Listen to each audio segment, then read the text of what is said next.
Good afternoon, everybody, and welcome to day 2 of Split 3 of LTA South. To bring you the action of this first series, I'm AC, and joining me is SuperBren for the first time that we're working together. SuperBren, how are you doing, man? You know, I'm doing all right. It's a bit of a kind of a last minute expedient setup, kind of filling in today. But regardless, we're going to have some great games here this Sunday morning, at least morning for me. I know it's Ooh, actually afternoon for me. it's a late afternoon for the Brazilian time. So I'm pretty excited. I know, so am I. We have an interesting matchup for our game here to open up day 2. It's Isurus versus Red Canids. Now, Red Canids haven't been having the best year, but on Isurus' side, they are the gold leaders of Split 1 that kind of fumbled Split 2, and they're probably looking for redemption here on the third split of 2025. See, AC, this is where your lore for the LTA South is a little Shoot. out of whack, because Go for it. Isurus, who did just have the big divorce with Isurus Estral, so Estral Yeah. is no longer part of the organization. They are now in the LRN. It is just Isurus now. But Isurus Estral in the last split, you are right, they did fumble, but they had this massive surge in the playoffs and were only finally put down when Furia, who ultimately went on to win the whole thing, came in and put a stop to their just red hot streak they had in that lower bracket run. They really ran the gauntlet until they get to Furia. And so I'm thinking maybe they're going to try and continue that momentum. If they can remember some of that, red hot energy they had in last split's playoffs, they can continue that and maybe really make Red scared. But Red obviously made a lot of changes in the offseason, and they're going to want to see how those pan out today. Exactly. Red Canids come in with 3 new players, Doom, Kazi, and Rebello, for jungle, mid, and AD carry respectively. These are some very important roles. Swapping in Kazi here for the mid lane, the only non-Brazilian player in the whole squad. Communications come into play here as well at this level of play, plus jungle, it plays a big role in today's meta. Could this affect them in their gameplay here for Red Canids? I think that's kind of the idea for Red Canids, is that when they had the old squad, when they had, Aegis and Grevthar and those folks, no matter what they changed, no matter what pieces they moved around them, Red always went back to this same identity. They had this same feel about them. No matter what they changed, it always felt like, okay, well, we're going to do pretty strong through the early and mid game, and then we're going to have some just terrible team fight throws, and unless someone is on a carry that can just powerhouse us through the game, it's going to be over. And so I think they genuinely do want to switch up that identity and change the way they play moving forward with this new roster. Yeah, and I do see that Isurus' roster is relatively recent as well. Most of the players have joined in within the last month or two. Could this be a sign that the squad has also been renovating their playstyle here? I think obviously a big part of it has to do with the roster changes due to the unmerger of Isurus and Estral, and them splitting up in that way. And so I think as an organization, I got you. Isurus is going to just kind of want to reclaim their footing. Remember that they are up for relegation regardless of how well they do in this split. And so I think this split is mostly for their team getting set, getting their footing back in the southern region, and getting ready to, fight for their spot in LTA South come, just a few months from now. I think they're really going to have to make sure all 5 of these players work together and can really gel. Who would you say are the favorites here? Because, I mean, Red Canids, 2025 has not been their year, and seeing Isurus's pedigree here throughout this last year at least, it does feel like Isurus do come in as favorites, but are they not representing kind of the same place at the table now? I think this is really one of those toss-up matchups where there's no true, favorite regardless of what the way you look at it. Like in a vacuum, with both the rosters seeing a lot of changes here, that means that we're not really going to have an idea of exactly who's the favorite. But if I had to pick one, I would say that keeping Jose Diodo, Snaker, and Ackerman is going to keep Isuru's, at least in my opinion, as the favorites coming today. Jose Dioto had some insane carry performances, and Snaker, who we were throughout the split kind of questioning whether or not he has the capabilities to carry a team. We saw him have some tremendous games during the last playoffs, and so I'm thinking that maybe with that step forward, with those two players and Ackerman still in support that can help out both of them, they might have the ability to rekindle some of that magic despite the changes in mid and top. Gotcha.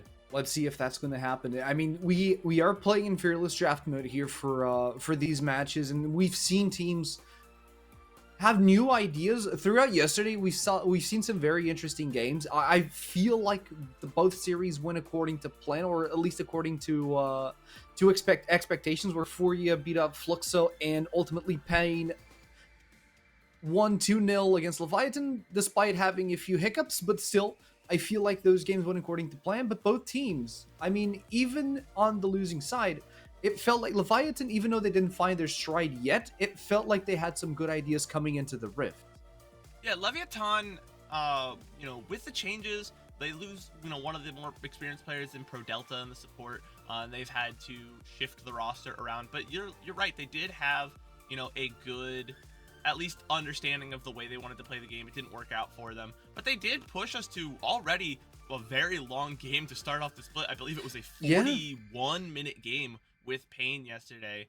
But like you said, ultimately the favorite won out in both those matchups. I'm not sure if we can say the same for today. I think today is going to be a little bit more chaotic. I like chaos. I like destruction. We saw a little bit of CBLCK yesterday. I wasn't really a fan of that, but I truly respect the grind here on the matchups. If you promise me chaos, I want chaos. Honestly, I'll take it. I promise nothing, because the CB and subsequently the LTA South has this funny thing where you expect it to, okay, yeah, this is a chaos region and these two teams are really going to scrap, and then they don't do anything for like 20 minutes like you saw yesterday. And then sometimes you're like, okay, these are the two most disciplined teams in the league, the top of the table, they're meeting up, and they're really gonna show us like what happens when our top teams collide. And then all of a sudden it's like, all right, we're fighting at 3 minutes over a grub in the top side, and everyone's dead. Nine kills in 3 minutes. Like, it's just chaos. Even if the chaos results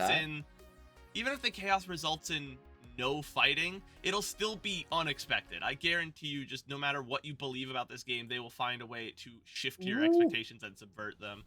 As we see the draft come out, a priority on that Talia for Leza, and that's a really strong mid lane pick. It especially can help with those jungle roams, and the response being Orianna and Trundle, which I imagine that we're putting Doom on the Trundle to help shut down Jose Dioto, who will really take over a game if you let him. Yeah, Blind Trundle, I mean, they pick into Wukong, which actually plays right into Doom's hand if he goes on the Trundle. They lock in the top side as well, considering that the Rumble has already been locked in, leaving the bottom lane for the last rotation of picks. Renekton, I am a Renekton enjoyer. It's a fun matchup against Rumble, I think.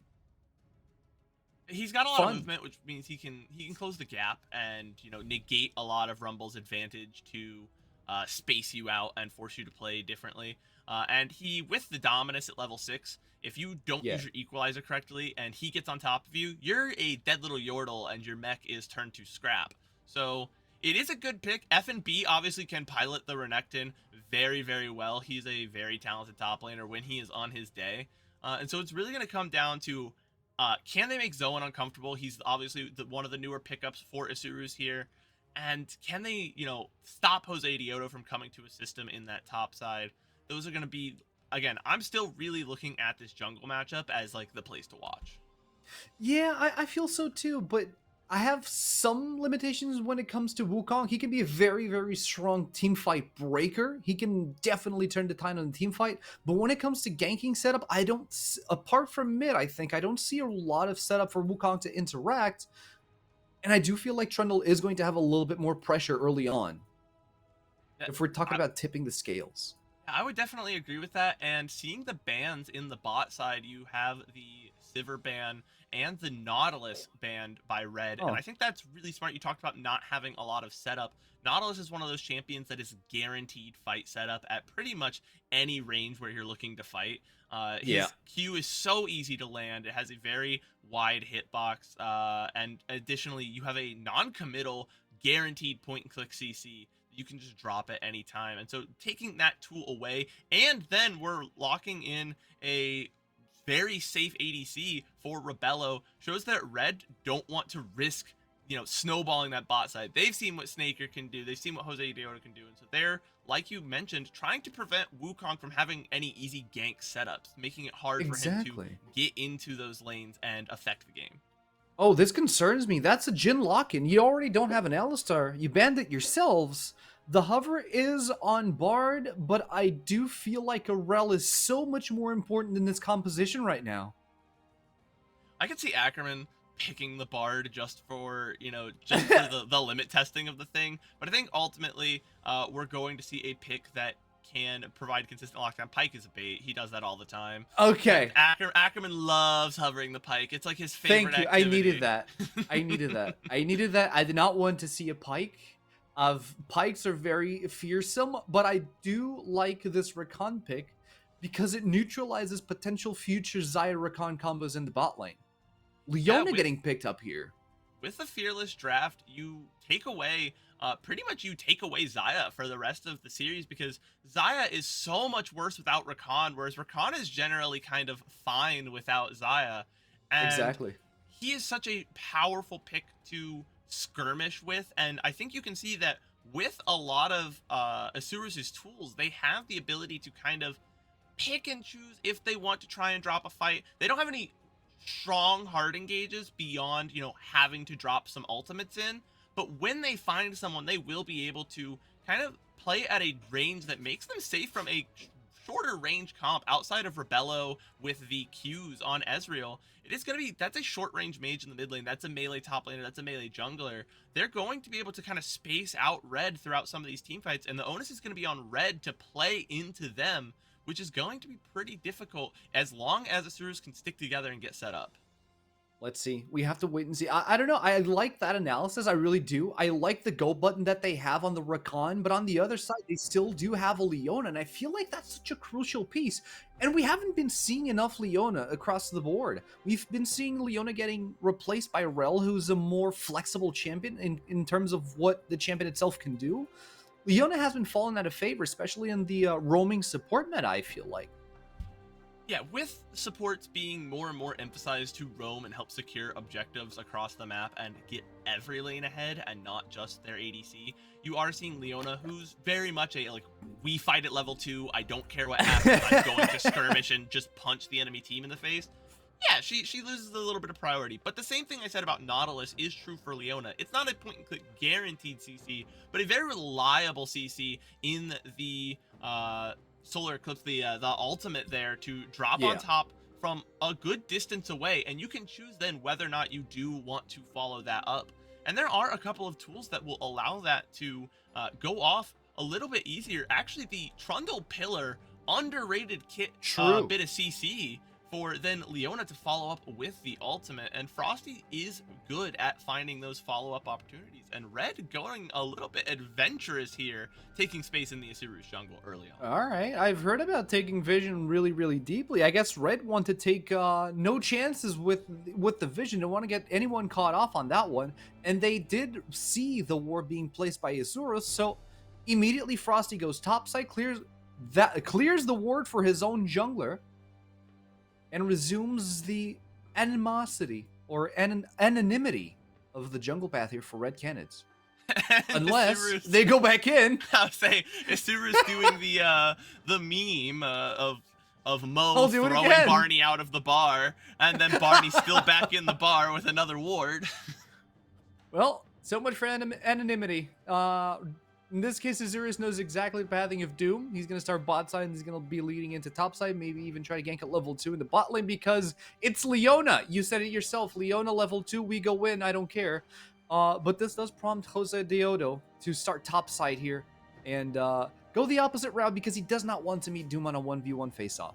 There we are, not even level 2, level 1, and Calm Frosty down, going lady. in for a really good trade there. You see Snaker loses half of his health, and that is one of the issues with this early game Rakan, is that before, before you hit that level 3 where you can go in, drop the Gleaming Quill, and go right back out to heal your ally, you are vulnerable to a lot of these engage tools, because you can go in, but then you can't go back out, and you do not have the tankiness that a Leona has to do the same.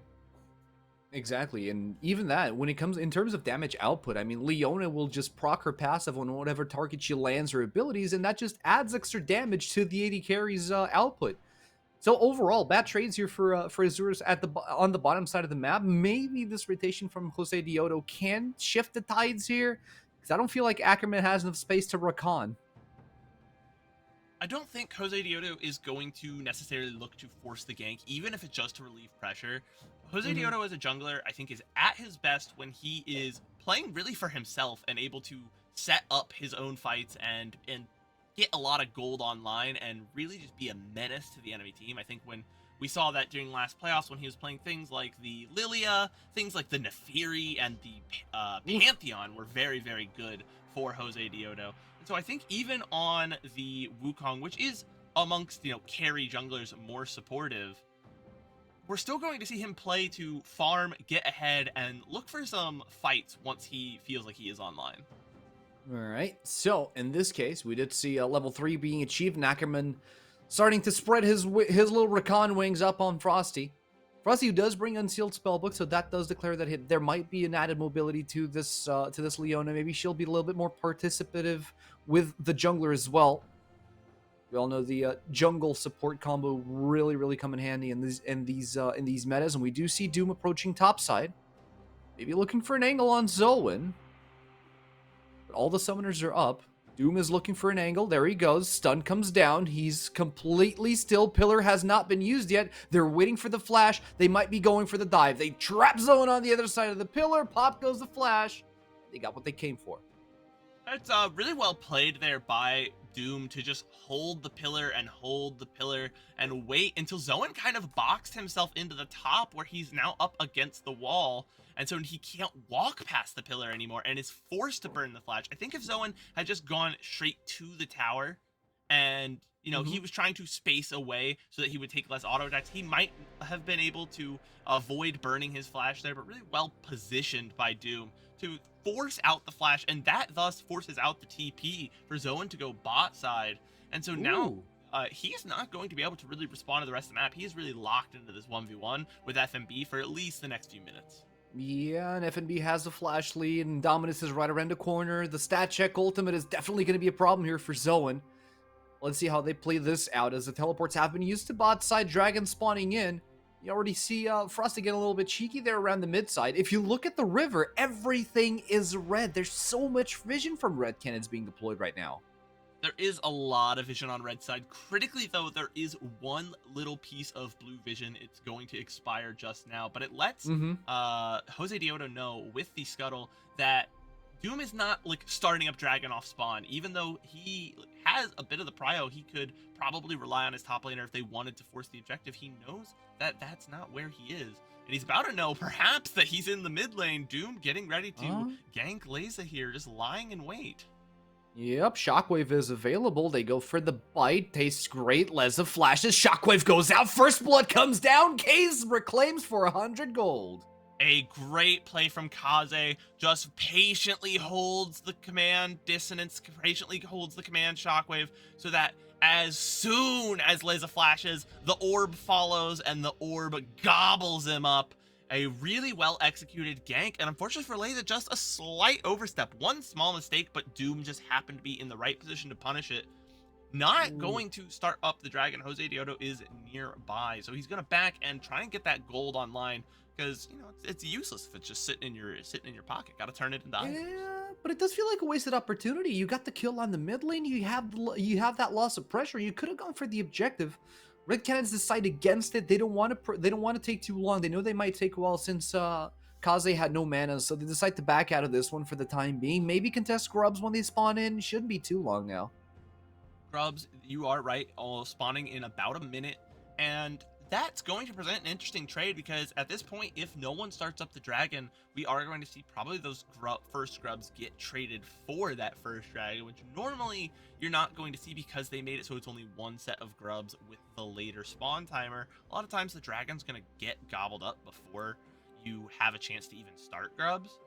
But if they trade 1-for-1 on objectives, then these teams are making really no headway into breaking what has been a pretty early game stalemate. No massive leads in any lane except for mid after the gank, and a decent farm lead coming in for FNB in the top side, but that's to be expected. Zoan really just has to play for getting those equalizers in. Yeah. But the thing is, to get those equalizers in, Zoan has to have the space to be inside a team fight, which I don't feel like FNB is going to allow him. You see the replay here. It's perfect. Everything you want. Shockwave, I mean, this resource consumption was fine, and they could have gone for the dragon, but they decide to contest the grubs instead. They ward up the dragon. They see that Jose Diodo has no intentions of going towards dragon, so they shift their attention towards grubs. They decide to contest grubs instead of taking initiative on an objective of their own. Go for the grubs. They know Jose Diodo is topside, and they know they're being spotted. They want to cause this fight. Yeah, I think you've got the read right there. They want to force a fight. They want to get engaged. But the Cyclone comes down. The curtain is called upon. Kaze needs to dissonance out of there as Ackerman and Leza close the circle, and Rebello comes in, throws in a couple of Qs. Doesn't quite finish any lands here or any damage in the backline of Azurus. One of the grubs has already befallen in favor of Azurus. One on Red Canids. Whoever takes this last grub is going to take the camp, and it is going to be Red Canids who secure the first objective of the game at the cost of, well, not a lot, just a few little bit of damage points in here and there. Yeah, and really most of that damage was onto Frosty, who doesn't really care about it. He's Leona. He'll eat plenty of damage. Oh, Ackerman, that's brutal. Kaze did not care. And Kaze did not care. He just kept recalling. He trusted the process there. Mind controlled. Yeah, mind equals controlled is correct. And yeah, I think you had the read correct that Red really ultimately was less focused about actually taking the objective. They do ultimately secure it, but they were really hoping to start a fight with Azurus because right now is when a lot of their strongest pieces are strongest. The Trundle just after level 6. Same with the top lane Renekton. Have a lot of power in this, early mid game right before laning phase ends, where they can really just flex their giant stat pools and the amount of damage they can do before everyone else gets a bunch of items and comes online. Yeah, to be fair, FNB is taking a little bit of a detour in his build, going for the Hex Drinker there, and he has to. He's against a heavy mage in the top lane, so you have to consider that it's a fragile win state right now for FNB because he's not having a massive power spike. But here he goes into the Dominus, forces a flash out of Zoan, scratch whatever I just said. The trade seems even, but FNB still has priority in this lane. Now, Ackerman and Jose Diodo joining topside. FNB, his spider senses are tingling. He knows something is afoot, and he decides to recall an awarded bush. SuperBren, I don't think he knows. He spots Ackerman, flashes out of that one. That's a lot of time wasted for ISG for absolutely nothing but a measly flash from FNB. Yeah, and in the meantime, Red able to pick up the dragon on the bot side. Unfortunately, what happened there is Zoan just didn't have the equalizer up. It was still just barely on cooldown, and now he's out of position. The True Shot barrage coming through. And FNB with the pre-warded bush will be able to teleport in to slice right through Zoan and secure a kill that was long overdue. And now into the bot lane we look as Ackerman and Leza resume their kerfuffle with Kaze and Frosty in the bot side, fighting for a few minions. But right now, Red Canids, they're amping up the tempo in this game.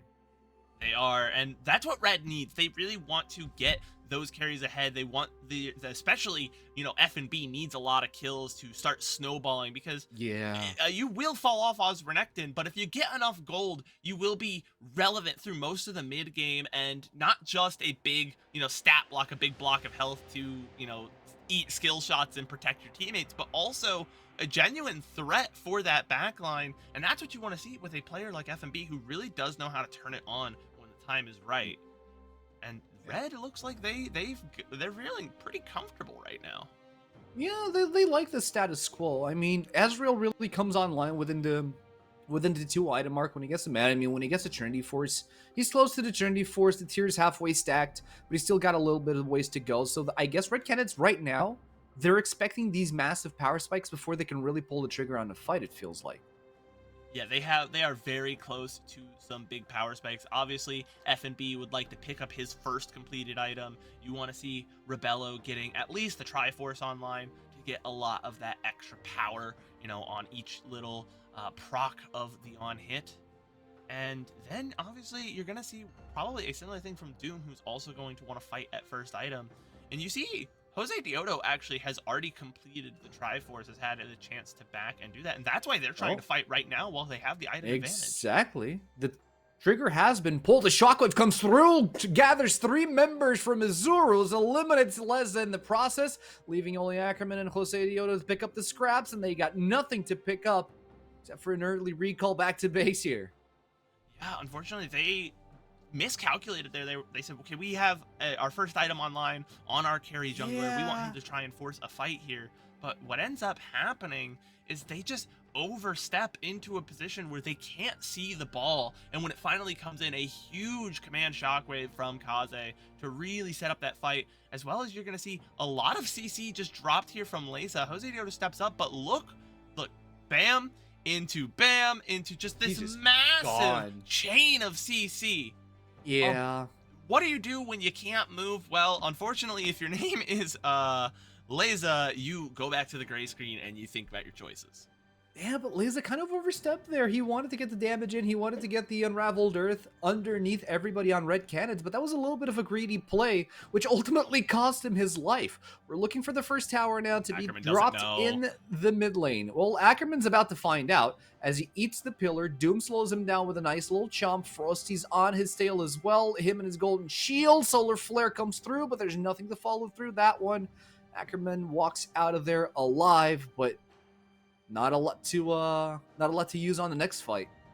Yeah, I honestly, he does have to burn the heal. I believe he has the flash back up, but I would have liked to see Frosty just hold on to the solar flare there. It's not the longest cooldown. It'll probably be up before the next fight, but if you had held on to it, you could have maybe used to look for a pick somewhere else, because unless you land the stun there on a Ackerman with bonus move speed and probably his W coming back up, you're probably not going to get the kill, as you see they didn't have a chance to follow it up.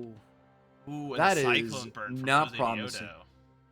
At the same time, you did burn the ult on Trundle as well. Shockwave in the bot lane. Someone's getting died. One more auto is going to be enough for the solo kill. Get Kaze some health, because this man is unstoppable. He just solo boloed Zoan.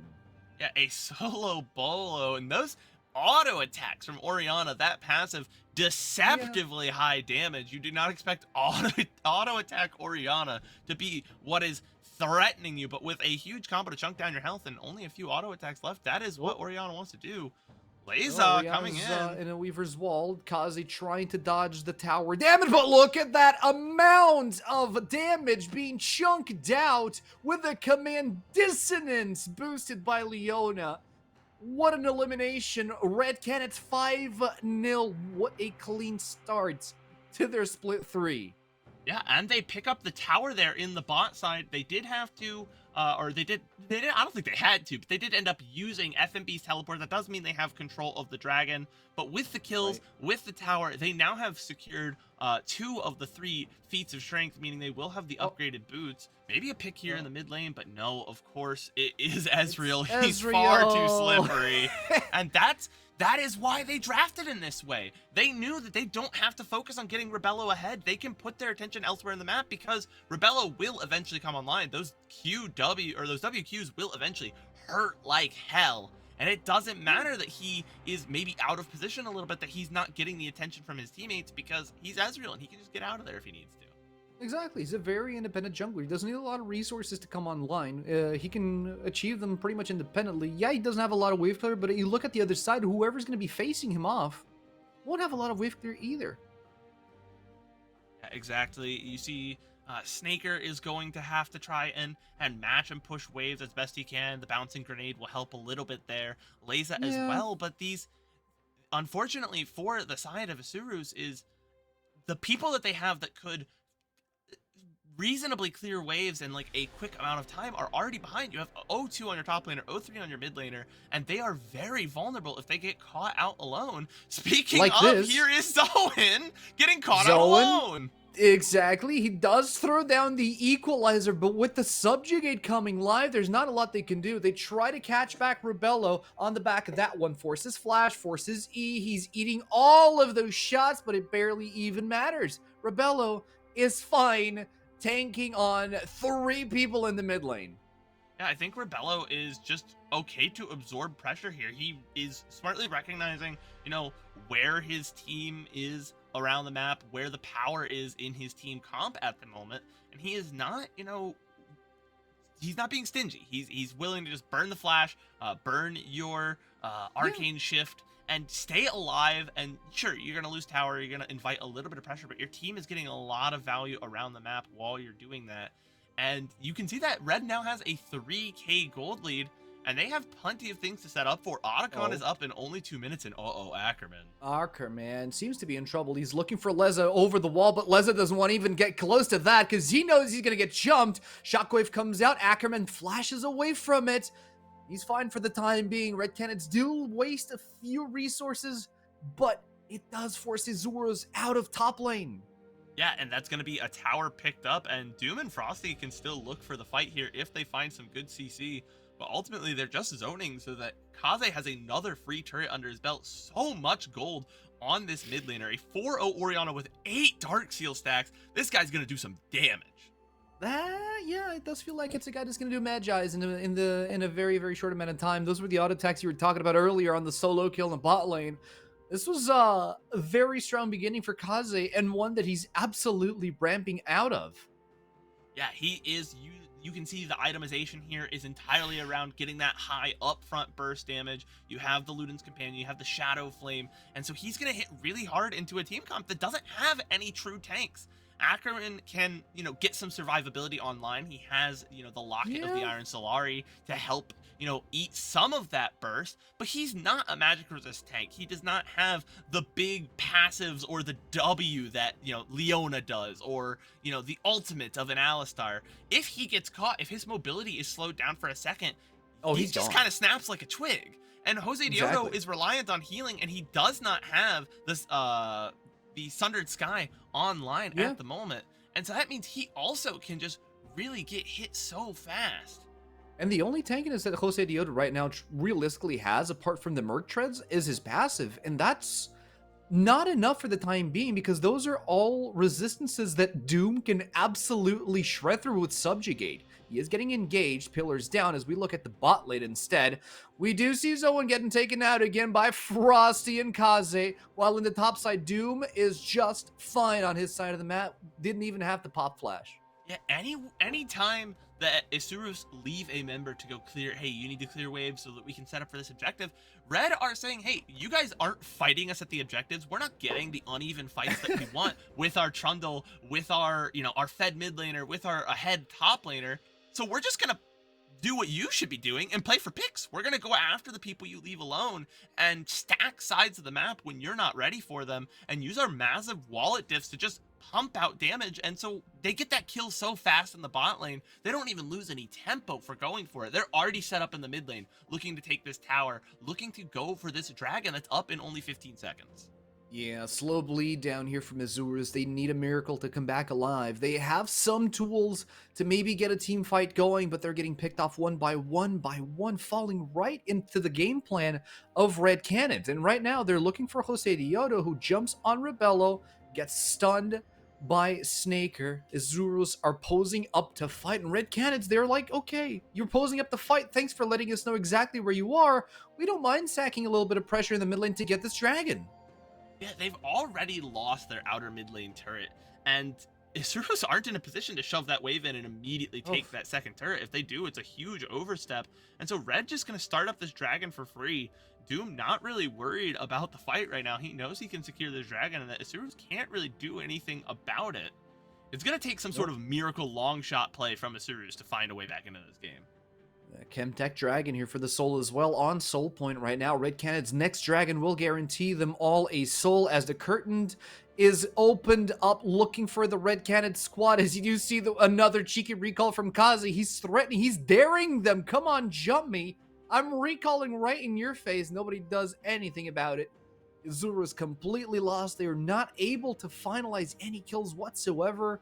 They're just playing responses here against Red Cannons, but it's so hard when Red Cannons are just being so chaotic across the board. Yeah, and you can see if you look at like where the gold leads are situated, right? You can see there's a gold lead in the jungle and ADC position for Asurus, which normally Asurus Gaming would be so happy about that. We have a little bit like a component lead. We have maybe half an item lead there for our ADC. But they can't do anything with it because you see a 3k lead in the mid lane, a 2k lead in the top side. And Red are playing around those two pieces very, very well. They know that as long as they don't miss position, as long as they don't overforce, that Asurus have to play into them at some point or just bleed out on the floor. And Asurus right now are choosing to bleed out on the floor. It's not like they can do much else. They have to play responses here against Red Cannons as they approach the mid lane, opening up a path for Otacon. Weaver's Wall comes in. Ackerman tries to poke over the wall with the glooming quill, but doesn't quite get anyone on Red Cannons. Rebello over the wall, still trying to get some vision, trying to get information over. Frosty in the front line, locks down Zoan once again. Solar Flare into the shockwave to a kill on Kaze. He is 6-0 with no indication of slowing down. Even in a meta where Leona has, fallen out of favor, she doesn't get to roam as much. She's not as fast as other supports. There is so much value in someone that can not just lock down an opponent, but you make your burst so much more effective with the passive. And so Asurus going to have to get the consolation prize of this outer mid tower. Meanwhile, Red picking up another neutral objective. It's not Otacon good, and Leza might be paying the price. Lockdown under tower. Nothing, nowhere to go. Leza with another Frosty Kaze combo in the bot lane. It's where they get them all the time. They just keep falling. 9-0, SuperBren. This guy is going crazy. Kaze, what a good start to the split. This is a real confidence booster because Orianna isn't one of those, oh, this is just a meta mid laner and you pick it and you're automatically going to win. Orianna usually relies on a big combo piece. Oh, Zoan. Oh, forced to burn the flash. Why? Why are we doing this? Just to suffer? Doom now. Trying to get Ackerman. He's a little bit confused on where to go. Tries to go over the pillar. Gets smited for the slow. Doom is just punching him down with his big bad club and forces him away from tier 2 tower. I mean, we barely got to touch on the fact that Snaker took tier 2 tower with a bounty on it. That's a lot of gold for a Jhin. That is a lot of gold. Unfortunately, the trade for that was Otacon and a kill in the bot lane. And Otacon providing so much value here late into this game. Not only do they have 35 petals compared to Asurus Gaming's 8, which 20 petals is almost an item worth of value when you do the math, especially after the Otacon buff, which makes your petals 20% more powerful. So a huge boon to have this Otacon, to have the cleansed petals so much. Just not only is that a lot of extra, adaptive force, a lot of extra damage online, but there's actually a significant value to the XP here. As you can see, a 3-level lead in the mid lane for Kaze, a level lead in the top side, a level lead in the ADC position. And so because of that, all of that, it's just going to be very difficult. Maybe this is the angle to find. Maybe this is the angle to find Ackerman. Ackerman does get a 4-man charm in the backline, but does get trapped down, taken out. True shot barrage on the double kill on Zoan. They had a good burst, but it fizzled out so fast. Sneaker trying to run away. FNB is right on top of him, and it still collects the kill. It's not a clean fight for Red, but they're absolutely taking it home. Rebello, he's low, but he's still fighting. There's another pillar, probably flashing out by Jose Diodo. Leza, no mana on the bar. FNB on the prowl. Weaver's Wall traps Leza against the wall for yet another kill on Red Cannons. Yeah, Jose Diodo able to get out, and they find a kill, but you've traded back Oh. 3 of your damage dealing members, the 3 people that could ostensibly make a dragon flip possible with, you know, an equalizer, with a weaver's wall. Maybe you could trap them in that dragon pit and do something, but Yeah. they have all fallen. Leza trying to use the weaver's wall to escape, and a heads up play from FMB to just stun you right off that wall. If you're CC'd, you cannot travel with the wall. And so a fight that starts, by all means, pretty good here for the side of Asuru's Gaming, but they just don't have the numbers online. They don't have the damage, the items, the levels to cut through this very chunky front line with a Trundle, a Leona, and a Crocodilo so big they cannot do the damage to get through that. That is such a big bombardilo crocodilo, I'll tell you that much. But let me tell you something else. That fight was initiated by Azurus without the equalizer being online. Rumble only had the equalizer halfway through that fight. That's why it was so late on the board. Massive discoordination on Azurus' side.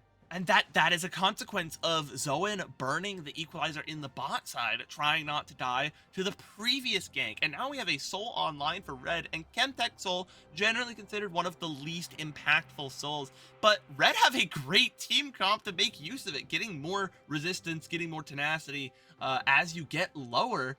That's so much value for someone like a Leona, someone like a Trundle, or perhaps a Renekton in the top side that don't mind getting low, popping an ultimate and healing back up with a bunch of extra damage.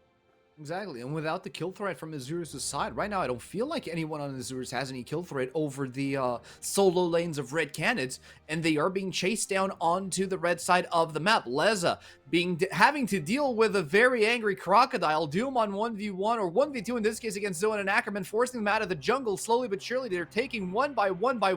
Kaze 2v1ing on his own accord, taking down Jose Diodo by himself, making Snaker turn tail and run away underneath the inhibitor tower.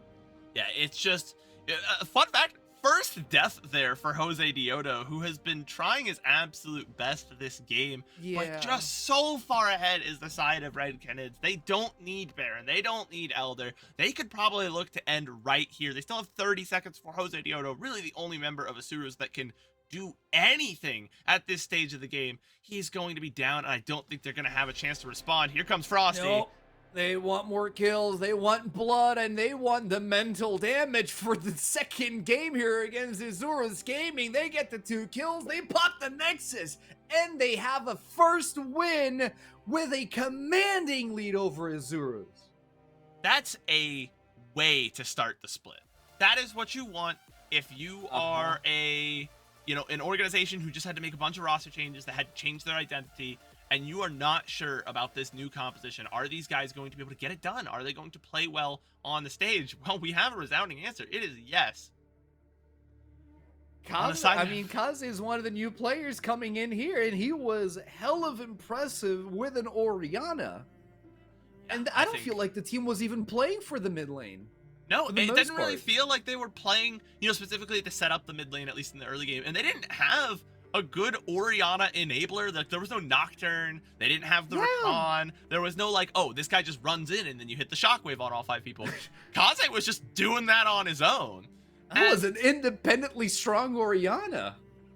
On the flip side, when we're talking about Asuru's Gaming, you have to point out that there was 16 deaths, and 13 of those were Leza and Zoan. It did not look like a good debut for those 2 players on the side of Asuru's Gaming. They were really, really out of their element, caught out pretty much any time they were solo. So you're going to have to go back and ask some questions about your draft, maybe ask some questions about like the way you're playing the game, and if you are putting those 2 players who are your new players, they do, need time to mesh into the system to get that stage experience. Are you putting them in a position to succeed? I'm not sure, and we're gonna have to ask some tough questions about these acquisitions, depending on how the next game goes. Exactly. And before we get to the next game, we're gonna go on a very, very short break. So don't you go anywhere, because we will be right back with you.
We are so back, ladies and gentlemen. I was muted. I do that a lot. Oopsies. For the second game of the first series on day 2 of the LTA South. For those of you that just joined us, what have you been doing? I'm EC.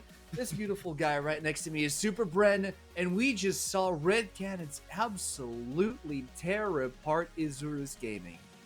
Yeah, it wasn't pretty. If it's to shreds, you say. What about Mrs. Asurus Gaming? Oh, Oof. to shreds, you say. Like it was not very good. But the bright side, if you are an LLA fan, I know Lizard's in the chat, rooting on Asurus. It's fearless.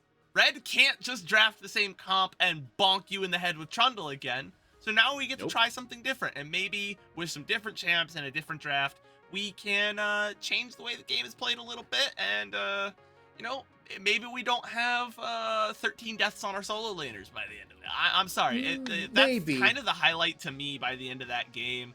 If we want to get serious for a moment, is Zoan and Leza did not look very comfortable, and I think as a team, you obviously at some point you're gonna have to assess that was one game. Maybe it's gonna be one series.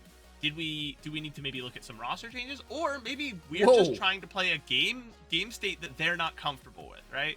Let's not go drastic off of the first game. We've seen one game with these two. It didn't look great, but now we got to change some things and make sure that they are put in the best position possible to win this next game, because it is best of 3. You have another shot. You do. And there's still a lot of champions to be drafted. I mean, Red Cannons pulled off the Leona. Usually you see the Rel fill in that Leona slot, but they did it perfectly, and they still have the Rel to pick up if they need to. What I felt like about the Azurus draft here was that they left the newer players too independent of the remaining game. They wanted them to scale. It kind of backfired. Jose Dioto wasn't in a position to really help them out or take them out of a sticky situation, and Bot itself was kind of struggling with the Leona pressure against the Rakan, getting shut down on every occasion. So overall, not an easy game for Azurus. Maybe a second good draft could change the tide here for the squad. I think what ended up happening is you had some wombo combo pieces, right? You had the quickness, the equalizer, the anything on Wukong's kit to try and set up to get these huge team fights going, but they were never in a position where they felt comfortable team fighting. They were, obviously just kind of outpaced by those early game champions. But then by the time they got to late game, they had given over too much. And those champions on the side of Red were just so overpowered because they had all these buffs. They had 3-4 dragons. They had, multiple of the grubs. They had, the whole Otacon buff as well. All right. So I think now we're here. Forward, go on. Sorry. Sorry. No, you're good. I think just I was saying we're in draft, and Zuru is already on. Pick the red side is Zuru's gaming. That's odd in of itself, but yeah, sorry, apologies. Asuru's with this draft that we're getting into, I would like to see them play in a way that is more, at least allows them to contest early. It's fine to want to scale into late game, but if you don't have a bridge, you don't have a way to get there, and you just get totally run over by a team like Red that loves the early game, well, then you're really going to struggle. As we see a first pick Azir, blue 1 Azir. And you know what? That is a choice. He has a lot of hard counters if you're willing to play them. Does Leza have a Xerath locked back up in there to just make Kaze's life terrible? I doubt it, but we have seen Akali getting picked up really early on to try to balance out the early game of the Azir. However, we have seen teams blue side first pick Azir a lot of times. Because it's just a super powerful champion, scales really, really well into the later stages of the game, and we saw how aggressive Kaze can get on scaling champions. I'm very curious to see this Azir in the mid laner for Red Cannons. Their response, however, is a Victor and a Scion, 2 scaling solo lanes. 2 scaling solo lanes, and this time, you're not going to be under as much pressure. The Orianna has so much damage early on to really snowball if they want a good passive to really punish you. And so Azir and Victor are just kind of, I think, mostly going to look at each other in lane in a vacuum. Knowing that it's Kaze and what we know about Kaze, I think Kaze might try to just run you down and do crazy things to you because he's kind of a maniac. But we see then the Sejuani as a pick. Sejuani is never globally the best jungler, but she's always fine. She's always going to do her job. She has good early game pressure. She can do some damage if she needs to 1v1. If she, needs to scrap, she can. And she's just very tanky and has a lot of good CC. And the biggest thing, Brazilian junglers love her. They're so comfortable with that pick. It is a staple pick for Brazil. So Sejuani, no surprise to me. And Jarvan is the response for Jose Diodo. Yeah, I mean, this is the historic matchup in the jungle. Jarvan versus Sejuani. We've seen it time and time again throughout the seasons to the most iconic champions in the Summoner's Rift jungle.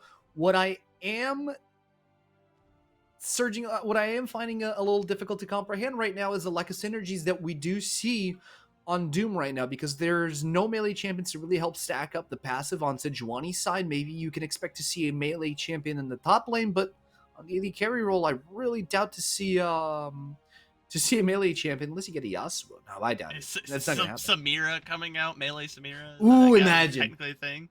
Would work, I think.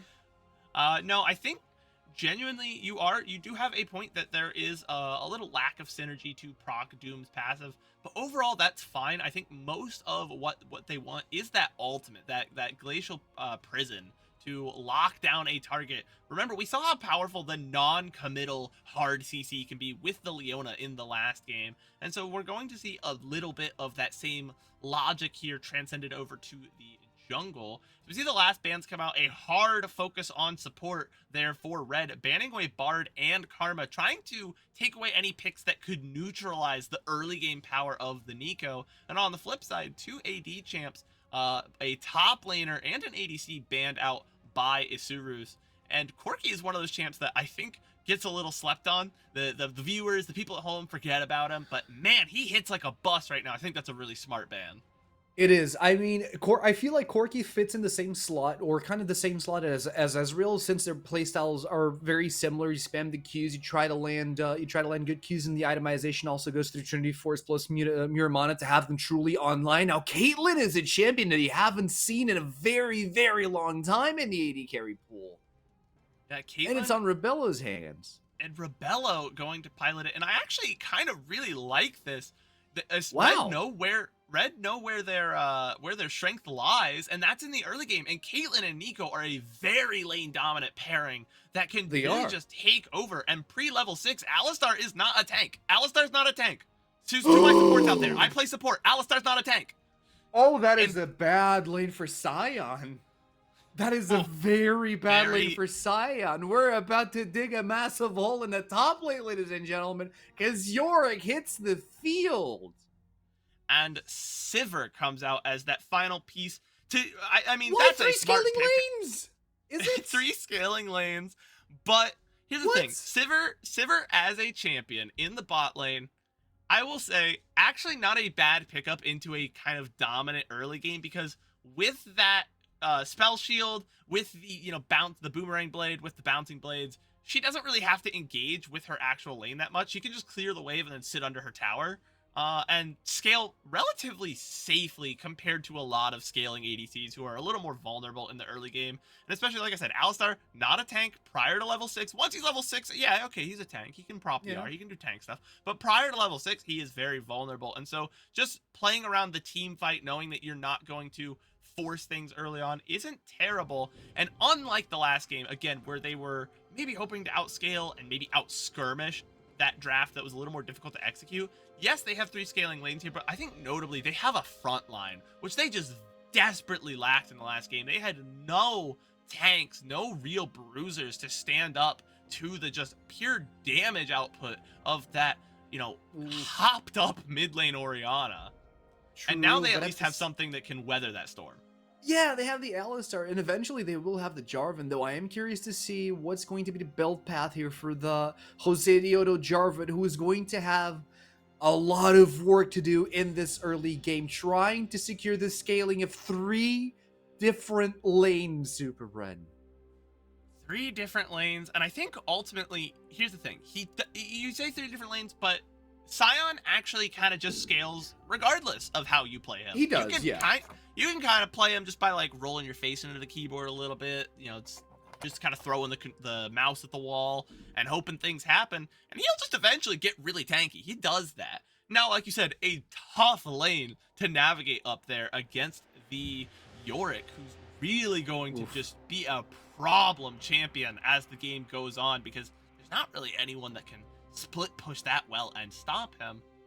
But again, Sion in the early game, he's a great champion to weak side. He's a great champion to just ignore. Let your buddy pick up a couple thousand health, come into a late game team fight, and just cause a couple of problems. Problem is, you're not really usually up against such a problematic split pusher that is Yorick, especially since Yorick's most recent updates where you can actually stack graves off of queuing champions for free. Champions and I guess camps as well.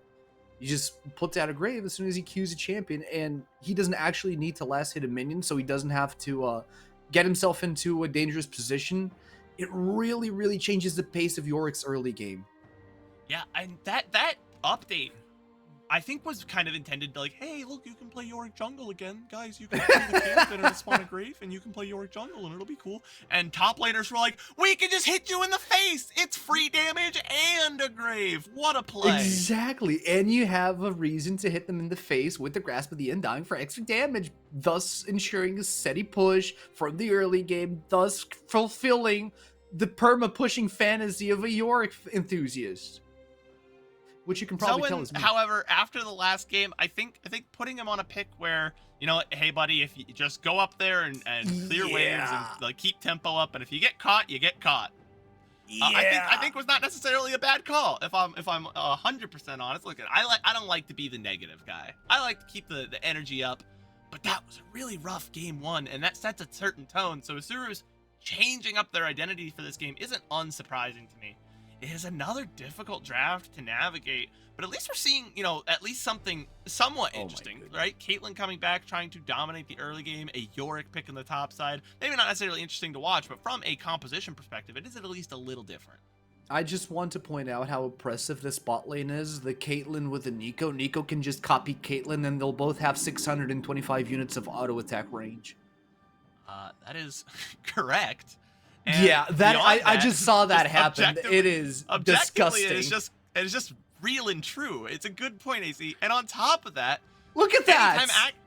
Anytime Ackerman goes into like, oh, I'm going to CC you so we can trade, Nico can just de-transform, root, Q, and you've lost half your health. It's gonna be a very tough early game for Asurus, but if they can get out of it, if that J4 can bridge them, you know, bridge that gap, then they're going to have a really, really powerful late game team fight. Yeah, there he goes again. Frosty right in the middle of the lane, sniping away Ackerman and Snaker, not allowing him to even get close to the wave to collect the XP. They're sapping XP. They're zoning them out completely. Oh, that is tough. A little bit of positives here. We did see Jose Dioto win that smite fight for the Grump, meaning Doom came over and wasted a lot of time for really nothing. Ultimately, didn't get any XP, didn't get any gold out of it. And that's where I think we talked about getting that bridge out of the early game, getting to that late game fight. All of that burden is resting on Jose Dioto's shoulders right now. Jose Dioto is collecting a neutral objective, so he went for the Scuttle Crab, taking it away from Doom. Like you said, he wasted a lot of time, and that's going to set him back just a little bit. As I said, Juwani, you don't want to see that. Kaze is taking a beating in the mid lane, but his mana pool does look healthier than Laze's. For the time being, at least. He's staying in lane with 200 HP. But he knows that Doom's on the way, but he doesn't know that Jose Dioto is coming. Oh, you have overstepped first blood! And it's down for the count, collected by Azurus. Kaze still willy-nilly from last game. He still thinks still feels the momentum from the first match, and it costed him dearly as he drops 400 goals to the hand of Jose Dioto. Yeah, a bit of an acting job there by Leza, really selling the, the enemy jungler is coming. I have overstepped. I am in the wrong position. Oh my goodness. Yeah. Zoan, I believe, teleported back to the lane with the unsealed spellbook, and they just immediately root half your health gone, but he does get it back. Just to point out, since just by Nico, backing and going to the top side. Oh yeah, my god. since Nico is copying Caitlyn, she also copies the passive, which means that if she's in the bush, she is going to headshot you every 3 shots. So that is the thing. That is really annoying. That's how Zoan comes into lane at half HP and is already forced back, walking back to lane here. As we do see a replay of exactly what you said, like, oh no, I have no mana. I don't want to flash this. Let me just run top. Yep. Flag drag, smack in your face. Get out of here. And now we do see and Arcane Storm in the mid lane. This is where that gank comes on. That's a lot of power there. The ultimate, the level 6 difference. Leza has it, Kaze didn't. That's a lot of damage. It's going to put Kaze on the back foot here. Probably could make him consider that he probably wants to get a couple of items before he attempts any more trades with Leza, because he's starting to hurt. Leza's in that stage with these minions, with the takedown. He's got the upgrade, I believe, for his first upgrade, and that means he's going to do that little bit of extra damage. I think a lot of victors have been prioritizing the upgrade that gives you the extra damage on the Q, which also then grants you extra shielding, which makes your trades even stronger. So a lot of power there just in that ability to trade, which makes you, as a scaling champ, pretty dangerous, because no longer is your early game so abysmal. No. Another trade coming in. Ackerman trying his luck with a headbutt pulverized combo on Rebello, but it's costing him dearly. Heal comes out, so does Izuru's Gaming's heal. Jose Dioto for a second gank. Could it be 2 for 2? Looking for the flag and drag, lands on nobody. Rebello still walking away. Full summoners on Red Cannon's side, bar the heal from Frosty as they walk away from a gank. Really just smart spacing there from Red. Jose Dioto probably should have just committed to picking off one of them, but wanted to get a little greedy, tried to flag and drag both, and they were just able to walk out, make sure they were in a spot where if he tried to flag and drag both of them, he couldn't step away from it. And so a lot of time lost in that top side, but not entirely without value, getting a lot of space and taking a lot of space now into this red jungle. Yeah, and Doom doesn't really have anyone that can directly assist him since Kazi is sitting on the tower. So is Rebello right now. He's on a 3v1 situation here with no vision of Leza right now. And Ackerman right around the corner, headbutt pulverized right on top of Doom, who flashes in the brush. So far, so good. He's creating a lot of space, but Jarvan is at level 6. Smite comes down. It is on Doom's side. There it is. The Cataclysm into the Arcane Storm guarantees the second kill of Izuru. Can they get a third one? Frosty is low, flashes away. No! They find the kill on Jose Dioto. It's none other than Kaze that collects it. Emperor's Divide to split the fight. Flash over for the double kill. Ackerman is looking like a very tasty triple, where it finds the mark on Rebello's pockets. Snaker's the last man standing, getting taken down on the 4-for-1 for Red Cannons. What? Well, actually, they did pick up Doom there as well. So not entirely without merit. So they do get 2 kills. And notably, Isurus is able to pick up the feat of warfare there. So not the worst fight in the world, all things considered, but man, what a chaotic one. As it looks at first like a crazy huge flank with the flag and drag from Jose Dioto, but some well-timed heroics there from Kaze, not only to secure a kill with the Emperor's Divide, but then the flash past the pulverized headbutt combo to continue pumping out damage. And finally, Snaker, having to burn a number of spells, was able to trade one back, but a little too late as Kaze got a lot of value there. Zoan. It's a maiden. She is live and she is angry. All those ghouls are going to deal a lot of dot damage, and Yorick is starting to sting. And if Cyan can't find at least the farm, he won't be able to scale, as we do see a kickoff how this fight went around. I do feel like as soon as Jose Dioto got locked out of the fight, Izuru's just lost all damage.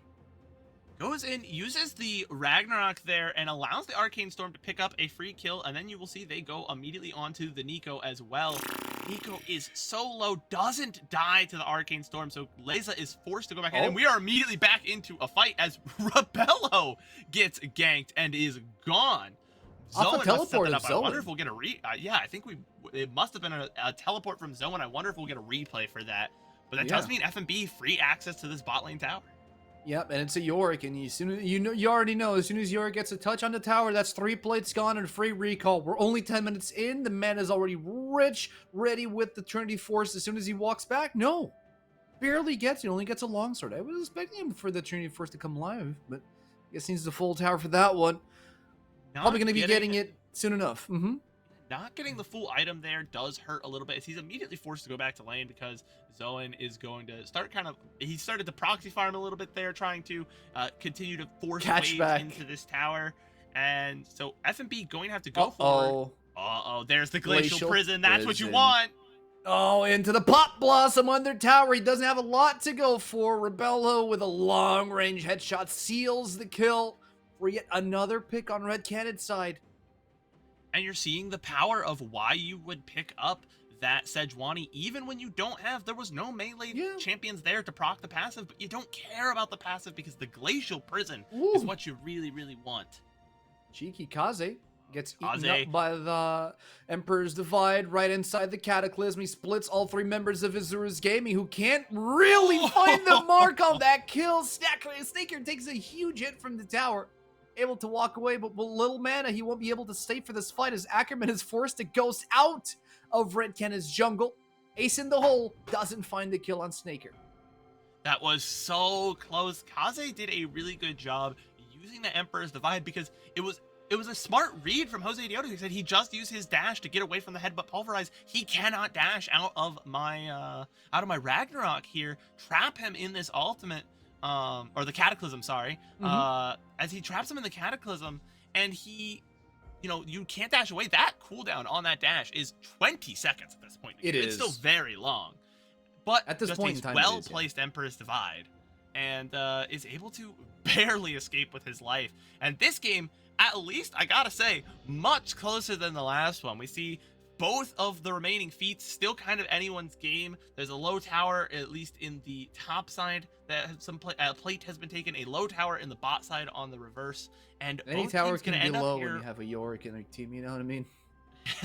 A Yorick and a Scion to just you look away for a minute and your tower's down and your Hubert is exposed. I don't know, man. Yorick's a weird one. But both teams now picking up a dragon, 2 objectives for the side of Asuru's, 1 for the side of Red. And they're looking for another kill on Kaze here. Kaze, no Emperor's Divide, flag and drag right on top of the Arcane Storm will find the clean kill. Doom is trying some damage mitigation here. Tactics with Frosty and Rebello coming down to help as well. Jose Dioto still with Cataclysm in hand, flags and drags into the back line, flashes over the wall into the safety pit of the dragon. Ackerman on the back, massive storm coming in, getting the kill on Rebello. That's 2 for nothing so far. Azura want more. Cataclysm on the back. They get Frosty. That's 3 for nothing for Azura. Jose Dioto played that masterfully. I also want to shout out Ackerman there. Both of them got low very early on, executing that dive, but they were just able to space out just correctly. Jose Dioto barely escaped into the Dragon Pit, got all of this health back, and came back in for essentially a second run at the fight. Being able to just play around those cooldowns, perfectly CC some of those targets. A really well executed fight across the board for Asuru's Gaming, and that's why they're up 2K. Wow. And that was a fight that could have gone sideways really, really fast. But fast thinking from Jose Dioto, flashing into the pit for safety was an incredible call. Allowed him to get the cooldowns back, allowed him to get back into the fight. Now, Red Cannon's playing from behind. Can they actually manage to find the stride to come back into the game, to have the space for Azir actually spread his wings and do mess up the mid game here for Azurus? Because we're looking at across the board for Azurus, Leza's looking pretty healthy right now. And if we're looking at Snaker is playing the Sivir. We all know that Sivir only comes online at the 400 CS mark, but with 2 kills in pocket, that's a really good indicator here for the red team. Yeah, I think you called it correctly there. Can Red find the space? Because Kaze can do a lot of damage. That Azir comes online at 2 items a little bit, but at 3 items so strongly in those team fights. But there's a lot of people that want to just get onto that backline, and once Azir is out without a dash, or Caitlyn doesn't have the 90 caliber net, if they can't buy the space, all of a sudden these diving targets of a Sion on the top side, a Jarvan in the jungle, and Alistar in the bot lane, they are getting into his backline and they're disrupting, and that makes it really hard for you to sit there and do that damage. Just sit there and just dump auto attacks with the soldiers. Exactly. Now up goes FNB under the tower, trying to poke away at Zoan. Nothing to see there as we are looking towards the topside river. Zoan might be in trouble. The maiden's gone. She's tanking the tower, but the damage is done. We do see Arcane Sword in the mid lane. They find the pick on Rebello. That's a lot of damage that Red Cannon's just lost. And in goes the Cataclysm, trying to dish out damage on Jose Dioto. If they take out a Smiter, they could have a chance at this, but they don't even have the range to reach that back line as the Herald is started by Azurus.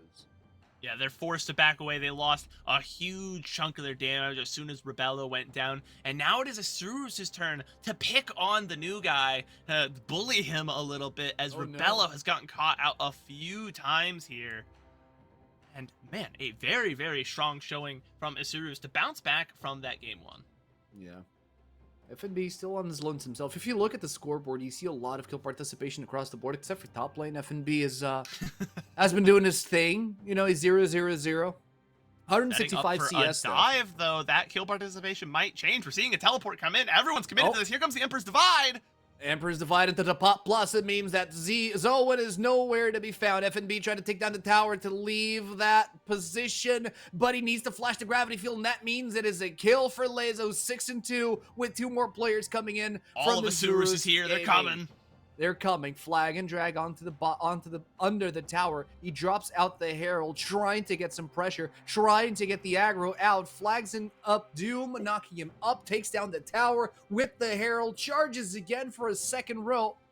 And now Snaker eating the ace in the hole as Herald cruises towards mid lane to get the second tower. A really smart play there from Jose Dioto. He flag and dragged under the tower to get that CC, and then immediately jumps into the Herald because that cancels the tower aggro on him and puts it back onto the minions. So he just avoids taking any damage and picks up the tower and looks like a kill in mid lane. Nothing to do. Rebello was caught off in the wrong side. He wanted to get the kill over to Ackerman, but Ackerman refuses it. Goes into Snaker's pockets. That's a lot of damage. And a lot of gold coming in for a humble little Severe. Yeah, and you see, I do like the Sivir starting. I personally really like the starting with the Essence Reaver. Not again. This is a dive to Zoan. Why are we diving a Sion? It takes so much resources to kill him. A lot of health eaten up, but ultimately will just be healed back. It is some big meatballs on the top side, but while they're busy doing that, it's a Dragon started up. As I was trying to hit on the itemization there for Snaker, the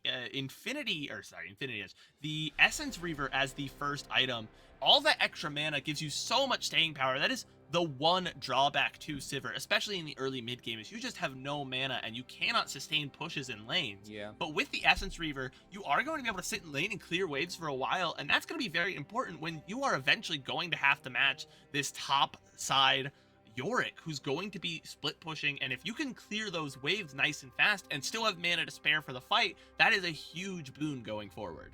FNB is going to abandon this tower as he understands that people are coming for him. He sees Snaker.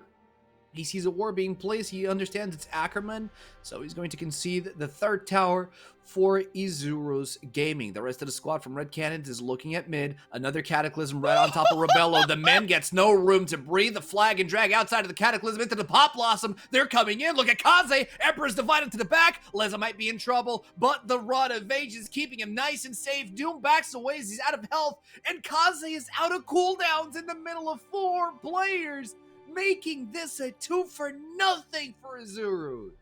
So much damage. I mean, did you see what that Cataclysm did to Rebello? Just absolutely turned him into dust. Just gone. And now we kind of have a standoff here as, uh-oh, Frosty, I think it's over for you, buddy. Frosty's playing mind games against Snaker, running away. Does he have the space? Out goes the clone. Flash and he makes he tricks him! The heal and he tricks him going for the clone. He didn't believe he wanted the two of them, but the heal keeps him safe. Mind controlled. Oh my goodness, a close one there. FNB caught in the top side. Uh-oh. Well, I don't think he's got a lot to go for there's here. not a He lot does have the maiden, but the gravity field is going to lock him down and Not much to open say up a about that one. pathway. No, not a lot, no. Atacon's on the field, I guess. Yeah, Atacon is up, and that means we're gonna see Red started up, and that I told you that scaling, as long as they could get to that early game and not give up too much, they were gonna be fine. And they actually took a lot in the early game. They were able to take the feat of first tower, they were able to take the feat of objectives, the feat of warfare. If you were allowed to get all three, they would have, and a really, really strong showing in the early game from Asurus, and their comp is going to continue to get stronger here. Unstoppable Onslaught, they find the clone, Frosty. Aura forming at this point with his clones, as rest of Azura's gaming is just focused on closing out the game.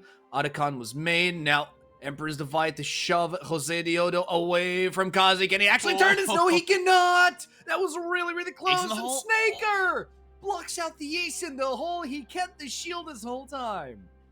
Yeah, the spell shield, just sitting on it, knowing that Ace in the Hole could come out at any time, and uses it.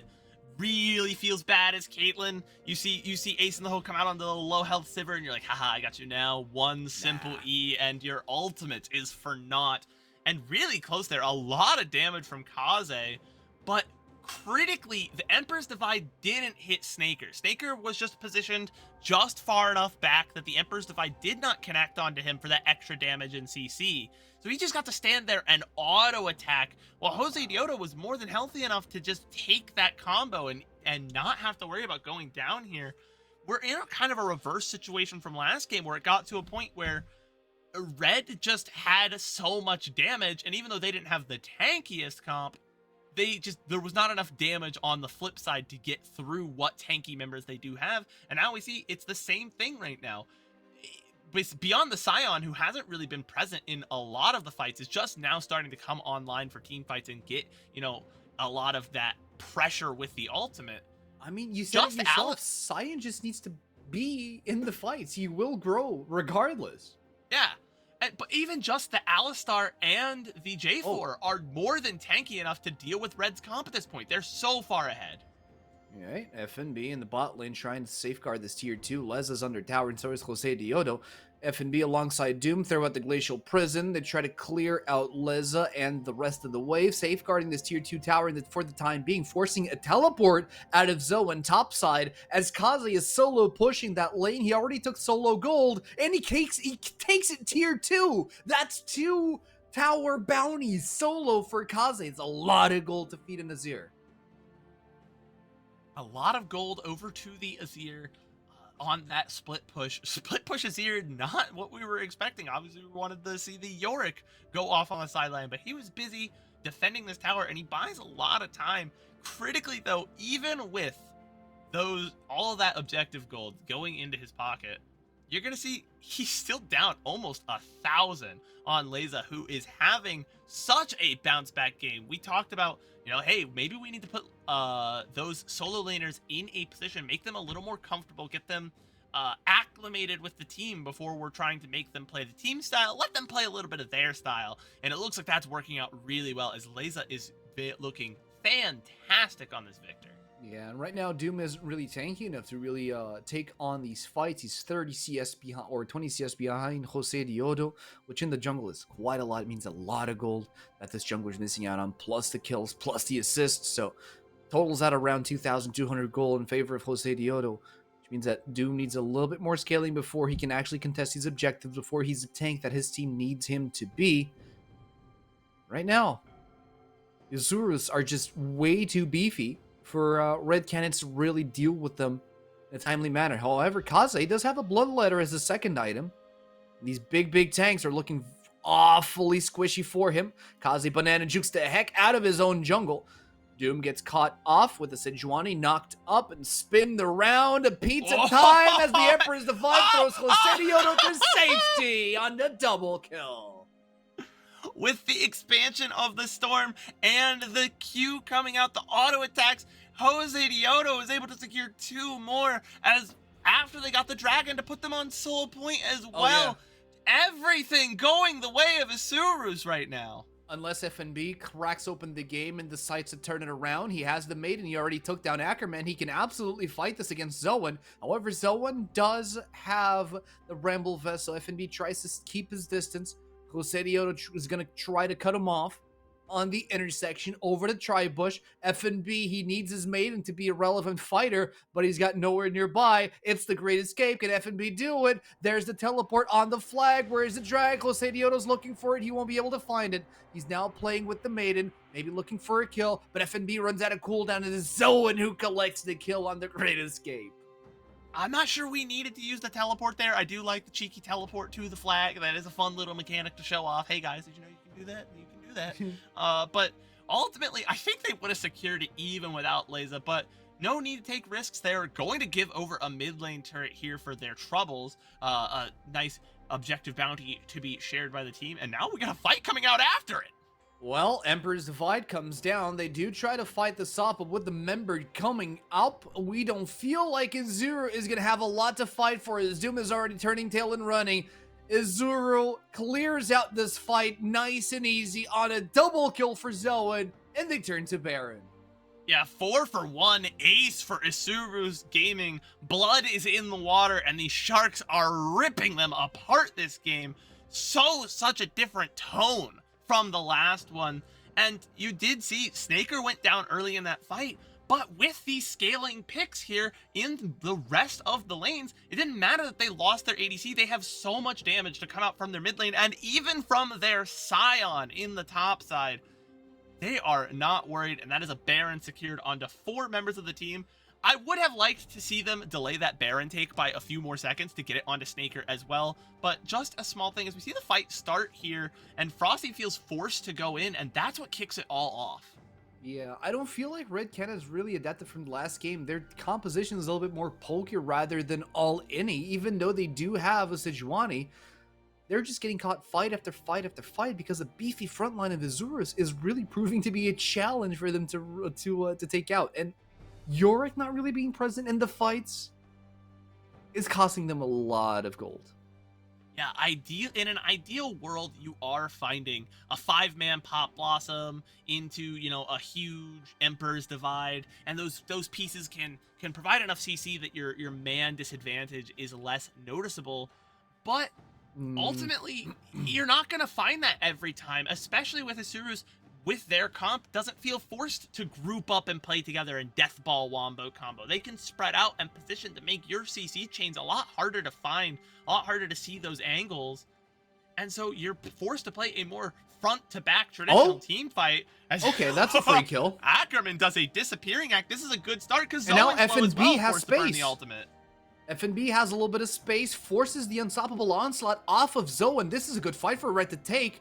Doom takes a lot of damage, however, Pop Blossom into Leza. He is very, very healthy. Frosty needs to go into stasis, might be in trouble. Can Kaze find the damage? Leza's in trouble. He's trying to fight too. Emperor's Divide locks him down. Snaker is out. FNB going for Zoan. It is a 2v2 right now, and Rebello is changing his attention over to Zoan. They try to focus the big bad tank. No unstoppable onslaught means that FNB can just spray him down with the mist. One by one, in comes another cage. They want to get the kill over to Rebello, but someone needs to pay attention to Jose Dioto. ISG just lost a big fight, but the Nexus is getting exposed here. Yeah, Jose Dioto realizes I'm not going to be able to save this fight, but I do still have the Baron buff. It provides just enough damage to get in, take a inhibitor, provide the Baron buff to some of those minions taking that inhib turret, and so now they have an inhib and a turret on the Nexus, and so that means he's able to teleport out with the buff. He's able to back in only 3 seconds, doesn't have to give over a kill, and mitigates what could have been a disastrous fight, because yes, the fight was relatively even in a 3-for-4, but they gave over a lot of shutdowns. A heads-up play from Jose Dioto is going to mitigate that and help their tempo quite a lot. Let's see, Dragons being contested, and Red Cannons are scurrying Azurus Gaming out of the area of the dragon. There is a bounty on the objective. Jose Dioto's right around the corner. The lockdown F&B. Maiden is alive and well. Big Emperor's Divide. There's a lot of DPS coming through, but Leza with the Arcane Storm is doing so much damage. F&B trying to heal, trying to stay alive, but the Arcane Storming is getting bigger and bigger as the ace comes through. Izurus get a dragon and they go for game. Yeah, this should be game here. There's just too long on the timers, and they do so much damage. They will melt through these waves, melt through this tower. No problem. I gotta say, AC, what happened there was just pure a wallet diff. Isurus, despite giving over a lot of gold in the last fight, was still 7k up, and you saw a great angle. You called it out, a great Emperor's Divide, a great Pot Blossom, but it didn't matter. Isurus was able to survive that and then just dish out so much damage on the back end. We're going to game 3. Yes. What a turnaround. What a big turnaround. We had such annoying lanes on the side of Red Canada. We saw their game plan. We knew their game plan. You had F&B top with the Yorick. You knew he was going to be oppressive. You had Caitlyn with the Nico bot. That was super oppressive because Nico copies the Caitlyn. You have 2 champions with the longest range in the game. That hurts a lot within the first 2 or 3 levels. And then Nico couldn't do anything more. Yeah, unfortunately, once you started to see that early snowball come out from the mid lane, and mind you, that was some early kills going on to Leza, who was building a defensive item to start. You saw the Rod of Ages as the first item. So a lot of extra health coming out, but also because now they're so accelerated, a lot of extra damage. And so when you are relying on these squishy engage tools, when you have the Azir and the Nico, both of which need to go in to execute their CC, they just get burst out by a quick wombo into the Arcane Storm, swallowing up the whole team. Just a well-executed game from Isurus, I think. We were worried about, is their game plan too slow? They have lanes that can harass them and they need to scale, but they on the same recognized their page? win condition, and they were on the same page for sure this time. Absolutely. Just front-to-back team fights, excellence. Absolutely. Great team fights. Overall, a complete contrast of what we saw in game 1. And for the first time in split 3, we have ourselves a game 3. So I don't want to miss it. You guys won't want to miss it. We're going to go on a short break and be right back with you for the third and final game between Izurus Gaming and Red Cannons.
And we're back, ladies and gentlemen. For the first time on Split 3, we have ourselves a Game 3. 20 champions are out of the picture, and if you just joined us, I'm EC. Beautiful guy right next to me is SuperBren. And wow, what a change of pace here from Azur's Gaming. Yeah, game 1, game 2 could not be more different games, at least in the terms of the team who controlled them, but kind of a similar narrative, just told from the opposite perspective of a team that got some early leads through their strong mid laner and then became too difficult to kill and pumped out too much damage by the time the game got to late. Their control over neutral objectives was very good in both games. The winning team was able to secure a soul very quickly. Only 5 total dragons taken in game 2, 4 total dragons taken in game 1. And so now I think both teams are going to have to look at that and say, the other team's not going to let us do that again. So what do we need to change? I wonder if we see a game where instead of a one-sided snowball, maybe we finally see some scraps in that early to mid game where things tussle back and forth. Maybe, because like I do feel like most of these drafts come down to whose jungler can have the most pressure in the earlier stages of the game. So in game 1, he had a Wukong on Azurus' side who couldn't really spread his wings and do things and impact the map positively for Azurus' side on the early stages of the game, which backfired tremendously late. And Red Cannons on this game, they drafted into a Sejuani that just wasn't a factor for the most game. And Jarvan was all over the map. Sejuani had that one early pick that we saw with the Glacial Prison, and we were like, see, that's Sejuani does a thing. Yeah, we want Sejuani for. And then late team fights, the lack of synergy, I think, was really apparent. You called it out in the draft. Like, there's not really any melee champions here that are going to proc it, because the only melee champion that could proc it was their top laner who didn't want to be at fights. He wants to split push. So exactly. I think a bit of negative, a bit of anti-synergy there in the draft, and Red will probably address that. The coaches are smart people, and so we should see some adjustments, I hope, moving into this game 3. I'm wondering now, like you said, 20 champions off the board, and another 10 are going to get banned over the course of this draft. So this game 3, the third game of a fearless draft, is when things start to get serious, when people really have to dig a little bit into their pools. Are you wondering, are we going to get anything crazy coming out in this one? Let's see. The draft has already started. Red Cannons default back to the blue side. The team that loses, the team that chooses the side. Red Cannons wants to be on this blue side to take out the Vi. I think this is an adaptation with the Jackson, the Poppy as well. Pantheon not going to see the light of day. Neither is Varus, neither is Gwen. I do still see the Galio Nocturne combo possibly being fielded here. Oh, Red does not like what Jose Dioto did to them the last game. And that's the right thing. This Isuru's team, it was the case during their insane playoff runs last split. They go as Jose Dioto goes. If Jose Dioto gets on a good carry pick where he impacts the game and does a lot of damage, Isuru's will just mess you up. But if you deny that from happening, and it's Lee Sin, he is the only guy that picks this. Jose Dioto is the only LTA South jungler that ever pulled out this Lee Sin, and he said, "Fine, you can ban out 3 junglers. I'll ban out the Pantheon, and you can take the Xin Zhao, and I don't care. I still got more in the back pocket." Crazy picks, yes indeed. Red won Lee Sin. Oh, Red won goodness. Lee Sin into the mid lane Annie, so you have the melting potential down in the mid lane, but what a solid rotation of picks are for Red Cannons, locking in the Mbessa, locking in the Rel. Now, my only question mark in this decision is that blind Mbessa can be a very fragile target in the top lane if Zoan drafts accordingly. Yeah, it is a little difficult. A lot of the good matchups into Ambessa that can shut her down are either picked out or banned right now. The Poppy, obviously a huge one. Ambessa getting a dash after every ability doesn't really matter when Poppy just kind of stares at you with the steadfast presence on. But a good, or at least an interesting pick, putting Zoan here on the Aatrox. We saw him on a carry with the Rumble in the first game, and it did not look very good. Here now with the Aatrox, we see a Bruiser, which, you know, maybe will fit the game plan a little better. The Scion did a great job for them in the second game. Exactly. That is an interesting matchup. I'm trying to think about who I favor in that top side. I think generally that goes towards the Aatrox.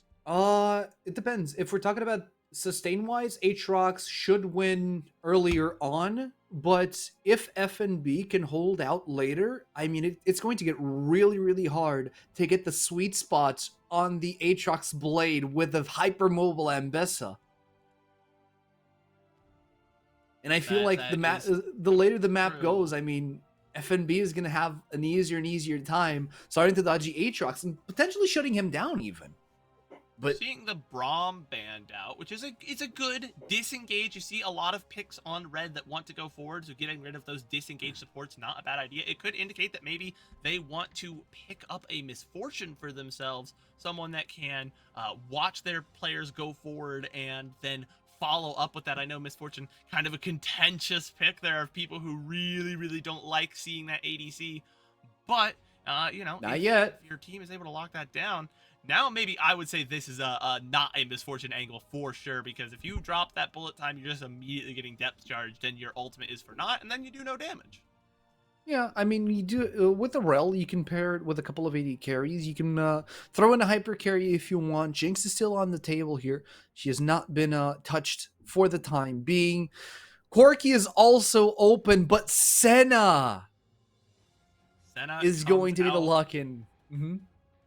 Yeah, and I think it's a good pick overall. It's got some scaling. It gives them some options for those later game fights, and it's not super punishable, at least for the most part in the early game, as long as you play relatively safe. The mid lane matchup's gonna matter a lot here. Is Kaze? Is he? AC. We're back to season 1. Are we not back to season 1? It's NETF mid. Twisted Fate. It's NETF mid. Oh, I talked about crazy picks. Let's go. These are awesome, AC. Yep. So the TF mid brings you a lot of versatility. It gives you the access. It gives you an ult that gives you vision over everyone on the opposite team. Means that you can commit vision without taking risks. Could be good for map control, but ultimately Azura's draft into the smolder scaling angle. They have the Smolder scaling angle, and their team fights are going to be a Ooh. little awkward to play, but can be very explosive. If they find the right angles, they kick the right targets, they drop timbers into a team, they're going to be able to knock down red very fast and cause a lot of problems very quickly, whereas red are going to have to slowly kind of chunk their way through the side of Isurus, playing a little more front to back. They have a little bit of mobility, but besides the public execution from Ambessa, they're not going to be able to quickly snap onto that back line. And this was just kind of a crazy draft for me. I talked about, oh, maybe, it's game 3, finally we'll get some out there picks. I Mm-hmm. don't remember last time I've seen a Twisted Fate in pro play. Did he we've get picked in MSI at all? I think so. Yeah, MSI, other international events. He's been seen, but you don't usually see him on a game 3. You expect to see TF on a later stage of the draft when he lacks the counterplay to actually punish the pick. Because I mean, at the end of the day, it is Twisted Fate. He is a very immobile champion. He has no dashes, and his safety net is a yellow card sometimes. Yeah, I'm looking at the Twisted Fate games here, picked up across 2025, and he's seen some play in the LCK. He saw some Yeah. play in like LPL and LCK Challengers League, but no, he did not get picked up at MSI at all. And he's only got 14 results at all in season 15. He has not been a prevalent pick, and so that makes me very excited to see what he can do on the Rift, especially with the prevalence of Unsealed Spellbook, which is a wonderful rune for Twisted Fate. He loves running that. Yes, he does. And let's see if he is the one running that Unsealed Spellbook alongside his support as we head into the last match between Isurus Gaming and Red Canids. Red Canids dominated the first game. Isurus bit back on the second game. And the third one is for anyone to pick up. We're going in. SuperBren, what can we expect right now off of these two drafts? What can we expect? I think this is going to be an exciting one, regardless of the overall outcome. Getting to see, Jose Dioto play his Lee Sin, which is just inherently a very exciting pick. You can get a lot of flashy, crazy plays. And then Kaze, having both Teleport, Unsealed Spellbook, and Destiny, he's just going to be across the map making crazy plays. And so you're going to see, I think, a lot of just map movement, a lot of weird set plays coming out. And I think this should be just a fun one to watch overall. I think we're going to see a lot of just interesting League of Legends on the Rift for this game 3.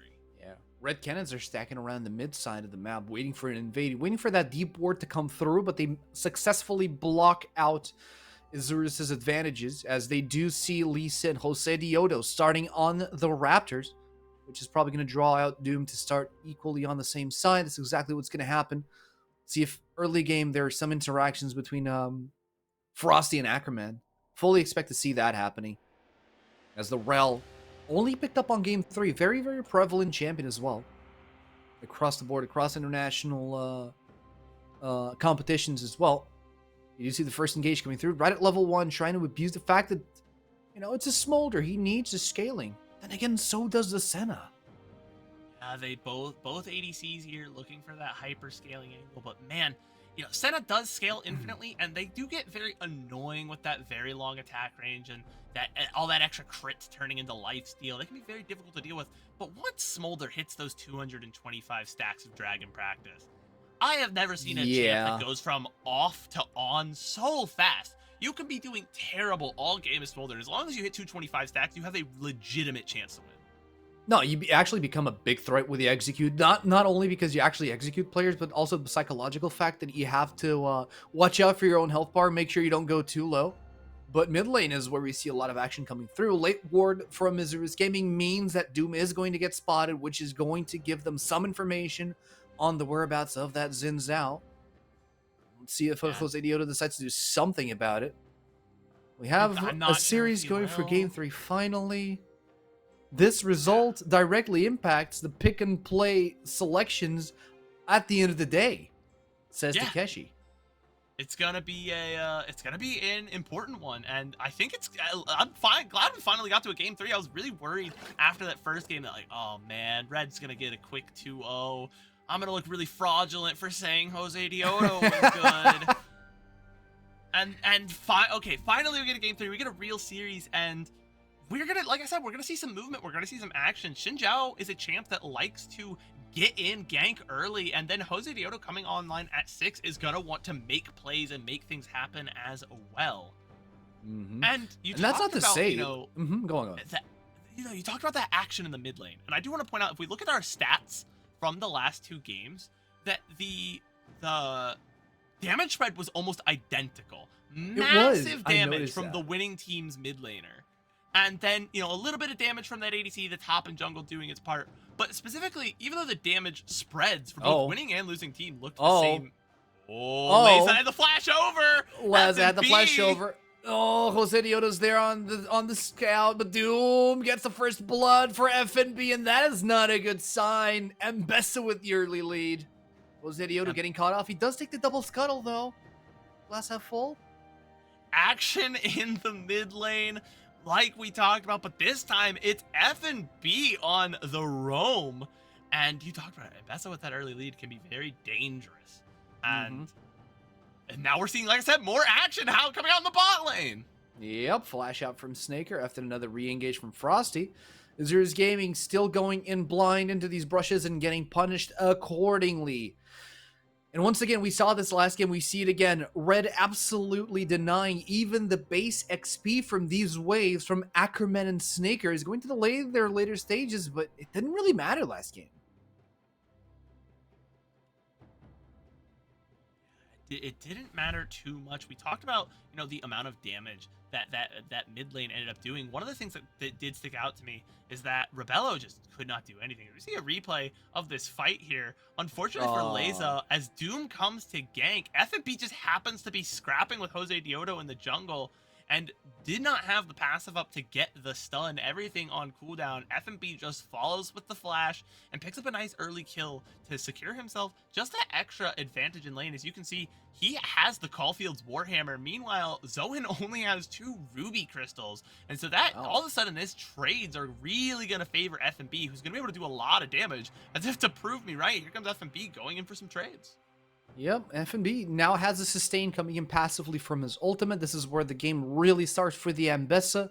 On the flip side, I mean, talking about that mid lane interaction, I feel like Leza was just way too focused on the trade against Kaze to realize that there was a skirmish going on in the jungle, reacted too late.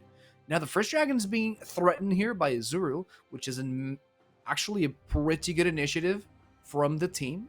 See if Red Cannons will actually respond to this. Doom is right around the corner, but I don't think he has the realization until he puts in the ward that the dragon's being done. Will he interact, or will he let it drop? Gets pulled in by the anchor. Smite comes down, drops in favor of Azuru's. A lot of damage coming in with the Timbers falling into Summoner's Rift. Jose Dioto is still alive, but he finally drops down. Leza collects a kill, but ultimately it's Red Cannons sealing the feat of war and getting 3 kills here against Azuru's 1.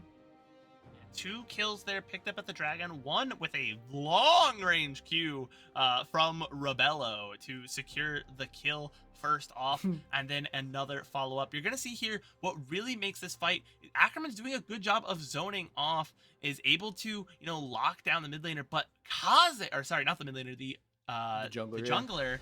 Kaze is on the flank there with the Destiny and comes out relatively unscathed, and so there's no one really low for Jose Dioto to pick off, and without the ult, he can't make any space for himself and is going to fall as well. Consolation prize, they at least get that first dragon, and that early Cloud Drake can have a lot of impact, that little bit of extra movement speed, allowing you to get to around the map just that little bit faster, get set up just a little bit sooner, and that can make or break a lot of fights. Exactly. But it's not going to be the Cloud Soul. It's just going to get the passive movement speed from one lonely little Cloud Dragon. Let's see how the rest of them go here. As Red Cannons keep up the pressure in the bottom lane. Top lane, Mbessa is starting to feel the pains of having to deal with chunkier Aatrox. Can't really bring him down fast enough. Not as fast as he can heal, however. So we're going to see a little bit of a stalemate. That was A hook of all time, very unfair. Depth charge as well. Frosty is in trouble. Flash is not available. They're trying to heal him. Rebello keeps him alive for as long as he can, but ultimately falls for Ackerman. Now Rebello flashes under the tower, tries to get as much damage into the support of Azura as he has as possible, but ultimately one free kill for Azura is always welcome for the squad. Frosty stepping out into the river, thinking he's safe to back. But if you don't know, the hitbox of that anchor is not just the physical anchor. The ghost projections on its sides also count for the hitbox. That's why a lot of people don't recognize when they are in danger. Yep, and that is a dead Annie in the mid lane after the yellow card CC chain. It's simple point-click CC. It's as easy as it gets for the TF, who is right now building into a Rite of Ages. I feel bad to call this out, but it is very similar to the game one. Leza is just overstepping a little bit, not really having a good recognize of the tempo and maybe losing track of the jungler as they step through the fog and can't track that jungler because they keep getting caught out. Just one CC turns into two because you're not expecting the whole team to be there, but you really have to, be careful. Annie doesn't have any mobility. Public execution on top side and Destiny coming out. Okay, the World Ender is trying to get a little bit of damage out on Kaze, walks away with a flash. Should it be enough? Yellow card comes in a little bit too late, eats a tower shot. The tower is still nice and warm. FNB fighting under the tower, flashing out. Zoan puts them out. FNB and Kaze do pop a flash, but that's a lot of time wasted. Meanwhile, in the bot lane, lockdown under the tower, but still outside of range. Rebello gets in a good position, trying to get damage down on Ackerman, but he's starting to get really tanky with the approach of Jose Diodo, Leza, and Doom. It's a 4-man dive onto the bot lane. Frosty and Rebello, for now, are in a good position. Go for Ackerman. He's at half HP, but still very tanky. Magnet Storm. A lot of people locked in, locked down. Another yellow card on top of Annie. No Timbers to be found. Kazi gets the kill. In comes FNB now with the teleport, looking for the rest of the fight. Snaker running away with Jose Diodo and Ackerman anchoring away, but they want more. Another yellow card into a cleanse from Snaker. Coming back, they decide to let it go, taking one kill for themselves. Good cleanse. Zoan tries to find some value on the top side. Jose Diodo not willing to let it go. Might have put himself in a bad position here. Didn't see Frosty, and he might go down. He is going down. He flashed over the wall. Doom perfectly positioned behind Frosty. Who put that wall there? Min flashes and then tries to warp up. Still going, AC! We're not done. Leza trades the kill. They just wanted to get the red. Leza finally finds a little room to breathe, but I mean, who is going to stop Kaze from taking plates now? AC, I think we started that fight like 2 minutes ago. I think I was like a different age when we began that fight in the top side, and then it went to the bot side, and then oh my goodness. I was like, yeah, I'm gonna talk about like how the world under healing, and then I was like, oh no, now we got another fight. I don't even remember what I was taking notes. Like, yeah, okay, I don't care. Throw those notes out. We're in a different stage of the game. This is not the same League of Legends we were playing 3 minutes ago. No, it's not. It's not the same League of Legends we were playing 2 games ago, or even 1 game ago. Now, we do see Frosty get a little bit deeper here with the vision, with the dragon spawning in. It's a Chemtrek dragon. I feel like the teams don't really want to contest this and probably want to shift their focus onto the upcoming Herald within the next few minutes. Let the dragon marinate for a while. As Leza now facing off against FNB. I don't know if these assignments are ideal, but if they're okay with it. It's not great, but I think FNB not really wanting to press the issue, smartly kind of having the read that I don't know where the vision is. You know what, AC? Seeing Ackerman walk up, I remembered what I was talking about when that fight started. We were talking to give a frame of reference of how long ago it was. We were talking about Nautilus hitboxes. True. Which is like 4 minutes ago when that fight broke out into we get a replay of the post fight here. Because yeah, you did have the teleport from Leza. Oh man. Tries to dash to the ward, but just gets caught out by the wind becomes lightning, and Leza uses the teleport. Solo kill. A little bit of a solo bolo Skies! on the I mean, hey, see, I'm gonna shut up because I'm not allowed to talk about the game. These guys don't stop fighting. It's a constant scrap. Yeah, no, Jose Diodo, when you were talking about Jose Diodo dying midway through getting the ward jump, he actually tried to flash first and flashed into the wall. That's why Oh he panic no. flashed into the wall, then tried to war jump. But hey, at least they got the dragon. Azura's Gaming, amongst all the chaos, they are finding a little bit of peace, a few objectives. They're getting there slowly but surely. Smolder's starting to get big. You know, he already has the Essence Reaver. He's looking okay. He's feeling all right. He just needs a big bad Nautilus next to him to feel safe. Yeah, and they are down 1.5k gold, but they have some intangible stats there with the dragons, the 2 dragons they were able to pick up, and a couple of extra petals that Red hasn't secured. And so, you know, it's not the worst. It's not great. I'm not gonna be like, oh yeah, this is a fine position for Asurus, and they'll scale in and they'll be good. Being down 1.5k at this stage of the game, not what you want to see. Not ideal. But it is not, the game is not over. There's a lot of League of Legends still be played, and if the pace of play in the last 10 minutes has had anything to say about it, it's gonna be frenetic. Yep, FNB right now going in a little bit of a lull in terms of his power spikes. He's not really being able to out-sustain Zoan, who already has the spirit of the Sundered Sky, in this case. Jose Dioto getting spotted all over the place. But actually, Kazi is the player with the most gold right now on the map. With the Rod of Ages, FNB under the tower. This could be dangerous. Teleport coming through. SuperBren, we're seeing a fight here with Ackerman splitting away from Zoan. There goes the public execution into the world ender. Zoan's still alive, still trying to heal. He's trying to pop the auto attacks to stay alive with the Sundered Sky. He can't have enough space. He doesn't have enough space. And Red Canids take down the winged beast, Zoan. Notably, Zoan did not have the full Sundered Sky. Oh, he didn't. You're right. The components. He just purchased the Sundered Sky, and so that's a lot of extra damage and sustain he did not have for that fight. And you saw he was able to heal up quite a ways. He was still able to, with the Darkened Blade, with the World Ender going. He was able to sustain quite a bit, but just didn't have the damage to come through for that sustain to really mean anything. It just meant it took a little longer for Red to ultimately secure the kill. Exactly, and now the eyes of Azura's Gaming go straight for the Herald. After taking the dragon, they find their third objective in the form of this Herald if they can secure it. I'm sure Red Canids don't want that to happen, but they have a lot of vision to cover before they get there. They find 4 players of Azura's. In the meantime, tower goes down in the bot lane, FNB collects it. Will he be able to join the fight? He does have teleport, and it should be coming in at any time. Doom gets stunned, he cannot die, or else Smite is down, and the objective is done for. They're dealing with Tibbers right now, but the bush is once again warded, and Jose Dioto is completely alone in the pit. Will be able to collect the Herald. Will Kaze get a yellow card to at least get a retribution kill for the objective? He can't find the range, SuperBren. And you know what? As brutal as that feels, to just get walled off the objective, the Herald taken with no recompense there for Red.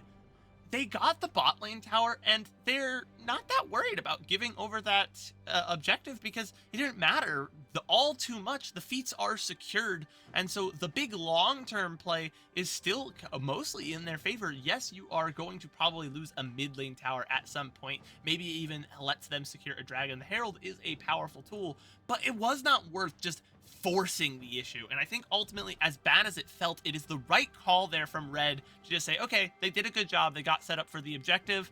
We don't need to have a teleport in. We don't need to force a fight. We'll take what we can get across the map with a tower, and we'll call it a day. Yep. And now the attention focuses back onto the bot lane. You have Otacon spawning in soon. So is the dragon. It's all coming down towards this bottom half of the Summoner's Rift. You already see Kaze, who's been passive most of the game. He has collected 2 kills and 3 assists throughout the duration of this match. But so far, not a lot of engage, not a lot of initiative through the map. He's been mostly supporting the team on the fights, giving away vision. FNB getting ganked once again. Les is speeding up towards him. FNB decides to just give the tower over to Azurus. Yeah, again, Red is recognizing the state of the map. They've got a gold lead in almost every lane, and the one lead where they don't, it is a 10 gold lead. I don't think that matters all too much. And so they're just trying not to give away free gold, because while slowing down the game, sure, it benefits Snaker because he can scale. It also benefits Rebello, and after about 150 stacks, if you really let the Senna get to that stage, you get outranged as Smolder by the Senna pretty severely, to the point where even your abilities are being outranged. We're seeing a fight. Maybe the issue is going to be forced here in mid lane. Yep, and Doom just dives in, gets Ackerman's flash out. Piercing light doesn't quite land on the target, but it doesn't matter. Doom finds the hit with the spear's tip. Zoa now in the mid lane to mitigate some damage and the potential tower break.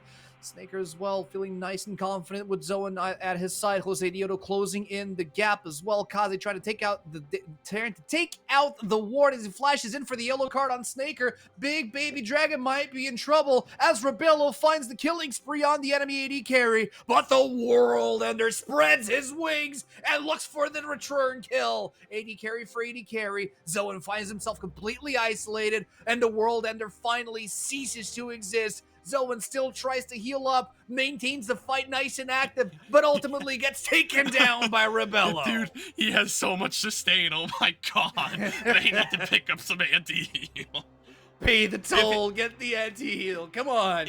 If Snaker hadn't died so early in that fight, that healing would have really mattered, but unfortunately just got caught out, and Jose Dioto was caught out in the river, couldn't find the right target to go in on, never had that opening to just go in, get a pick, and keep going. And so now Red have grown that gold lead, knowing that, yes, they can sit back if they want a really late game scale, but if they have the gold lead right now, a smart fight is all they need to continue to snowball it, because you can't just sit on the gold lead if when you have it.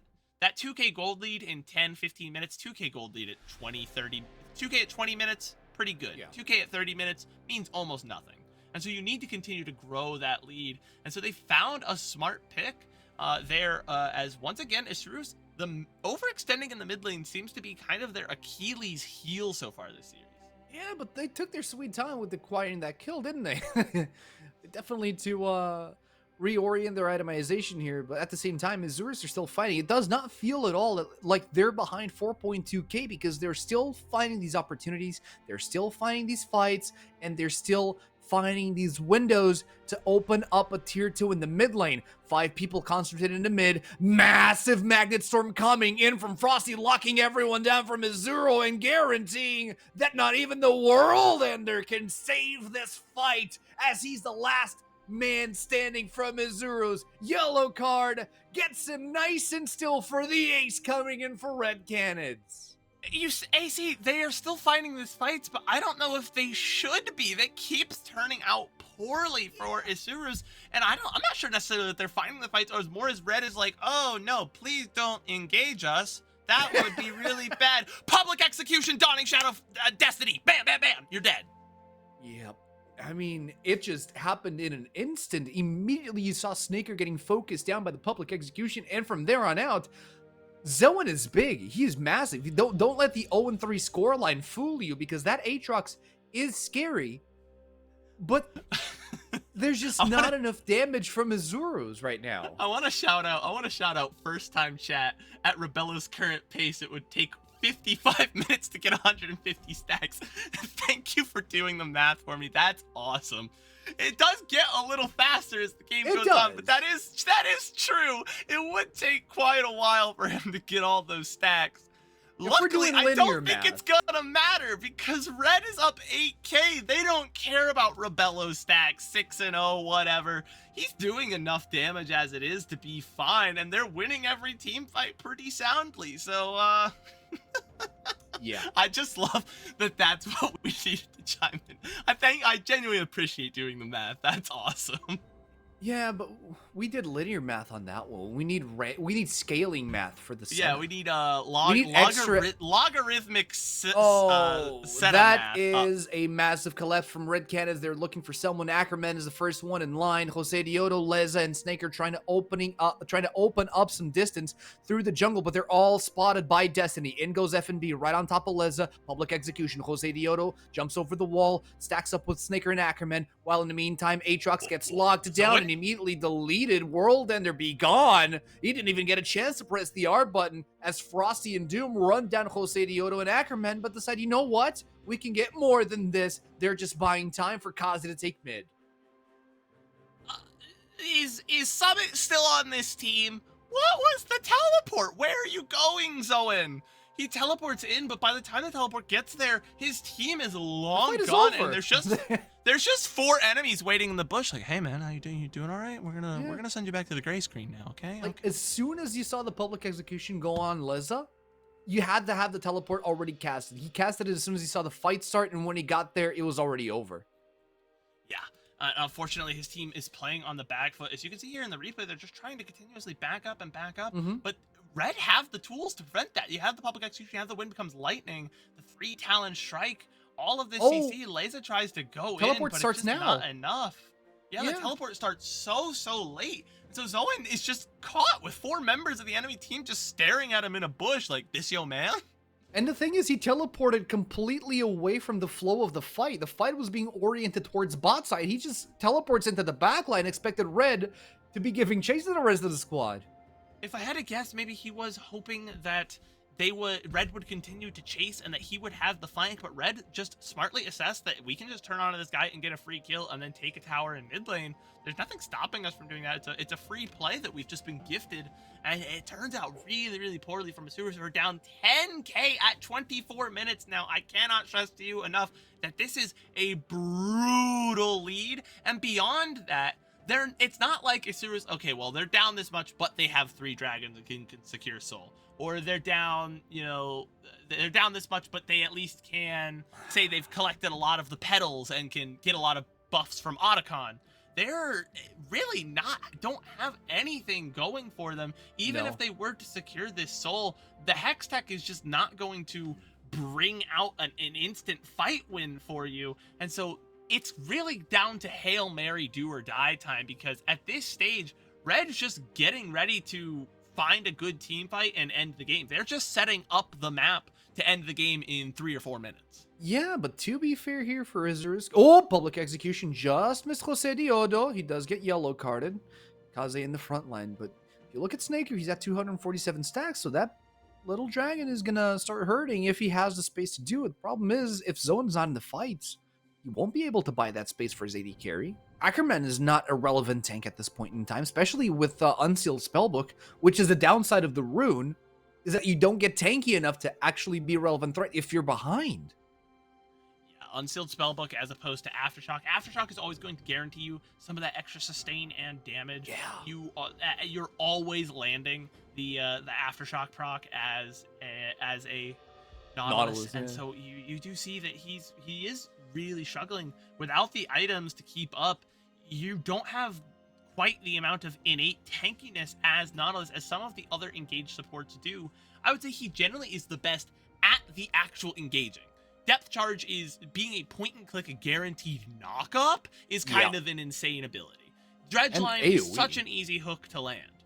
But the downside to that is you don't have Leona W to give you an extra 90 armor and magic resist. You don't have Rel, where you can steal armor and magic resist. Speaking of Rel, Frosty's just going in on his own. He doesn't care. Look at this mad lad. There's nobody near enough to actually follow that up, but I respect the aura farming flash on the face of Ackerman. Absolutely, I'm down for that. Let's do it again. I think it does work out because look at the map for Asuras. They don't know that there's no one there to follow it up. And so he just, with that flash and engage, I don't know if you noticed that he needed a flash, but he forces Asuras to run away and buys a bunch of space. And the Magnet Storm pulling Ackerman back forces a flash out of him. Now, Doom is in there, but he's taking a lot of damage. Look at that health bar. What's online right now, AC? 269 stacks on Smolder.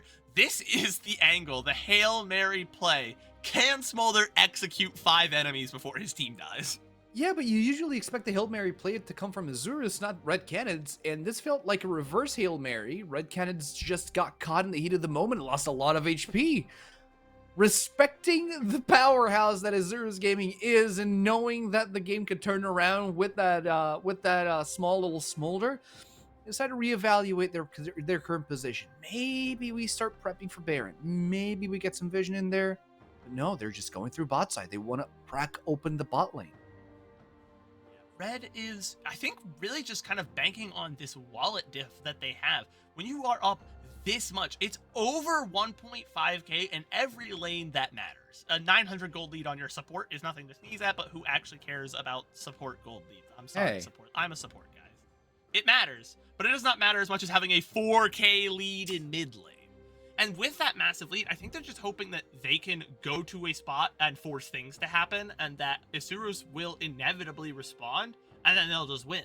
Because they don't really need to macro, they don't really need to play the smart game correctly, because even if they flub a fight, even if they don't execute it perfectly, they probably still win that fight, and even if they don't, their lead won't shrink by all that much. No, but you are giving tools away to Azurus, and we've seen that Aatrox can be kind of scary. We haven't seen a massive play from Jose Dioto isolating a key player from like the rest of the squad, but we're going to see that as the Baron gets started here by Red Canids. They're not clearing vision. They're not allowing any information to fall over on Azurus' side. They spot FNB. Rebello is over the fighting wall. The Baron from outside yeah. the pit.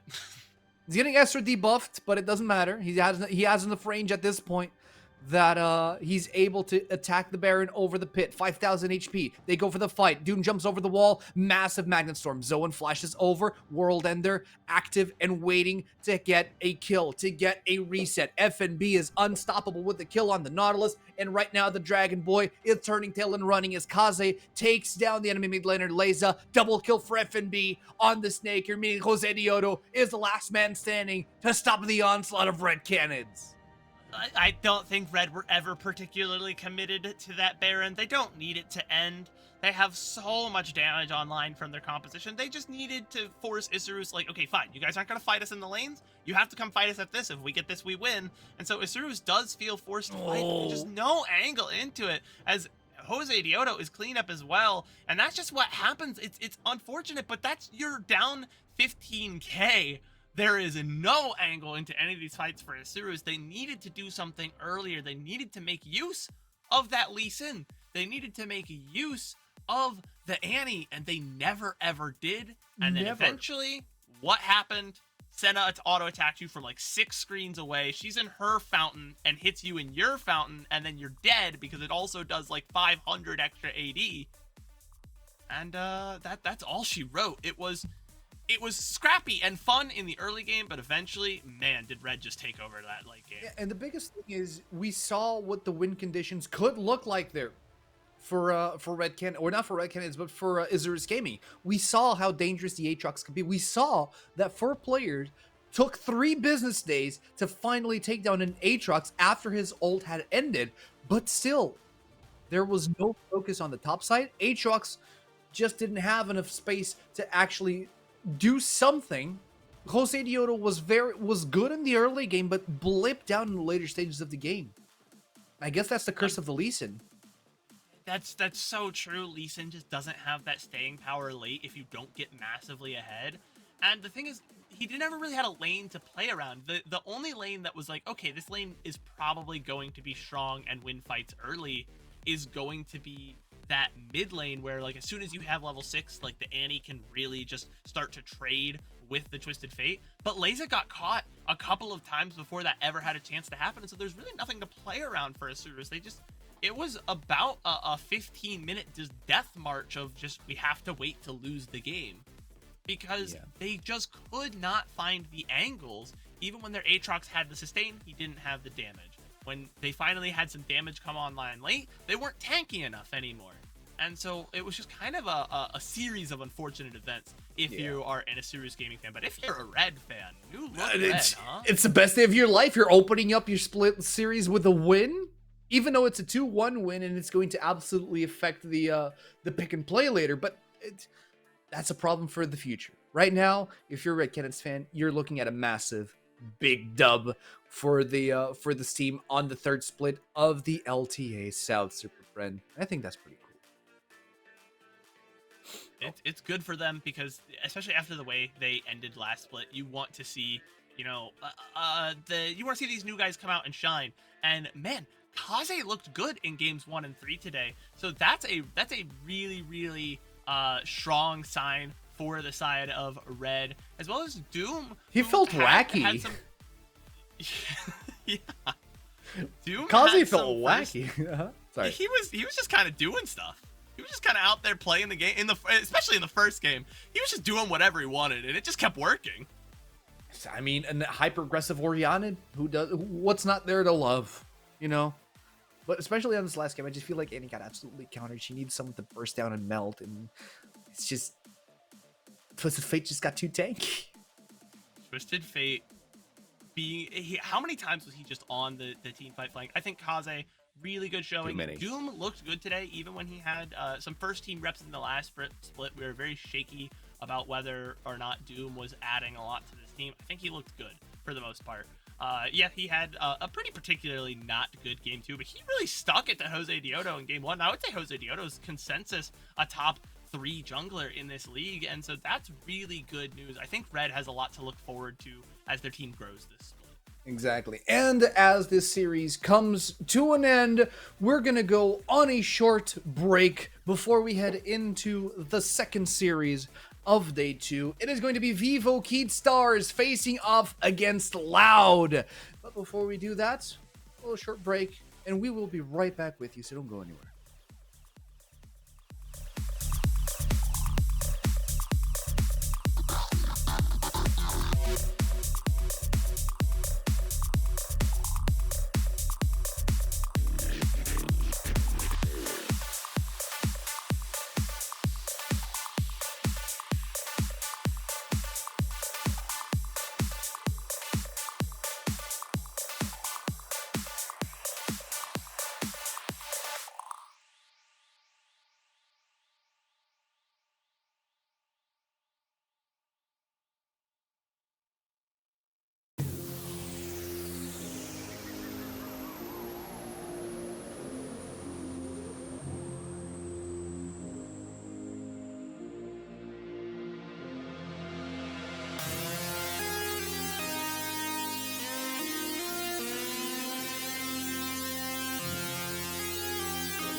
So hold our heads up high and beat the drum to what we love.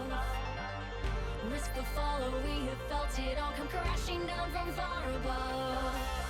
Stars are rising, countless worlds colliding, only one will take it all. Can we bring to fall the giants? Can we make the final call? We are the ones to ignite the darkened skies, the champions of the world that we defy. Welcome, everybody. Thank you for being here. My name is 4x4. That is Rev, and we've got one more series to go this weekend. The 4-5 matchup, if you will. Based on last split standings, this one in theory should be the most closely contested. It is Loud versus Vivocade Stars. And Rev, this one, in my opinion, this is one of those where it's like a crutch phrase for me on the podcast. You could tell me all four outcomes, 2-1, 1-2, 0-2, 2-0, and I wouldn't be surprised. That is how I feel about this series today. Well, okay, so I'm gonna start off with a question which will bring my hater self from the last plate. Hell yeah. Is it just this series or is it just VKS? I think it's this series.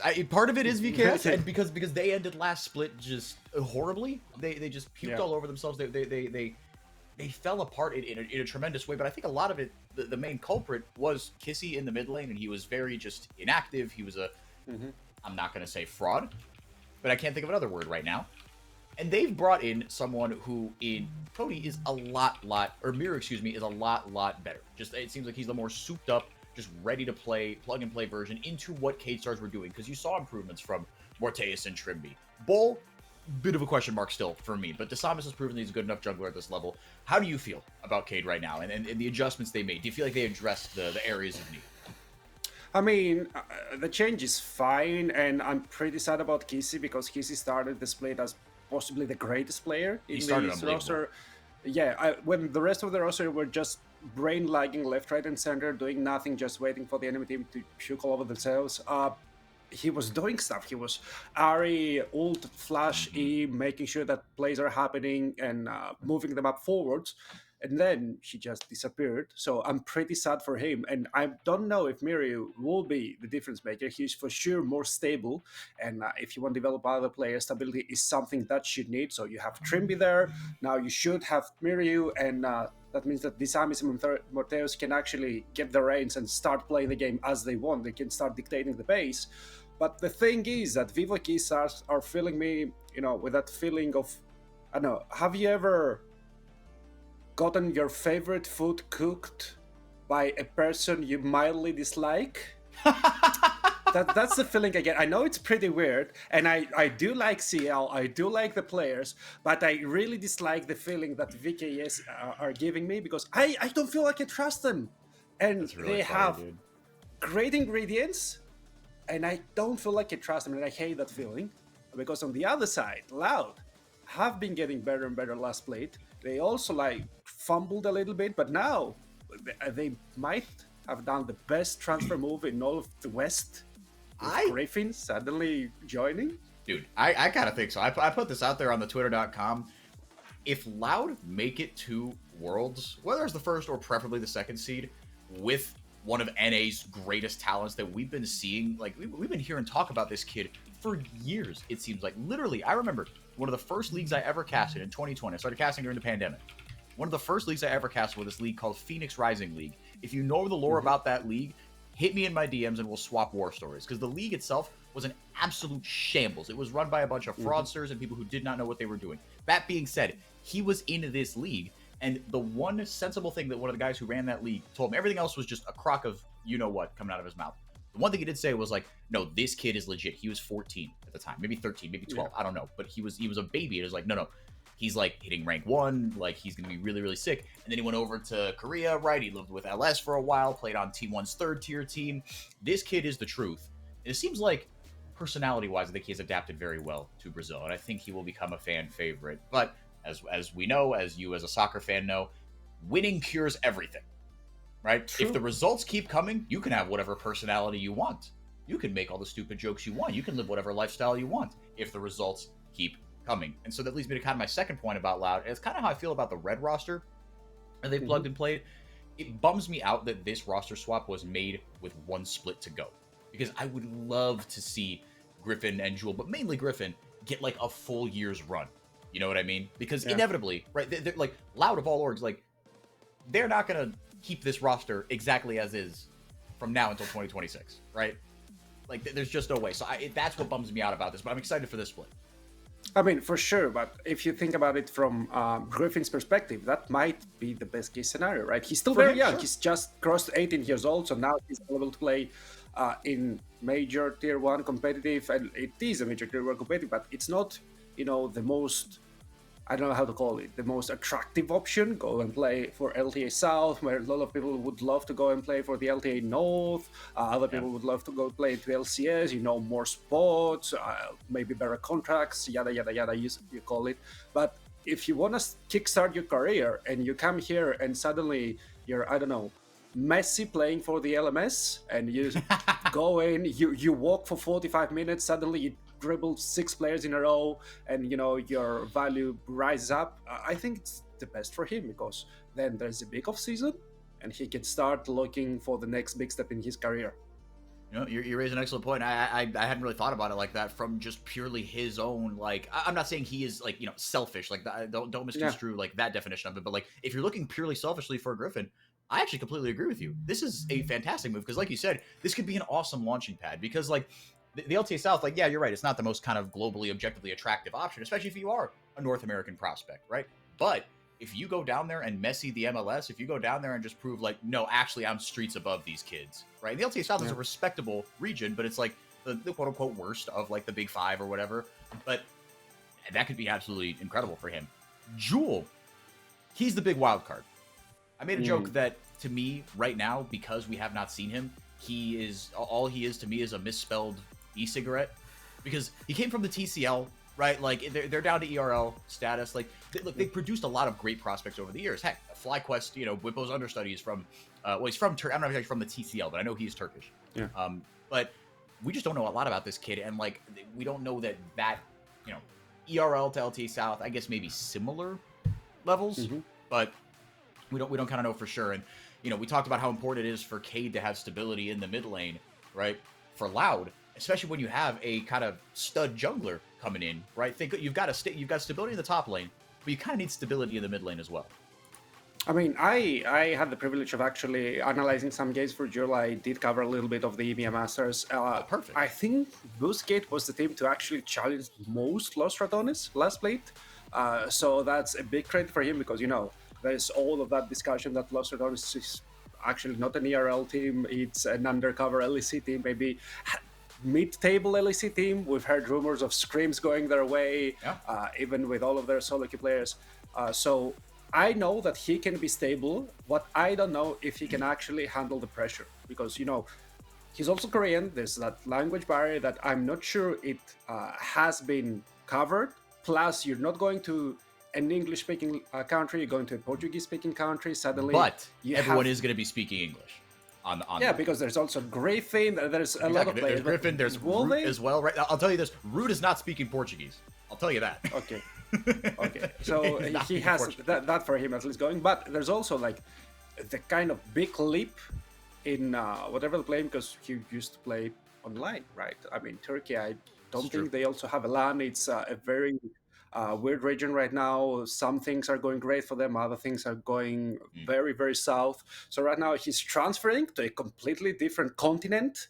He has to completely abandon his previous lifestyle. He has to play LAN offline with a crowd, and that can be a big step to cover, especially if you're coming from a very, very introverted society like a Korean. Yeah, no, and you see, like, I mean, and that, like, as far as kind of to that point, as we get into draft here, Wukong locked in first for Griffin. I mean, I'm assuming, and then responded immediately by Miru, again, assuming, with the Talia. The bans, nothing kind of too crazy, right? Taking away the Gwen from Bull. I guess Robo maybe just doesn't want to play into it. I do respect Bull on carries, but only the requisite amount of respect. He's been a little more volatile than I would like to see for my dear friend. Samus going to lock into Xin Zhao. But to your point, Rev, we've seen in the LTA South, Koreans, whether it's Korean coaches or Korean players or Korean whatever, when they come over to Brazil, because they are so just like polar opposite culturally, right? Like you said, much more introverted versus extremely extroverted, right? And like you said, you're playing on stage in front of a rabid fan base like Loud. as the Sivir is locked in here for Rude. Already 2 picks in the split so far. Yeah, this could be a challenge for the boy, but it is nice that he does have Root there as just another Korean to, it's a comfort blanket. Yeah, I mean, and it's not only the culture. I think it also translates into the gameplay, at least the style of the gameplay, because the Koreans were used to be famous for the control playstyle. I remember the games ending with just one kill or two, especially after the durability patch. Now it's they're coming into a region where they really like to scramble, right? Sometimes there are games which are a little bit of a snoozers, but usually they do like to go mid, feed the poros, play ARAM instead of SuperBren. If you have better fingers, you'll win. You'll get the W, you'll get the points, you'll move on forwards, and that's a little bit of an unspoken handshake that they do have. In that case, I do hate that Sivir is back in the meta. I think it's the 3rd time we see her. We've only seen 4 series. I used to love that champions, but man, unless you're playing into an Ezreal, you're AFK for the first 15 minutes. I hate this.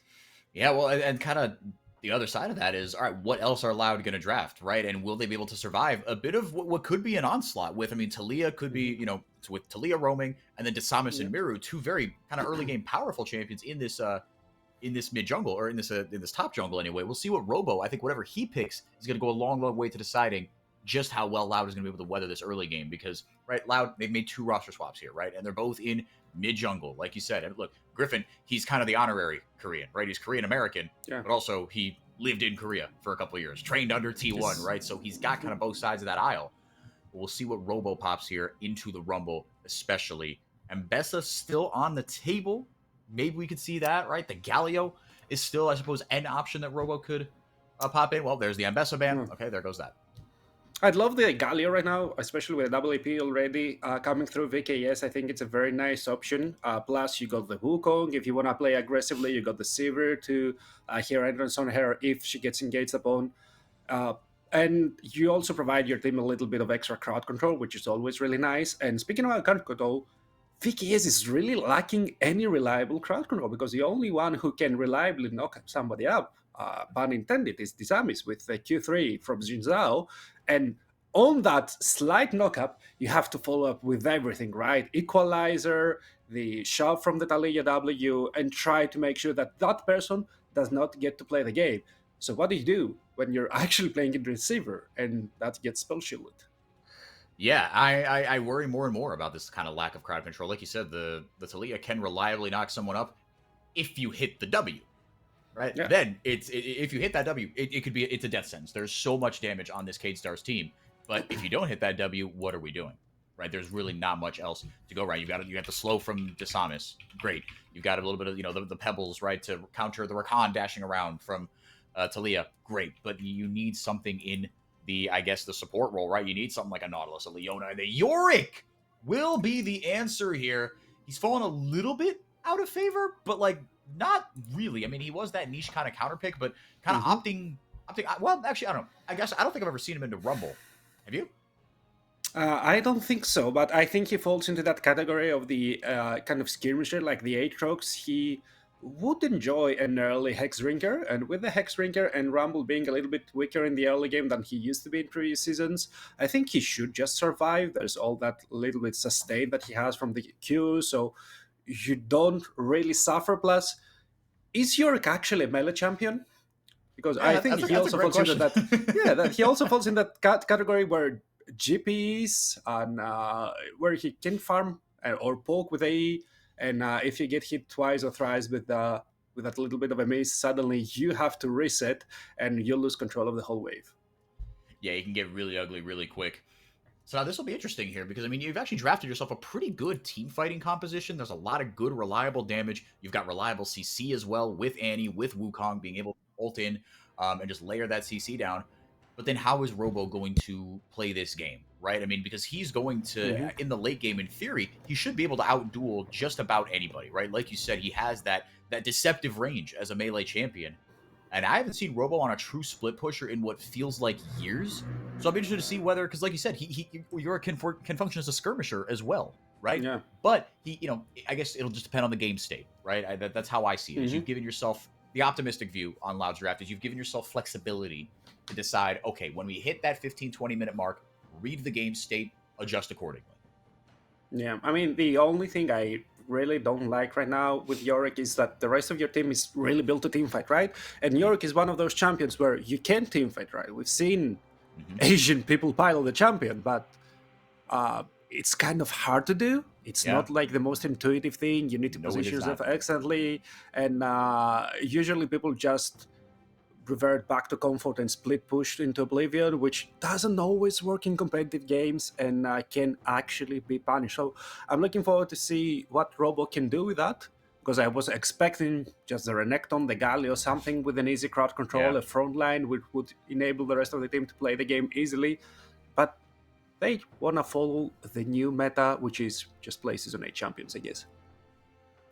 Yeah, so this will be interesting to see how this composition goes. For the last pick, Cade did draft themselves some crowd control, so that's very exciting. It's a very powerful crowd control, but it does come from a support, right? You're still balling on a budget a little bit. You've got to be very intentional with how you engage, as the highlighted matchup is the two new boys. Well, one new to the league, one new to his team, Jewel versus Miru in the mid lane. Yeah, and look, I'm looking forward to Miru for this, for his debut on VKS, because I really do believe that this team has a ceiling that's maybe not as high as the Pains of the Furias, but definitely high enough to kind of comfortably sit top 4. We just haven't seen it consistently. And Miru, for all the problems that his last roster had, he was maybe not the model of consistency, but he was pretty dang good most of the time. But this composition, man, if it doesn't get off the ground early, I don't know. Are you worried about it? Or do you think the Corki can kind of, be enough? This is also a pretty short range composition. Oh, wait, because there's going to be an engage here for sure. No, Griffin getting onto the Samus. The heal popped early. Jewel throwing out the autos, as well as a Q. Merteus will show up here. Again, pretty short range. Now Griffin might be in a little bit of trouble. Bull able to get the Electro Harpoon down, but it will hit Redbert in the back of the head. After all that, just one summoner blown. That's a little underwhelming. And that's the heal as well from 3MB, making sure that the Samus can actually run away from the spot. I'm not sure if Griffin will have enough time to be on spawn for his cams. He should be there pretty soon, but even those slight couple of seconds will make a difference. If you can be on the river first as the Wukong can contest the grab, you can suddenly start lagging behind in XP. And speaking about lagging behind, Miru is also second on the lane, but he has reset, he has full HP, no pot spent, and Jewel, if he eats some of those rock in his face, he will have to start spending those potions pretty soon. Yeah, and now, I mean, you're kind of gonna earn your your superstar title if you're Griffin, as Root taking the business end of a trade there. Morteus just dumping the W, or not the W, the Q I should say, into him. And yeah, I mean, now you've got a power farm, you've got a power clear as Griffin. Now it's like, okay, this is like one of the few things you can reliably practice in League of Legends, right? That the practice tool only does so much, but you could get in there and just practice your level 1 to level 6, your clears, your mechanics. How do you leash your camps, right? How do you, double leash your camps and whatnot. This is where you gotta make your practice become, be very fruitful. So he should be fine, all things considered, right? Like he's tied up with the Samus right now, hasn't blown his health pot just yet. The Samus ever so slightly ahead of him in the mid lane. Meanwhile, Miru taking advantage of the little break he had in facing Jewel, just a little ever so slightly ahead. In the top lane, though, yeah, this one's going to be interesting, because if you get shut down early here as Bull on the Rumble here, could go really sideways, just in terms of actually. Okay, that then brings me to the question I asked you before we got interrupted by a skirmish. Do you think that, again, this is a short range composition, limited CC, it's really just Trimby? Do you think this will survive into the late game if you get into you got to deal with a split push Yorick, you got to deal with Sivir? No, not really, right? Because late game, I'm looking at VKS and I'm only seeing Aaliyah, which also is pretty easy to shut down. You get on top of her once. She's very mobile if she hasn't gone with the casting the ultimate preemptively, which will also make sure that she will not deal any damage if you go into the ult cast. It's going to feel pretty weird. The rest of them, Corki is a mid-range assassin. He really falls off post mid-game unless they found a new build, playing him full critical or whatever. Rumble as well, after a point he's just a CC bot, a little bit of poke, and if you do have a lot of crowd control, then he can actually become annoying and deal a lot of damage. But you don't really, only Redbird, Only Trimby is the big crowd control, as you mentioned, but he's also a very good go button pusher. Hmm. Now, Yeah. I wanna swap topic of conversation a little bit, and I know it's a very common topic when VKS is playing, but I want to talk about expectations, right? And Mm. what would be a success. But this time, I don't really want to focus about VKS. We talk about them, yeah, 3-year plan, yada yada yada. What about Loud? They are one of the most successful Brazilian organizations right now. They don't really feel too confident in the LTA South. They haven't got the greatest results, and they have made some great roster moves. We talked about Jewel. We talked about Griffin. Is top 3 even considered a success for them? Here's the thing, right? I mean, to me, as an outside, as a neutral, I think top 3 would be a smashing success for Loud. Because, well, maybe not a smashing success, but I think it would be a success because you're trying to bet in 2 new players, right? You've made a roster swap in between every split, right? And this just feels like, okay, you want to let Root go out into the sunset before he goes to military service in Korea. This is his last split. Redbert, God bless him, 2-time CBLOL champion. He's on the verge of retirement, right? Robo might go until his hands literally fall off, so I'm not worried about him. But Griffin, right, might be selfishly using this as a jumping off split. So I think everyone will be kind of selfishly motivated to do their best. And I think given the circumstances, to me, top 3 would be a success. Oh my goodness, I think Jules just dead here. Flash W, he survives. Man, oh man. But to them, I think they're thinking title or bust. I think Griffin is coming down here thinking, I've got to boost my stock, and what better way to just dumpster this, what he might see as a lesser region.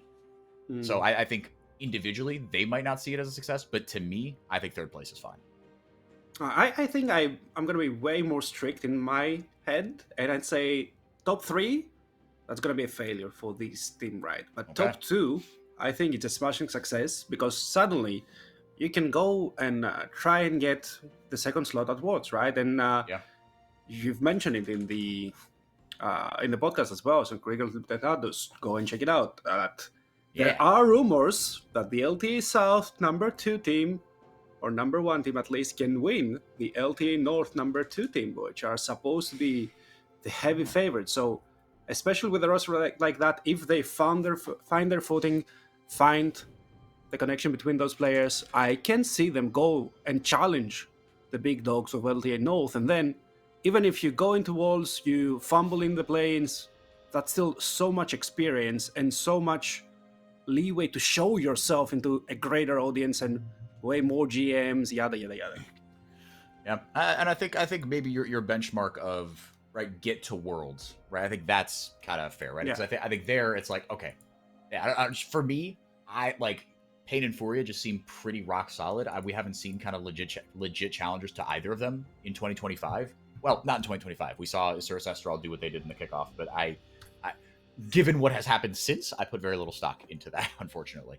But I mean, like I said, this would be the dream scenario if Griffin and company were to be able to go to Worlds, because then Griffin, right, in kind of his first half split as a professional, he would already have international experience, right? He would have the ability. Oh my goodness, yeah, he doesn't survive this one. First blood over to Miru. And Miru has been playing that lane exceptionally. He's been the awesome. Early reset, making sure that he can poke the enemy mid laner out. The better reset first to just come back with the tier, start stacking it, start also getting the extra potion. And he's been hitting those Ws time and time again. First to hit level 6. Overall, so far, and I know it's a very quick judgment, but so far that roster swap has been pretty successful. Miru's him, dude. Like, he's up 400 gold on literally everybody else. Like you said, playing the lane exceptionally and kind of taking it to Jewel right now. He's up 600 gold, right? Coming back with that no magic mantle, which, I mean, super base just into, like, into an Annie, yeah, but, like, also with the tenacity into a Wukong. Okay, it doesn't count on knockups, I guess, Yeah, maybe not. Yeah, my bad. But, you know, you're not going to get just reliably 100 to 0'd by the Annie. So I think a really just self-aware pickup. And, okay, now you're up, you know, now you're up 1 kill, so it has paid itself off 10 times over. I mean, also into the Rakan, right? Because there's so many Rakans who are used to trying to cheat out every single millisecond of crowd control before they're going for the knockup. So you're going for the charm, waiting out a beat, and then going for the grand entrance. So if you do that without having checked that the enemy mid laner has a little bit of extra tenacity, suddenly you can flash out of the Grand Entrance and reposition yourself, win the team fight just of that. Yeah, I think you hit the nail right on the head there with Rakan's wanting to milk every ounce of CC they can. As a Rakan player myself, that is exactly what I tried to do, is try to just, okay, one right after the other.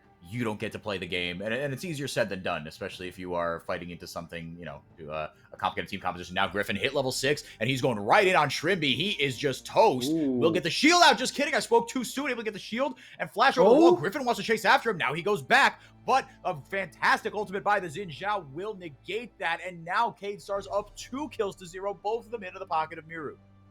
And Shrimby still has the heal, so even if the no-cap hadn't connected with that Bluetooth auto attack into Griffin, he would still have survived. What an excellent crowd control to enable himself with the aftershock. Griffin, I thought he was him. I thought he found the angle immediately, but no, he's still just a little baby in terms of competitive. Now Joel, he's in trouble.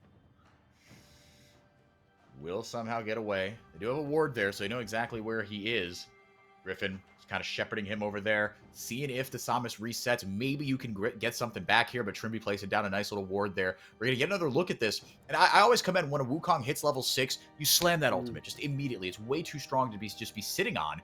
And he did the right thing. It just didn't work out. I mean, I didn't see the number, but like for me, it's 1 HP. Look at that. Yeah. The Bluetooth has connected successfully, but this arm is actually flashing away as well. That little bit of a tenacity, maybe from the runes, working out pretty well from him. And you can see the disappointment. That's actually even worse when you think that you're gonna get the greatest result, and just by a sliver you're not getting the kill. It feels so much worse. Yeah, to have the carpet pulled out from under you, it is infinitely worse than just having a hardwood floor initially, to extend my terrible metaphor. But yeah, you're absolutely right. Now Cade up 2-0 here, Rev. Yes, they're down a dragon, but up 1,000 gold, 2 kills onto Miru. And now they've given themselves a little bit of leeway here. Bull, not having a great time in lane, but he's still doing okay here. But Miru now, he's got the opportunity to really affect the rest of the map here. Again, I think especially once he completes this first item, and he's well on his way to doing that. Again, just 1,300 up, gold up. The entire lead is basically just in Miru's pocket. Yeah, he's him. Right now he has that huge lead, and I think VKS will be looking at his item completion, so the Archangel stuff, as soon as it upgrades into Serf's Embrace, then you start to try and force stuff. So far, they are kind of ignoring the existence of the grabs, even though it would feel extremely nice to take it away from somebody like Robo, even from Griffin, all those champions. If they connect to turrets, they can suddenly melt them, and that Drake can actually be ignored. You are ahead, but you don't really need to fight over every single objective. From the moment that when you hit that 1 and 2 item spike, you will be very stronger. Woo.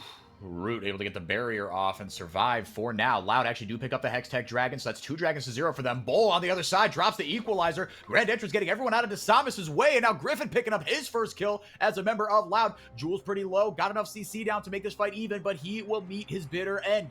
Bull just flame spitting everything in his path that he can. Miru finally able to throw a pebble at the back of the head of Root. He will go down. Redbird and Robo going to fight in the pit for the rest of their lives. Robo! Double kill over for Robo. Very nicely done. And now we'll get a bunch of honey fruit. Redbird trying to go back in. Over the wall. Grand Entrance. Redbird. Atta boy. The veterans, the old men, the ones that have been written off of this Loud roster come up huge to turn the team fight around. And Redbird, he didn't hit his things the last teamfight round. This time, he doesn't miss. All of that experience coming through, all of those knockups. I am waiting for the replay because, man, he did everything masterfully. That was, oh man, if you're a Loud fan, if you're a Redbird supporter, if you're a Redbird truther, I don't know how many of you there are left out there, but that was a great shining moment for you. Yeah, I want to see a replay of this very badly. And Loud, not for nothing, they've got 2 dragons now. So if nothing else, they're forcing Cade into a point where, okay, in 5 or 10 minutes, we know exactly where you're going to be looking, right? And the grubs, crucially, because Cade didn't opt to swap objectives. That's what I thought they were going to do, but there was a skirmish that broke out in the mid lane. Now, Loud have an opportunity to slingshot this game here, Rev. Yeah, and as I said, there was no reason for VKS to fight over that. Your strongest member still hasn't completed her first item. The first item still also needs to stack up. Yeah. So they were a little bit too overeager. They were looking just at the kill score. How are you dealing 5k damage with a half an item Yorick in a team fight? Yeah, that's messed up. I did not expect that number to be that high. But now he's got 3 kills. Now Robo is, as the kids say, he's an issue. I mean, yeah, I think we can start breaking all the Breaking Bad references once again. He is the danger. He is the danger. Knocks. Yeah. But man, I wouldn't want to be on the wrong side of this shovel, especially in the side lane. I'm looking at Bo. He tries to poke him out. He's already half a level down. But okay, here's the replay because they were very, very disconnected. Look at where VKS is. They're coming from all directions, not hitting the same target. And yeah, you're killing Joel, but Joel has already dropped the Timbers. And at this point, that's all he is, a Timbers bot trying to knock up. And look on the other side, Redbird hits one knock up after the other, dodges away from every single point of crowd control. How does he survive here? That Q healed him for, I don't know, 300 damage. He only has components for weapon. Look at the inventory. He has nothing. His base stats are a Ruby Crystal and a Longsword. Yeah, it's disrespectful, really, what Robo and Redbird were able to do. Right, again, you got to give immense credit to Redbird because he played that perfectly. Right, sidestepping that seismic shove. I don't even see that. If he gets hit by that seismic shove, I think that fight goes way differently. He was able to he didn't do anything. He didn't flash. He didn't E out of it. He didn't do nothing. He just clicked in that direction, flashed out of the pit, and then went around over the wall with the W. Really good stuff. Cade did take the first 2 grubs, but again, we don't know exactly who's shot calling, but Griffin goes right back to the pit and grabs himself a Rift Herald. And now, like you said, Rev, this Robo drops down the baby cage there, not able to grab Miro on it. But who's going to respond to Robo right now? Griffin, he's excited for GTA 6 to come out, and he's going right into the bottom lane, question mark? Yeah, he's just going right there, going to make it someone else's problem. The range? No, it doesn't have the range. Hello? You're just abandoning the Rift Herald, and now maybe Loud is in trouble. Disamis finds Robo. Yeah, now they've got to do the best, make the best they can out of this. Disamis taking a ton of damage here early. Griffin in with the ultimate. Equalizer goes down. That could actually be tricky, but Robo is just way too gosh darn big. Has the help of the Maiden. It's a double kill for him. He's 5-0-2. Robo and the Super Minions taking it to Cade here in the mid-game. I mean, it should be Jova, right? You are outscaling, you're winning the teamfight. Jewel? Ooh, whoa! Tries to keep back home, but he survives. Oh, man. Oof, that's so close. But you know what? I really love what I'm seeing from Griffin as well. I know right now Robo's a big dog, the big croc. Call him whatever you like. He's 2k up on Bo. But I love what Griffin is doing because he is pressing that go button in every opportunity he sees. He doesn't allow one unlucky fight to influence his mentality. Look, Redbird find his armies. They're trying to engage on top of him. Nice ultimate over there, but Griffin finds VKS grouped up immediately, flashes in, knocks everyone up. No hesitation, no second thoughts. You are here and you will die right here, right now. After a rough early game, things going swimmingly here for Loud. They have flipped a 2,500 gold swing in what feels like the blink of an eye on the back of that top jungle. Robo, just a menace in these team fights, and the bigger he gets, I mean, the more that ticking time bomb just ticks lower and lower. The hands get closer to midnight as Griffin is going to walk away with what feels like his 4th straight neutral objective. Yes, the grubs were split 2-1, so you give that one to Cade, but that's it. Griffin has gotten every single other neutral objective and just allowed Loud to have a little bit of a cushion even though the game is starting to go sideways. Shutdown gets onto Miru, though, and he might be the only one that's able to contest Robo, and he just got a big steaming pile of shutdown gold into his pocket. I mean, that's a nice shutdown over there. Not the greatest kill. I mean, you could have killed Robo and gotten almost 1k, but you're getting the teleport from Ball as well.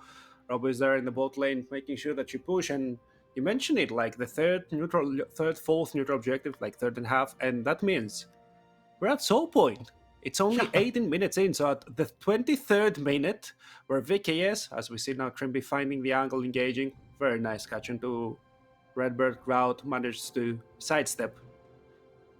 the shove and make sure that he survives. But 23 minutes in, at the point where VKS's champions are supposed to be the strongest, you will be threatening with the soul.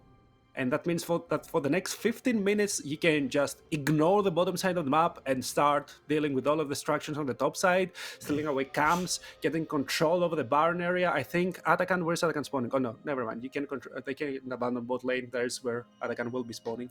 Yeah, and I think that's where the game might end up being decided. That shutdown swung the gold back into Cade's favor, but only ever so slightly. A lot of petals going in Loud's favor as well. But it's essentially just Miru versus Robo right now, right? Who can you set up the best to run Riot in these team fights? And I favor Loud's composition just a little bit more because if nothing else, when you think about it just in terms of, okay, Miru is your big carry right now. Robo is your big carry right now if you're Loud. Griffin can get into the backline. Redbird can get into the backline. Like you said, Rev, earlier, if you can get on top of the Talia, usually you're going to be okay, right? Especially if she's already spent her W. Robo looking for the angle. He was on vision, so he can't really do anything. I'm now trying to think of what can VKS do to try and stop the onslaught, right? Because Disamis has been very nice with the Crescent Guard, finding all those disengages for a little bit, but Loud has been respectful. They never engage all at once. They staggered their engage buttons. That means that you can disengage from one and then get caught by the others. And look, right now they could try and engage. Jul has his ultimate road. Yep. Is almost 2 items strong, so they do have enough damage to deal with RL, with unsealed spellbook, so no aftershock, and no tanky support item. They play with the whatever it's called, the Death Fang. I don't remember the name right now. So Trimby has been going very, very greedy with his build.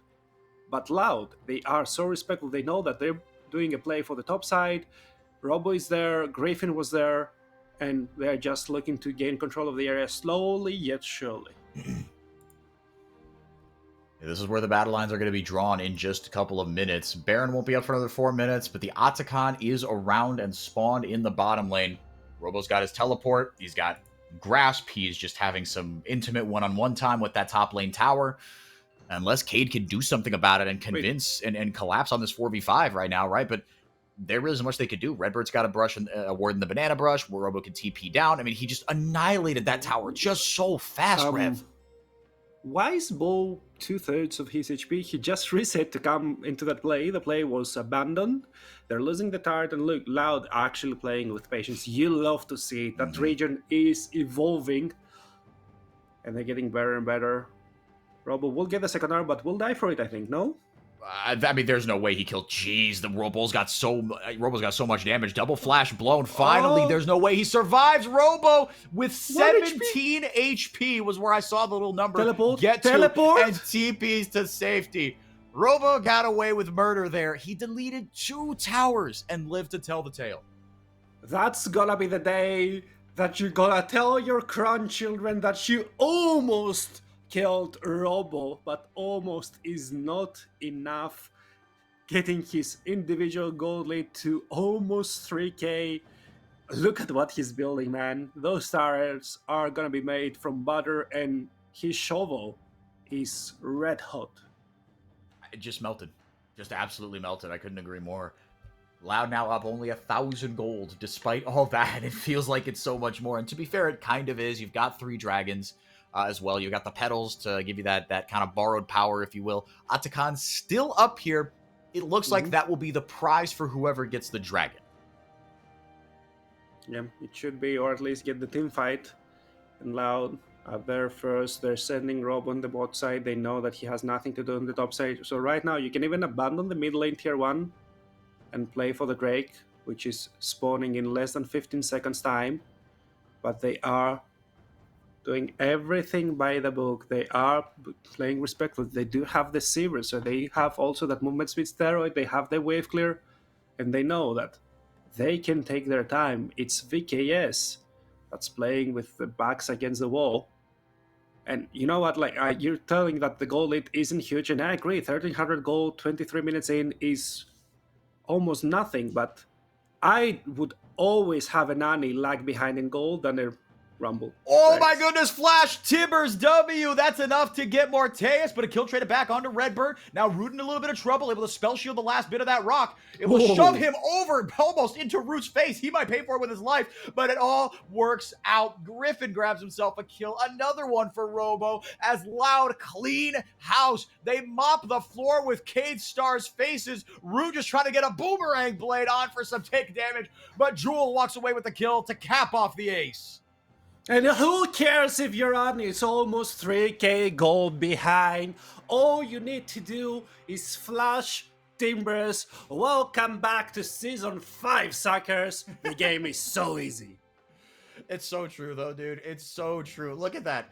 3,000 damage, right? The only one who did more damage than you on your team was Robo. And he's a raid boss at this point. All you have to do is flash bear stun. I know that's an old Udyr thing, but it is flash bear stun. It's that easy, man. Yep, there it is. Two people. Morteus can't really play the game. Trimby can never engage, and even if Ball uses his ultimate very, very nicely, even if Miryu is very strong and his zones route away, it's so much harder to operate the Taliyah than it is to operate the Nani. There's a reason that people like LS always advocate for those easy-to-play champions.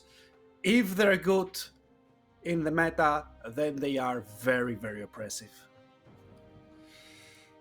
Just like that, Ocean Soul, Atakan, 4,000 gold lead. This is a substantial gold lead. The other one, maybe not so much. And now you've got, and this comp is just going to play itself. If nothing else, you've got so many options, Rev, of how you can close this game out. You want to just straight up team fight? Do you want to look for picks? Great. You've got Sivir and Annie respectively for that. Do you want to operate through a side lane? Guess what? Robo is 6-0-5. Yeah.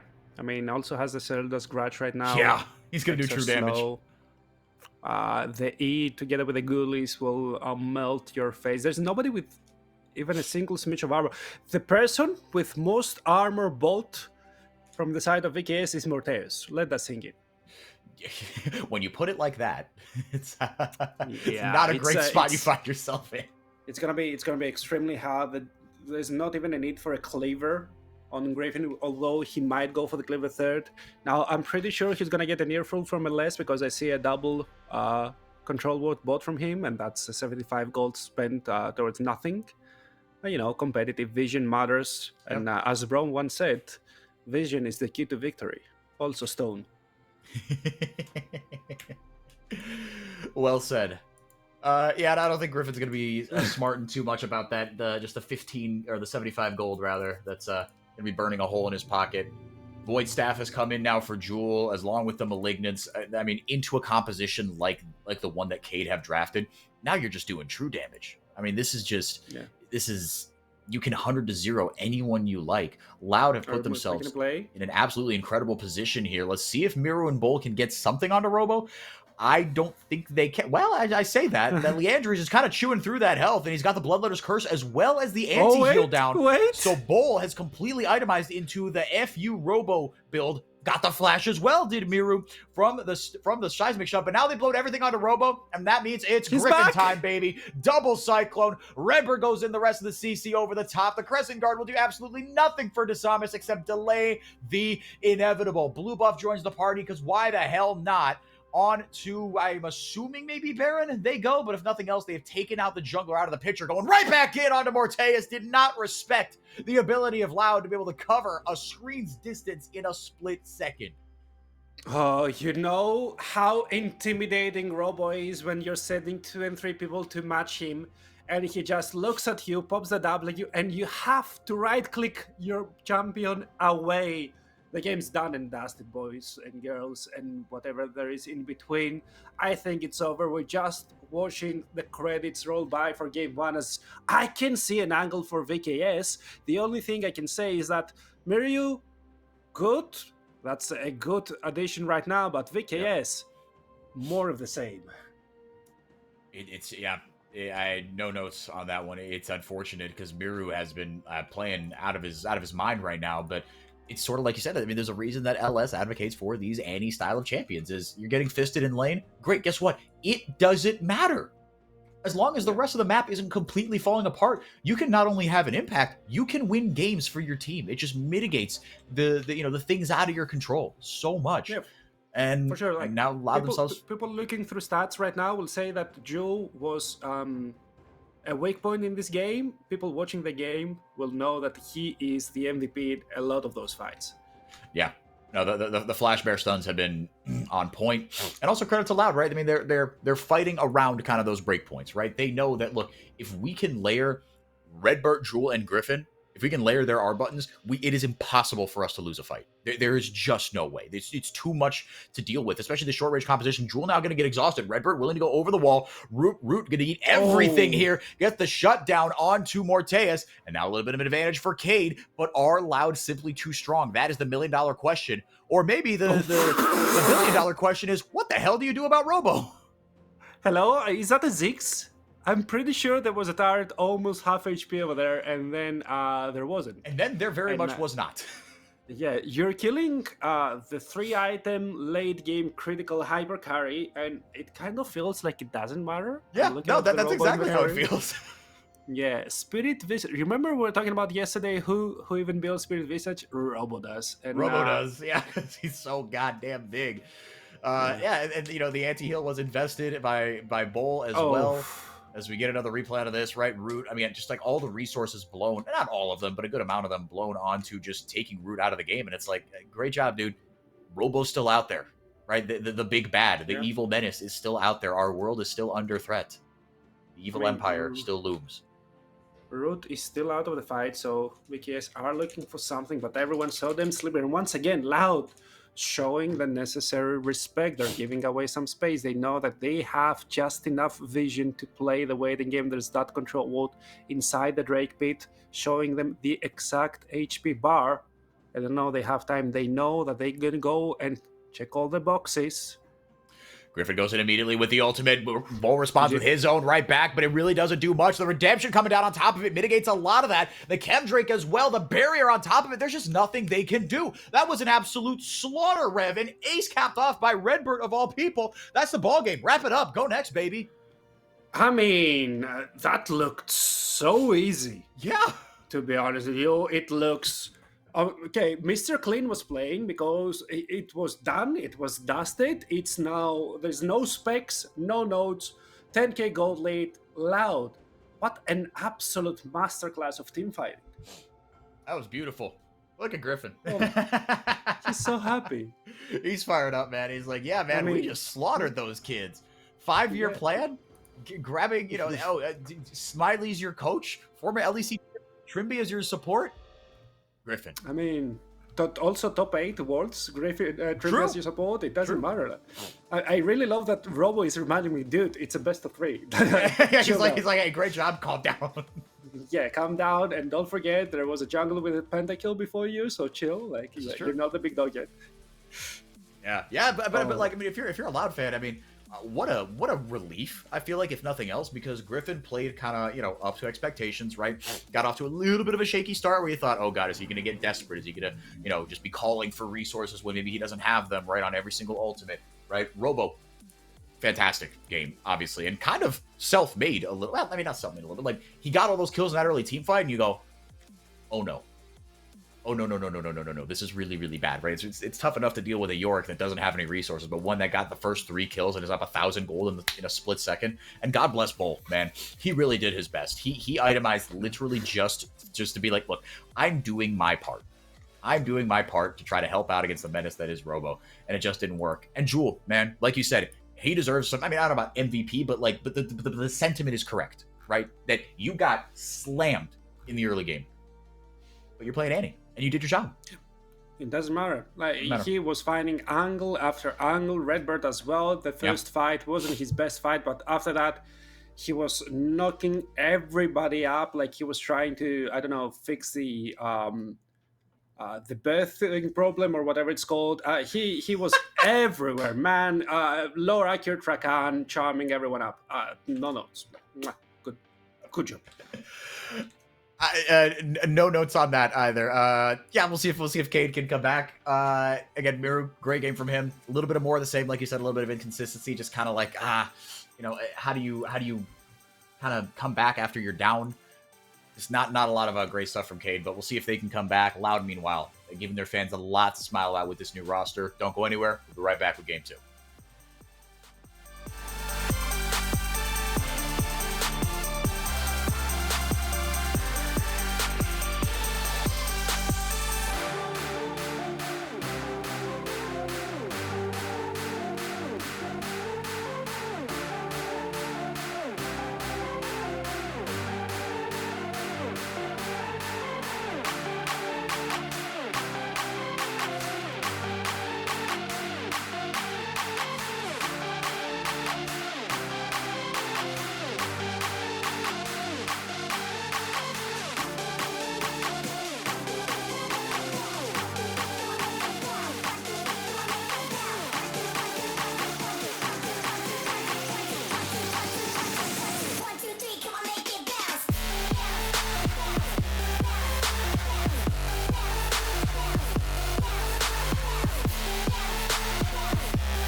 Sup, squad? Game 2 on the horizon between Cade and Loud.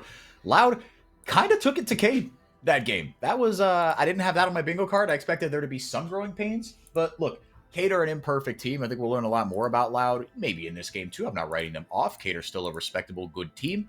But against the Pains, against the Fouriers of the world, right? You saw Griffin bouncing up and down. He was stoked after that win, and Robo was like, dude, it's a best of 3, right? And like you said, Rev, Tatu still exists. Karaoke is still here, right? There are many more obstacles we've got to overcome here. But, man, I mean, I don't think you could ask for really much else. If you're a Loud fan, you're hoping, all right, I want to get off to a good start, right? You know, no nonsense, right? Last 5 minutes, go into halftime with the game, you know, still up 1-0. And that's exactly what happened, man. It was beautiful stuff. I mean, maybe there were no growing pains right now, but they are growing Louds because that fan base should get excited, right? It's very early. I know I've bought into hype many times before, but it's not like the game started and they just started rolling VKS. The game started and VKS had some solid control, and it meant nothing. I saw zero loss of control from their side. I saw zero loss of confidence. They were looking at the enemy team and saying, okay, I fumbled last time, but you got lucky, or I just misplayed. Now, there's no more chances for you. I will be better, and they were better. Griffin, unlike first fight, he was the GOAT. Redbird, the same. Joe, like the whole of the laning phase, he was getting slapped left, right, and center. And then that flash bear stun was so fantastic. He just won the game. Yeah. No, and the ability to do that when you are not having your way, right? When you've been almost solo killed once, actually almost solo killed twice later in the game, and you did get, you know, just kind of grouped up and, you know, taken out back and beat with a shovel in the other games. Well, lore accurate, Cade were the ones that got beat with a shovel, but he still had an impact, right? But I think it's exactly what you said, Rev. It's that Loud stayed self-aware as to, okay, with the champions that we have in our current situation, how best do we win this game out, right? It wasn't like they overcame an absolute mountain, right? It was a 1,500 gold lead. It wasn't, you know, gargantuan, but they stayed self-aware. They did what they should have, and now we get into this fearless game 2 here as the sides have been swapped bans. I think pretty much the exact same on red side. I think it was Pantheon, Varus, and something. It might have been the Azir, I don't know. But on red side, they took those away. But the Gwen is open, and that means it's going to bowl. I mean, I think they had what more ADC, maybe something like the Lucian, but the Lucian is being banned now from the blue side. Now, Gwen, I don't love it as the blue side first pick. I think it's still kind of a flex, but not too much. I think it's been demoted to just being a top lane once again. So are there no answers? Like, is there no Galio? Is there no, I don't know, the Rumble is off for sure, but Aurora is still a thing, and we saw Aurora decimate a Gwen yesterday, at least in the laning phase. Yeah, I mean, it seems like the answers are definitely out there. And Robo especially, right? If there's any guy that you would say, all right, this guy's got, you know, tools in his toolkit to be able to do something about this. Shoot, the guy played Tristana top back in the day, right? Do you take just a ranged matchup into it, sort of opt out of it? Yeah.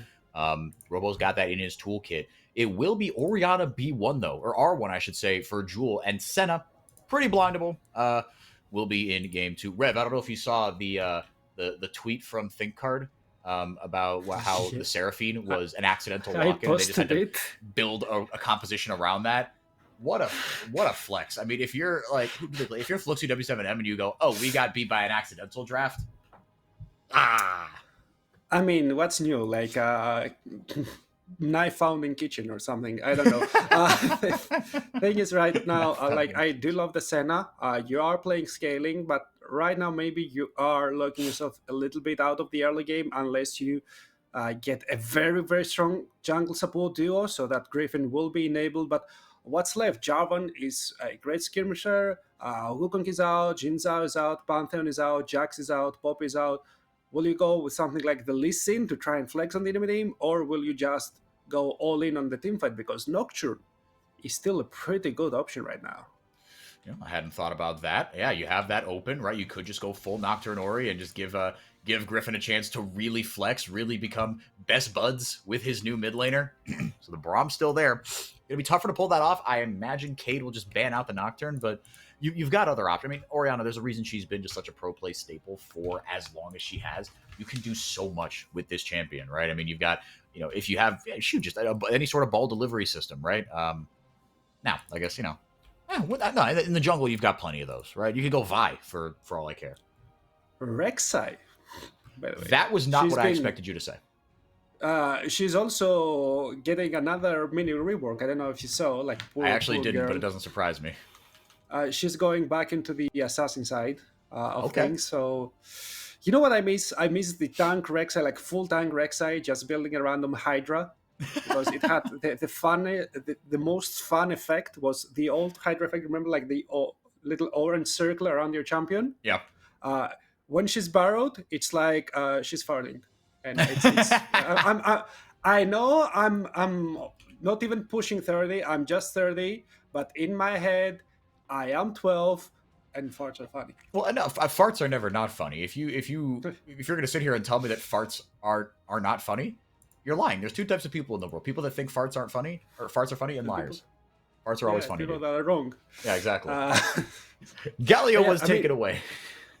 Vi is an actually very nice option over here. I do love the Olaf takeaway from CL and Smiley. I'd love to see the Vi also being taken away. Although you haven't locked in anything that the Vi would love to just lock in right now, because the alts are irrelevant. The Jarvan can flag and drag himself away, and the Gwen can protect herself from anything more. You should be getting a mid lane and a bot lane, which should be kind of immobile, right? Which is the most mobile bot lane right now. It's Corki and Lucian, and both are out. Yeah, we'll see what they end up going with here. I mean, look, you could. No, I was gonna say no. Never mind. I was gonna say the Seraphine, but no. Support is picked. Mid lane is picked. Yeah, go mid lane. Yeah, no. We'll see. Mbessa into the Gwen. Okay. I guess that's an answer. Doesn't fill me with excitement, but Mbessa's fun, I guess. And now you are just left with jungle, essentially. So you've got, quote unquote, counter pick for Griffin. Let's see how he ends up wanting to take that. But I think taking away, the Trundle especially, I think was actually a pretty based ban there into the Alistar, into the Jarvan, and champions that can stack a lot of those resistances and be that beefy front line. If nothing else, just take away something that Griffin can just kind of ego you on, which would just be embarrassing. And he loves that. Griffin, he's a confidence-based player. Yeah, for sure. I mean, I think most players playing in LTA South right now are confident players, and especially I think top laners.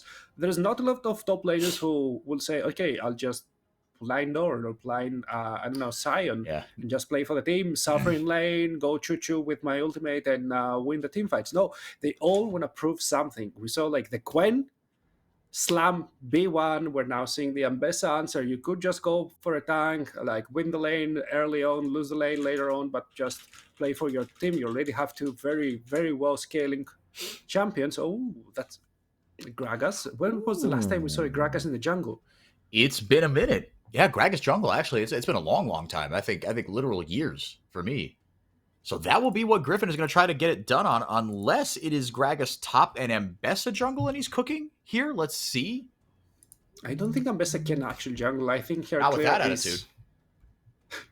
I mean, for sure. I mean, I'm a quitter, it seems. That's why I'm playing support. And whenever I'm feeling jungle, I go into the Maokai, just toss saplings. Yep. If the game's good, I'm just toss saplings, press R, just let your team do the rest. Yeah, be annoying as I'm just making sure that the environment thrives and placing vision. And is it Mbessa jungle actually? Dude, I was half joking about that. I thought they were going to do a late swap here, but it might. I think it's Mbessa jungle. It's Mbessa jungle for Griffin. I mean, let's go, baby. All right. Wow. Now you can show us some new tech here. Some cook from Griffin. Is that the world's first, actually? I need to check it out right now. Please go, please go look that up. And meanwhile, I'll try to tweet this out. I'm also the man on the socials. If you hate our tweets, blame me. If you love our tweets, blame me. Okay, jungle, Mbessa. Let's see. Yeah. All right. It is clickable, by the way, so it should be. There should be some games, but it doesn't want to load. Okay, so there's a 0.9% smite pickup. Okay. So it's not that it's never been played, but I can see in which league right now because it really doesn't want to load. Are you on Games of Legends? Yeah. Yeah, okay. Damn, okay, so it has been played before, but for all intents and purposes, I don't One think... jungle game, by the way. One.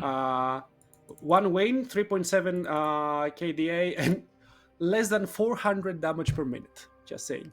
Okay. All right, so you got a little bit of a... you get both sides of the Mbessa experience, I guess, in one pick. That is fascinating. I mean, look, yeah, this is going to be quite the test here for Griffin, and I mean, just showing that. I mean, there's a lot of trust placed in him by his coaching staff. This is quite the task to pull off here. If nothing else, trying to get him a little bit of a head start here on how this is going to go. Okay, so it was played in Hit Points Masters. Nice. So the build is the same: Eclipse, Spear of Sojin, going into some penetration. Again, Conquer. I'm not sure if it was a Grain Smite because like it needs some time to load and it doesn't show what it started with right now. But I don't think it was the most impactful thing, as I see all of the lanes winning out, and he had the most deaths in the game. Okay, so a lot of important context there. Yeah. The 3.7 KDA probably just all off assists. You could see that being like a 1-3-10 sort of game. 5-3-6, 5-3-6, and the rest of his team was 5-1-1, 2-1-5, 3-1-3. Okay, so it was a stomp all around. Yeah, more or less it was a stomp. So I'm gonna be looking right now at what Griffin does. He starts from red. I see him jumping around from camp to camp, but the red buff at least was quite quick in the clear. Mbessa jungle. Beautiful stuff, man. Meanwhile, World second, by the way. World second Mbessa jungle from, of all people, Griffin, the promised, the prince that was promised. And if they can win with this, man, I mean, then you put the whole rest of the league on notice. Like, okay, I mean, it's the draft flexibility it gives you if you're just willing to pull out kooky stuff like this, and because your fundamentals are so good, then the rest of the league might have an issue here, as Bull taking it right to Robo, stacks up the Conqueror, but a little too close to the tower to do anything about it. By the way, are we back like to Season 5 where every top lane champion can play jungle? Because, look, right now, Gragas can play jungle. Gwen can play jungle. Mbessa, it seems that she can play jungle. Darius can play jungle. Garen, we see play jungle. What is... Okay, Renekton might not be able to play jungle, but I might try it. Renekton is the one top laner that I can play, and as someone who plays jungle support, I mean, I think it'd be could be kind of fun. I mean, you start Raptors with your Q. Right, exactly. Pretty fun. No, just go E second, so you can have 3 spells instead of 2, and also play penetration. You don't need the healing, I think. Jungle item deals that for you. And then you just start and gang. I mean, you're missing, what was that lethality item called? Where you point and click the enemy, the carry, you go on top of him and Prowler's Claw? They die. Yeah, I mean, if Prowler's Claw was still a thing, I'd see Renekton be viable in the jungle, and ironically. Dude, I mean, we had, back in the Prowler's Claw days, that was all that Robo would do. He would lose lane, build Prowler's Claw and Renekton, and just assassinate the AD carry, right? Flash EE Prowler's Claw, good night. I mean, extremely base, no? Yeah, I mean, absolutely. If you have also... Talk about, getting fisted in lane, and then just like, okay, well, I know what my job is. I know what I can do, and this is how I'm going to have an impact on the game. Gang coming in here, dive onto Robo, potentially. He's going to flash away. Dasama's taking a few tower shots here. Surely they don't try this again. It's up to Bull to hit the center of the snips, but he will pay for it with his life. It's a 1-for-1. I mean, 1-for-1. You are denying a couple of CS from Robo. The wave state, though, it will allow Robo to control the lane right now. Disami's not spending any summoners, and Bull as well might mean that we are going to see a repeat in a couple of minutes' time. But that repeat will have to be on the other side of the map, which I don't think that the KS mind too much. The Drake is up. They'd love to grab a couple early in the game. Yeah, it'd be a little bit of a reversal from last game where Loud, Griffin just was on every single objective, able to pretty much run the game from there. Get another look at this one. Robo flashes out of the flag and drag. Yeah, I mean, I expected the body slam there because if you get hit by the flag and then you body slam before you get knocked up, you are already killing the enemy Jarvan. You are getting that extra bit of gold, but it seems it was on cooldown. Robo flash away, still gets a 1-for-1. Not too shabby. The kill goes into the Gwen, and having a Gwen accelerated is always very, very scary. Yep, absolutely. And Bull, for all his ups and downs, he is good on champions like this, but Robo, so good at being just a negator and just someone who's going to just deny momentum, right? Again, just be a very self-aware player, despite how the early game goes for him. Now, Bull, did he see him? Yeah, I think they saw him. I think he saw him. I don't see a ping though, Yeah. so maybe he wasn't looking at the minimap, but he is paying respects over there. He's also a level down right now, and Robo is looking to cheekily deny as many CS as humanly possible, while Griffin starts the first drake of the game once again, very close to the spawn timer. Yep, right on spawn. Griffin always right on time. As Robo with no mana goes right into the W, and now responding right back here is Bull. It won't be for anything. How is Bolt so behind in XP? If he was level 6 there, he would have killed 100%. Yeah. Yeah, I honestly don't know. Because the stat lines look exactly the same, right? 1-1-1. He's got the same amount of CS. I don't know. Maybe Robo took, like, Inspiration Tree second and got something? I don't know. There's no such thing, no? Dude, I'm just... How are you getting XP? I don't know. I'm just making stuff up because I have no explanation. So maybe there's something I just don't know. He plays always with a zillion in the pocket. Yeah. A cheeky one. Anyway, still very close. VKS with a slight gold lead once again. The early game, Trimby trying to make something happen. And Miryu is level 6, so I would see a flash onto Jewel right now. And that's exactly what happens. Jewel might be in a little bit of trouble here. The Between Two Worlds popped. Jewel, a couple more autos should do it. The heal down will not get a return kill, even though Desamis made it very, very interesting there at the end. So a 2-for-1, or a 1-for-0, I should say, to make it 2-1 in the favor of VKS. They got that first dragon as well. Desamis capitalizing off that pretty quickly here. 100% KP so far for the boy.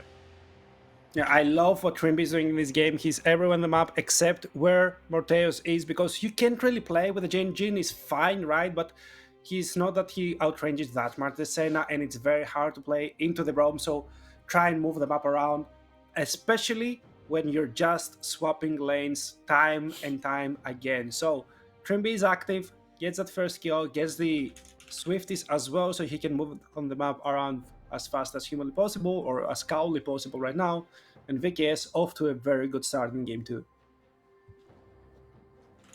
Griffins and company still within striking distance, though. Kind of broadly speaking, though, let's talk about how these teams want to operate in the team fight. I mean, Cade have drafted themselves a very, very nice composition here, right? You've got Jin just to be Mr. Helpful, hit those deadly flourishes, and just allow Miru and Bull to kind of run riot here. And you've got Alistar be able to peel, a reliable engage in Jarvan, self-sustain here for, a little bit of mobility for Miru, self-sustain for Bull. On the other side, this is a composition that likes to be fought into, but can also push go if they would like here. As the stun comes down there onto Trimby, the root will hit both of them, and in goes Griffin, sees the opportunity, and just like that, a lot of tied the game up on kills, but just like this, maybe, unless Redbird can stay right in front of Root and eat all the shots, exactly what he does, and it will be just a 1-for-0. Very nice angle. Redbird with a disengaged champion finds the engage, and Griffin doesn't let the chance slip away. Equalize the kills, makes the goal be very, very close to even as well. And I'm not seeing any great advantage. Maybe Miryu will manage to do something more with the Aurora we were talking about yesterday. If she gets ahead, she can 100-0 everyone. Hey, Robo. A lot of sustain, does nothing with the explosive cast. That's Miru's cue to go in, and he does exactly that, but Robo will get out with the flash. Non-committal there from Miru, perhaps anticipating the body slam. Big old flash, or the headbutt, rather, comes in, and now Griffin able to grab the kill on the back end. How about that, man? Unbelievable stuff, but counterplayed so well, but a double kill on the other side for Desamis. I want to get another look at that. That one kind of caught me by surprise. I mean, the AoE from VKS was so nice. Desamis finding those 2 kills, but 2 more kills into the pocket of Griffin. He already completes the Spear of Sojin, and he's gonna be a scary beast. Look, Bo here. Oh, yeah. He survives for quite long, and Redbird knocks up everyone up as well. But the 4-man Cataclysm, Desamis, he took last game personally, I think, and getting 2 more kills right now shows that he is not one to be pushed aside. No, looking really good on this Jarvan. And this is kind of I guess this is kind of the style of champion he might feel the most comfortable on, right? Something that you just kind of go in and just beat the snot out of people. But we'll see kind of how the rest of this game plays out, because Griffin, like you said, Rev, 3-0 as well. So he's very comfortable in the spotlight. We know this, and certainly putting it on himself here early on. Okay, just a 300 gold lead. As this game plays out, I mean, yeah, Loud, they've got the tools to kind of respond in a team fight, right? Into a Braum Senna lane, where you're not going to be necessarily the aggressors, but Loud have the ability to, like, their counterpunch, I think, is very, very effective.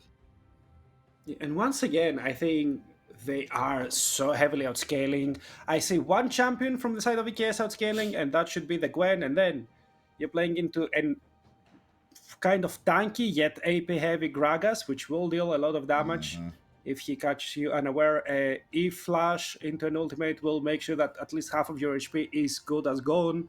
The Ambessa scales so nicely into the late game, and Jarvan does not. He falls off a cliff. The Orianna is such a strong champion. I don't even need to talk about the Senna, and it's going to get harder and harder for the Alistar to find angles into the Braum in order to allow his team to find the engages. And kind of to your point, right, the Senna into the late game, obviously, you don't even need to mention it. She's going to become an absolute demon. And with the healing and shielding on top of that, it's like, what are we doing, right? But that's been the book on this champion since it came out. But Griffin, as far as physical damage, right, he allows you to kind of be that bridge into the late game, as far as, the physical damage threat, because he's going to be all up in your guts. I mean, he got that Shojin pretty much immediately, and Robo going with like you said, he just gets a lot of just natural tankiness, but it's going to be that Roa into, I mean, let's see if he goes Cosmic Drive, or, I don't think Riftmaker is a thing on the Gragas, but maybe. He hasn't gotten a tier item here early, so probably that's off the menu. Now a 5-man dive coming in onto Jewel, but the TP coming in as well. If Treatment Company can get this off early, that is exactly what they do, and the TP for Redbird and the Unsealed Spellbook will be basically useless. Yeah, if he was there a little bit earlier, or if Jewel could have gotten a 2, 3, 4-man Shockwave, the situation would have been different. But right now, VKS find a nice play, but some resets are getting denied, and Robo has so much time alone in the top side. He's collecting so much gold for himself, where suddenly Bo isn't ahead anymore. He's 300 gold behind, and it's gonna get even farther behind as they are looking to collect the third card. Well, that wasn't good. Redbird just kind of hung around and waited to die. And that's kind of exactly what happened. But on the other side, I guess you drew enough attention to where Griffin and company could get a tower up on the top side. So, hey, all's well that ends well, I guess. But wait, round 3? Yeah, I was going to say, we've seen this movie before. Never mind. It's a remake, a different ending over there. Yeah. Joe clears the way, he's fine. And I've seen that movie before as well, because look at the individual gold disparities, right? It's Miryu, 1,700 gold ahead, but the rest of his team are kind of struggling behind, and there's 300 to 500 gold disparities everywhere. And that might actually equalize the game, because if I'm looking at the mid lane, there's just the boot completion plus double book. That's not too great. Where Redbird, he did walk up a little bit too far. Yeah. Gets rabbited away. Yeah, the ward a little bit unnecessary. And Miru, he's fired up, man. Just walked right into a kill, kind of for 0. Like, look, I get that that's your role as a support, but you gotta be self-aware, man. That just felt like a really greedy ward to go for. But again, like you were saying, Rev, 300 gold leads just kind of everywhere. But in the mid lane, yeah, we've seen this movie before. Miru is just absolutely slamming Jewel right now, 3-0 as well. It is a bit of a replay from last game, but again, you're Orianna, right? You can be just an ult bot and still be extremely useful and make game-winning plays for your team. Maybe that's just the formula for Loud and Jewel. Like, now we'll see how that formula can, translate into a 5-game series later on into Fearless. But for now, all good in the hood, as they say. 250 gold up as far as gold from plates is concerned. In the top lane is where the biggest discrepancy lies. Robo, it wasn't a amazing lane for him, but he got the job done as far as just dumping gold into his pocket. Maybe that's where all that extra gold came from. An experience. I mean, yeah. Also, this pops a question, because we were discussing about Mirror's addition to VKS, right? And we were talking that he brings stability. We never once mentioned, or at least nobody, as far as I heard, mentioned that he brings the X factor. And right now, for the second game in a row, he is in a place where he needs to be the X factor, right? He Yeah. needs to be the difference maker. He needs to be the big carry. And so far, he hasn't found the angle. Oh my God, Crimby. Yeah, he might be in trouble here. Big Cataclysm, though, able to just pop Root immediately. And now Miru with another kill. He is on fire here, Rev. I mean, those circles did really hurt. And Route flashed into the wall, instantly gets popped. The barrier doesn't matter, the flash doesn't matter, but that teleport Oh, boy. brings the fight back into the top lane. Jules got his ultimate, Robo's got his ultimate, so does Griffin. Able to pick off Redbird. They got one, and I don't think with 3 members, one of them on half HP, you can do this. Loud might be one at a timing here. They're throwing the game here, Rev. They get onto Robo. The damage will eventually whittle him down. Dawning Shadow over the There it top. is. In goes Griffin. Will it be enough? It will not. Or, well, actually, I mean, maybe not to turn this fight around, but it, Trimby, able to get the headbutt down. That is just enough. It was enough. All right, I was completely wrong. It was enough indeed. They're finding the angle, they're trying to get turret for it. But look at the gold difference. It's again back to 0. 300 gold equals nada. And the only thing that VKS actually get from this whole fight is a retail. So I'll be keeping my eyes peeled on that usage. Griffin last time around, he fat fingered it, I think. This time, Disamis needs to make sure that this objective will be the difference maker, will open up the map, because they started up so well. Look at the engaged road. That must hurt so much. And you're getting a kill into Redbird as well. It's going all well, all good in the hood, as you mentioned. But now, with a man disadvantage, Loud does find the angle. A nice ultimate from Jewel onto 2. That Cask was doing nothing there. But the crowd control chain is so good. And Griffin finds the angle, finds the damage, gives over a double kill to his mid laner. Will it jungle? That is the question, and seems like the answer is a yes so far here. Cade did grab that Rift Herald. They're going to slam it into this mid lane tier 1.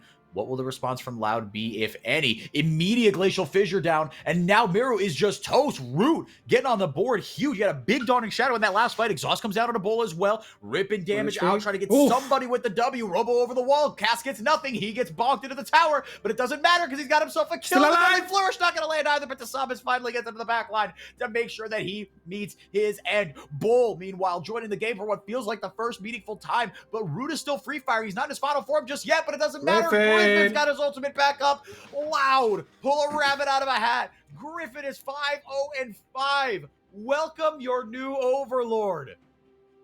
And yeah, kill the Arctic Monkeys, because Griffin is going back to 5-0-5. Oh my god. Undead in this game. 5 kills, 5 assists, doing whatever the heck he pleases. Second item completely. Let's look at the reset, because VKS tried to do the same thing, right? They tried to make the big play after getting the tower, but Redbird with a nice ultimate, he keeps Miryu on the turret.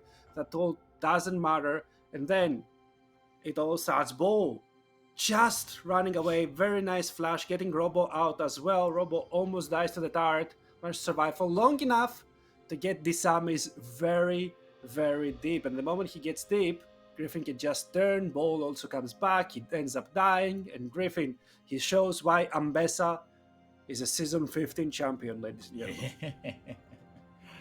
gentlemen. Truly, truly, I say to you, yeah, don't let the Ambessa do that, man. On 2 items. Fantastic reference, by the way. That is one of my favorite songs by them. I was late to the party on that one. I only discovered it like 2 years ago, but I'm very glad I did.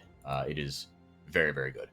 Drag it up here in well, right now, but we'll see whether it's on the menu right now. I think that is the question here. Trim be able to Hex Flash out of the pit. And now Cade a little separated here. If Robo can get the pick there, what's the word? Curtain Call? No, the W. Deadly Flourish. Stupid. Changes to Rod of Ages. More mana per stack, and more max mana as well, as if this friggin' item needed more buffs. But I am glad that they just touched the mana, because that seems like the most, innocent of the things that you could, of the levers that you could pull. Hex Flash over, Trimby gets a headbutt onto 1. Jewel able to do damage from the sideline, but Bull looking for a flank. Can he get in there quickly enough? Gwen is immune. Are they able to turn on her quick enough? The first 2 kills have gone over to Loud. Morteus opens up the curtain call, able to get a couple shots there onto Root. Robo says, get the F out of here. Throws a barrel onto him. The cask interrupts the Jhin ultimate. Is it enough? Miru running riot in and out, just flipping and flopping, and pulls the rabbit out of, well, himself, maybe? Now Drool in some trouble, gets force-shotted from Morteus. A couple more autos will do it onto Robo, but he's able to body slam himself out of trouble. Deadly Flourish, flash forward, one more auto! Morteus and Miru clean up the fight. It's an ace for Cade. They get the dragon off the back of it, and now they find themselves in the driver's seat.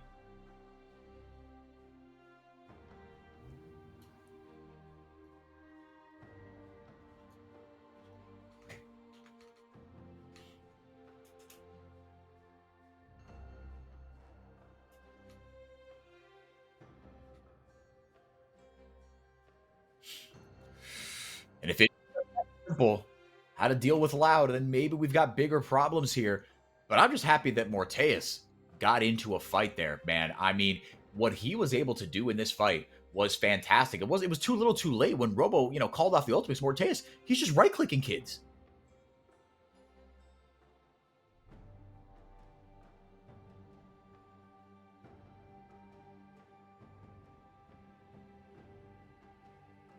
Yeah.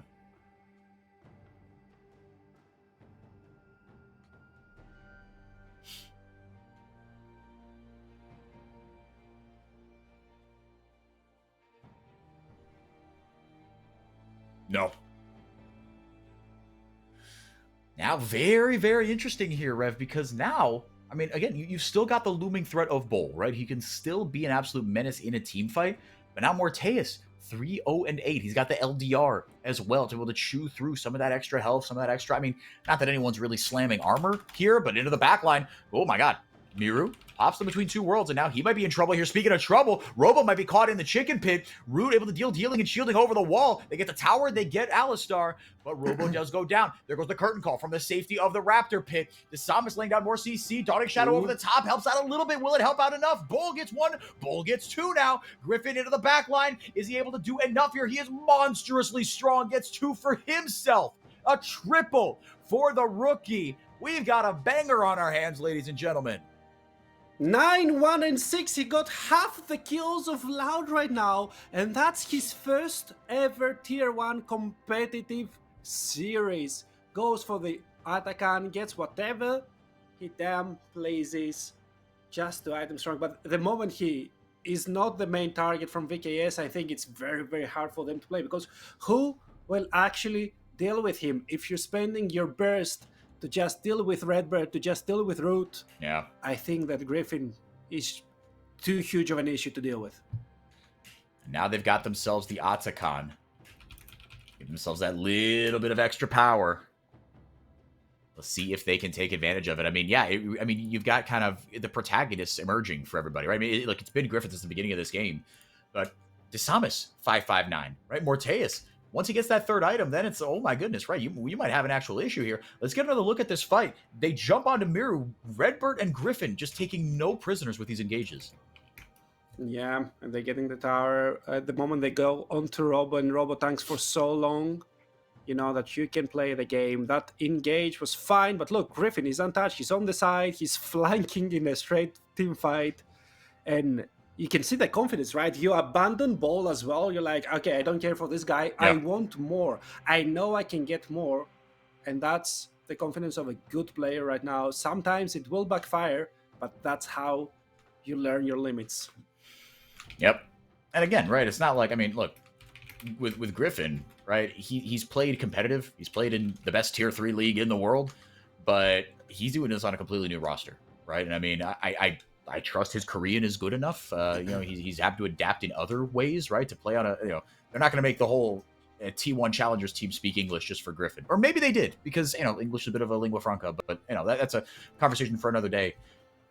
But Griffin, man, I mean, just, yeah. Again, what a debut for the boy. I mean, it kind of makes you wish that Griffin, the team, was had such great continuation, right? Ugh. But rip to my boys. The greatest what if in competitive League of Legends, dude. True. Also G2. But, true. I don't cry as much about that one, but Griffin makes me sad. I mean, true. I'm European. I have to. No, you have as you should. As you should. Weep for the fallen. We're getting over our NA arc right now, and you're getting over. You have your own G2 right now in FlyQuest. Yeah. They are the promised baby, the sweet, sweet angel, perfect children. That's what they are. Yeah. You have the team that can challenge the Asian teams, go into 5 games and then lose horribly in the 5th game. So you know how that feels right now. Yep. Welcome. It sucks. Yet it's nice to have hope. Yeah, no, look, I'll take hope. Between hope and nothing, I'll take hope. 18 to 18. The Baron is up. Is a score The in flag. this one. Like you said, the Baron is up, Rev.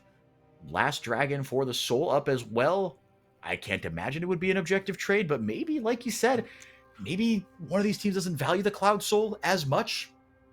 Jewel having some one-on-one time with that bottom lane tier 1. Cade gonna start up the Baron immediately here. Jewel gonna back and then probably TP over. Griffin gonna grab himself the Cloud Soul really, really quickly here. Maybe they can get a fight off the back of this. I think they've kind of sacked the Baron, but if they can win the fight, it will be worth it. Yeah, Griffin is way too late. Trimby immediately pops the ultimate. The Baron is there, but now they're looking for the fight, and Griffin is kind of close. Oh, 5v4 Robo gets deleted. Curtain call popped. Yeah, they got in. They got the Baron. They got out. And it's not Soul, remember, for Loud, right? It's just that one Dragon. I don't know how I feel about that trade because the team fight is still... Oh, excuse me. Still really, really potent for Loud. So, I mean, they could have taken something from that, but instead, it's a Baron and a kill for the Cade Stars, for the Guerreros. I mean, you're at least getting a minute out of the Baron because look, right now only Ball has reset and is back to the fray. The rest are kind of dealing with camps, dealing with waves, so you're not really setting yourself up to do something extremely potent with that Baron buff. You're just equalizing the map state and equalizing it into a Senna with a static shift doesn't really mean too much if you can then deal with the wave immediately 10 seconds afterwards. Miryu tries to apply some pressure. He is 3 items strong, and he has the range and AoE to just deal with any other carry immediately, maybe bar Griffin, because Griffin once again bought the Spirit Visage. But the rest should always be scared of where Miryu is on the map. Yeah, still really, really strong. And again, just so many tools in his pocket with this Aurora, man, to be able to deal with just different scenarios, right? If Griffin gets onto him, you can between 2 worlds and just pop over the other side. 3rd item completed here for Morteus. The death cap almost completed for Bold. Maybe that's the next big spike they wait on. I mean, the death cap would be an absolutely massive spike for the Gwen here for Bull. Thing is, he hasn't found the angles for Y4. I feel like he's coming into the team fights, he's doing some chip damage, and then he's getting turned on and mauled by Griffin, honestly. But now Griffin might be in trouble. Trimby, hello? Just a little supportal combat, 2 ships in the night. Yeah, it's 2 trains, like driving right next to each other. The driver is just waving, the buses just honking. Griffin tries to get away. He's a level up.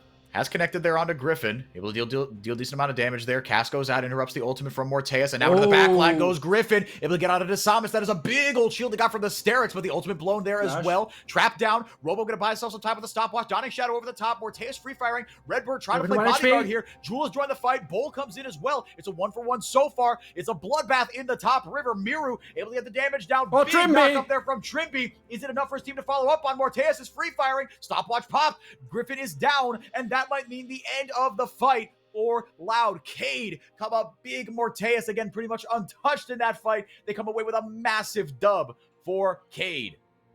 Oh, and unfortunately for Cade, there's only 5 seconds worth of Baron buff left, but they can at least open up an inhibitor or 2 and try and get complete control of the game. This fight was so close until it wasn't. We talked about Griffin going for something more every time, but now he found his limits, and at least this fight might not have been a huge win for him, but it's a lesson learned.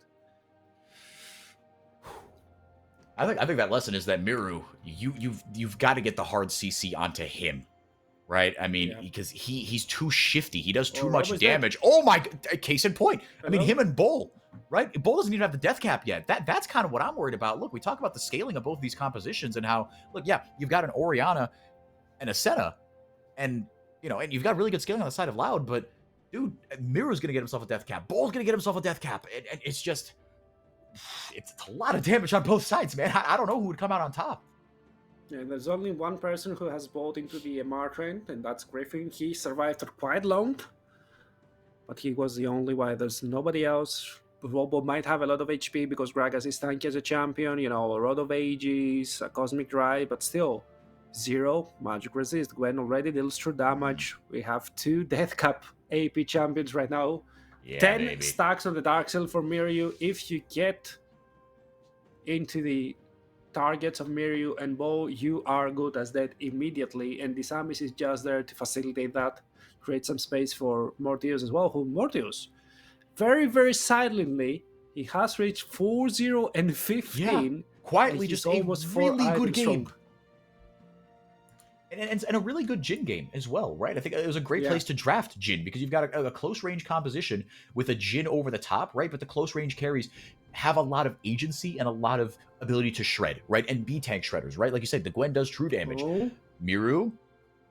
Oh my goodness, Robo is just toast here. He can't even buy himself enough time. Couldn't even get the cask off. Disaster start to the fight for Loud. Griffin is all alone. The fight is split into 2. There's no way he gets out of this. Maybe takes someone down with him, but Miryu able to rip through him. Redbird trying to play bodyguard and bail out Root and Jewel. Bull getting himself a kill.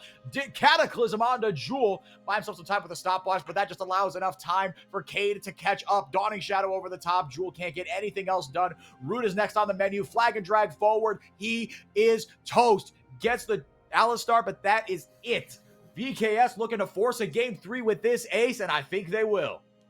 Yeah, we talked about these games being closer than yesterday's, and they do deliver 50 kills in a 30-minute game. Hell yeah. And VKS will not go silently into the night. We're going to a 6-game day. Awesome stuff from Cade. Way to bounce back and find a way to deal with the threat of Griffin. And if nothing else, and you got everyone involved. I think that's what is like the most kind of, the most, hopeful thing for me, if you're a Cade fan, is that everyone played their part and everyone played their part really, really well. Everyone had their moment as well, right? Good draft, executed on well. I don't know, man. No notes on that one. That was just a really, really good game from Cade. I mean, I really loved how they adapted to the game because they started off kind of good again, and then everything started falling apart. Griffin was having the time of his life. Nobody ever dealt with the Senna after a point, and they took a 5-minute break. They went, I don't know, for a smoke, and then they're like, guys, what's wrong? We need to find what's going on wrong. We need to find an angle. And they did find the angle. That shows a team with tenacity, at least for me, and that shows a team with adaptability, and that's 2 of the greatest strengths a team can have in a series, at least. Yep, and now it's a winner-take-all for this 4-5 series for Cade and Loud. For Loud, I mean, look, again, it was the Griffin show. Again, Root really, he had a bit of an impact kind of in the mid-game, a couple good Dawning Shadows over the top. And Redbird, a couple nice moments here and there, right? Big knock-up in that mid-lane or mid-game fight in the top river. But it wasn't all cohesive. It felt like they were reacting a lot to a lot of these fights. And once kind of, once the puzzle fully came together for Cade, it was really, really difficult for Loud to react to it. When they were the aggressors, right, I felt like they found more success. But even then, if they aggressed onto the wrong target, it was good adaptability, I think, shown in game, like you said, Rev, by Cade Stars. I mean, and now we just need to learn what's wrong. Is that the red side so strong right now in this series? Do they really need the counter pick for the top lane? Because it wasn't used, right? Where was the counter pick at any point of the game or in any point of the series so far? But maybe just control of the Drakes, which should have been from the rest. I don't know, actually. Everything I was saying, it kind of makes sense in my mind until I blur it out, and then nothing makes sense anymore. Well, we'll have a little think. You guys grab a little snack, grab some water. I'm going to do the same before we get back for our last game of the day. Cade and Loud in game 3 of this Fearless Best of 3. Should be a slapper. Don't go anywhere.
Welcome back, everybody. 4x4 and Rev back with you for game 3 of what has been a very, very entertaining series, Rev. And it's been about what I kind of, maybe not expected, but I think what I hoped for when I was kind of thinking, oh man, this is awesome. I get the second series on Sunday. What is that? It's Loud versus Cade. Excellent. I have no idea what's going to happen in this game, but I expect a lot of fighting. I expect a lot of star power to be shown. I'm very excited for the debut of Griffin and Miru, respectively. And we've gotten some absolute shows from those two so far through 2 games. I mean, for sure, both of them have been stepping up. Both of them have been carrying some individual games, and I'd love to also zoom out a little bit and talk about the quality of the games because yes, they've been absolute bloodbath, but it's not being oh, I see an enemy, I just smash my forehead on the keyboard kind of bloodbath. I've seen some tactic play, I've seen some map play, and I've seen 2 teams who respect each other and try to play the game proactively. And honestly, as the one who always nags, I'm pretty satisfied with the series so far. No, it's been a treat. Yeah, no, and to your point, right, we have seen kind of good adjustments, right, kind of in-game. We've seen good, very self-aware play, good macro play, right, objectives being taken and traded, right, across the map. When one thing's happened, there's a response on the other side. No, it's been very, very nice to see. Look, far from perfect, but steps in the right direction are being taken. And neither one of these games has like kind of gotten into like blowout territory either, which I think also helps, right? But like even then, it has just been on the back of like, oh, you lost a team fight. It's not some horrendous setup or just some epic blunder that has lost you. It's been kind of you lost the team fights fair and square. I mean, wasn't it like the first game after a point was pretty much a blowout with that Yorick from Robo? He was just popping the maiden. Yeah, I guess like, that one ended up a little bit of a blowout. Yeah, go my little Pokemon. Just I don't know what she does, some spells or sucking the energy from the enemy, but. Loud is back on the blue side. Once again, they are selecting that, and I do love the adaptation with the Volibear getting picked away from Griffin, as it is one of his signature picks. I saw some people in the chat as well being very, very impatient to see it, but today is not going to be the day as he is going into the EU West side of jungling and into the Sejuani duty. Yeah, that no, the Griffin Volibear, that might be something that we see if that ever makes it through. I think he's just going to have an absolute field day on it. I mean, there was a clip that went viral a couple days ago from Grevthar, former Red and Cade mid laner. He was just playing on, I think just solo queue, and he was playing Aurora, and he got dope. Now, the other Volibear, the Volibear was monstrously strong, but it was Griffin. It was like, it was like Cosmic Drive, Iceborne, Sundered Sky, like Death's Dance, Spear of Shojin. It was just this smorgasbord of items. But that's Volibear, man. You can build him like 20 different ways. And he just moves at 10,000 miles an hour. He's got gap closers. He can disable the tower and just beat the ever-loving snot out of you. And there is very, very little you could do about it. Okay, what's the champion with the worst build variation? Is it Volibear or is it Kai'Sa, as we say right now? Because I feel like those champions, you build whatever you want. I remember there was a patch or two where the Kai'Sa mains were building Stridebreaker. Kai'Sa was? Yeah. I must have missed that or scrubbed it from my memory. When was that? Also, Zeri as well. She was building Stridebreaker at a point. Maybe I remember that. Maybe I'm thinking of Ravenous Hydra Zeri. No, I mean, Kai'Sa was also building Stridebreaker because she likes stacking pickaxes. The 25 AD made her go into the 100 AD breakpoint pretty quickly. So it was one of the items of all time, and I remember some mages just flying into the enemy backline, stride breaking to break the ankles, and it was an experience for sure. Yeah, that was like the old Stridebreaker, right? I mean, it was post dash, so it had no dash, but it was like an enhanced slow as well. Please don't pick Nico. Okay, maybe the Nico will be in the mid lane, which will be kind of fine. Yeah. But it was such a good angle to pick the support here as well. At least you're getting a Nico for into the Victor. You should be dominating the laning phase. And finally, we're seeing Robo on a tank, but that's also Griffin on a tank. So I think they're going way too many steps backwards right now after just a single map loss. Yeah, I'm a little surprised by it, right? And maybe the the Volibear and the Pantheon, right? That was your answer, and with both those banned away, right? Because I could see Griffin, obviously the Volibear, like you said, it's a pocket pick of his, but Pantheon, very, very strong, as much as I hate to say it, really good champion, something that Griffin, I think, could just absolutely dominate the early game on. But it does feel like for Cade, they're just drafting just this wombo combo composition, right? This just dive, get forward, turn out the lights, pop blossom sort of composition. Now, the Nico could go support, right? Kaisa Nico, I don't think I've ever seen that together. It's not a combo I would expect, right? You can go Kaisa Nautilus, Kaisa Leona, right? Stuff like that. But I think what I do worry about a little bit is kind of, and tell me if you share this or if you think that Kaisa will be enough. There are some big bodies to chew through on Loud. How do you rip through the Scion and the Sejuani with Kaisa Nocturne right now? I mean, I think you're going just the hybrid Kaisa, right? Because don't forget that her plasma starts shredding max HP. The more you kind of chip away damage, the more it deals. I know the meta right now is just going Yuntal into full critical, and that's also kind of fine, but going then AP, making sure that you can clear all those negative spaces just by throwing out your W, and suddenly you get a couple of crowd control procs from your team, you're proccing the 5 plasma stacks, the enemy loses 10% of his max HP. I think you're kind of fine. The biggest question for me is not the big baddies, is the big space control, because Kaisa has relatively no range, right? He's outranged by Vayne of all champions. So how are you playing into the Chaos Storm and the Gravity Field?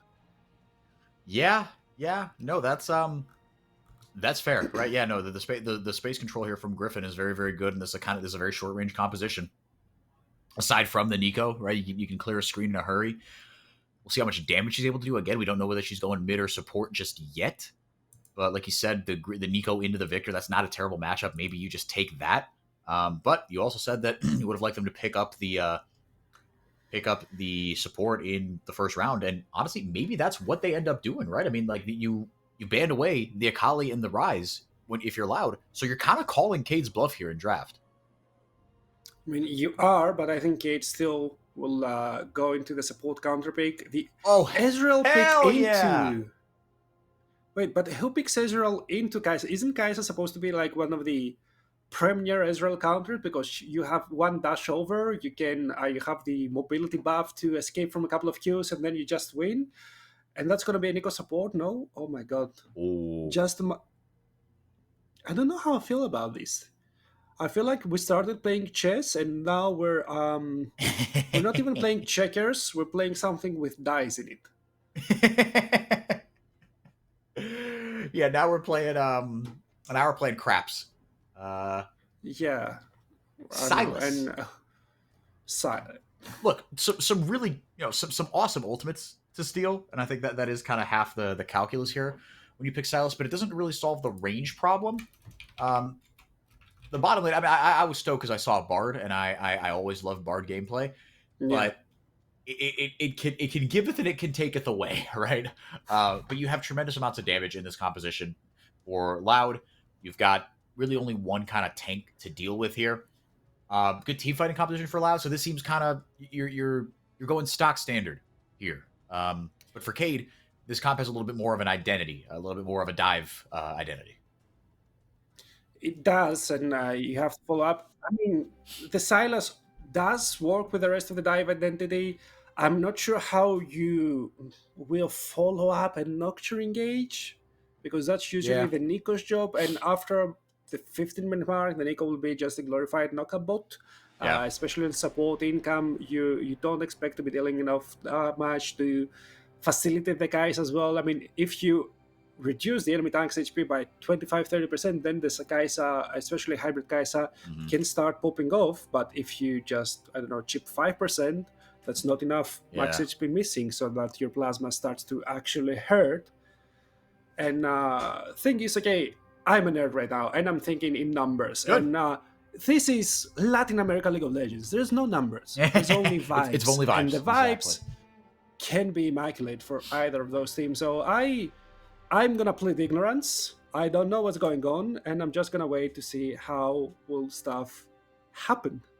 Yeah, this should be very, very interesting to see how this plays out. Because, like you said, I think the Nico especially, right? I mean, when you index into a Nocturne composition, right, you're playing your hand, right? You're showing your hand, I should say. And on a support Nico, right, you start running out of options a little bit. And it is, I think, kind of what we're saying here is, it's a lot on the Kai'Sa's plate.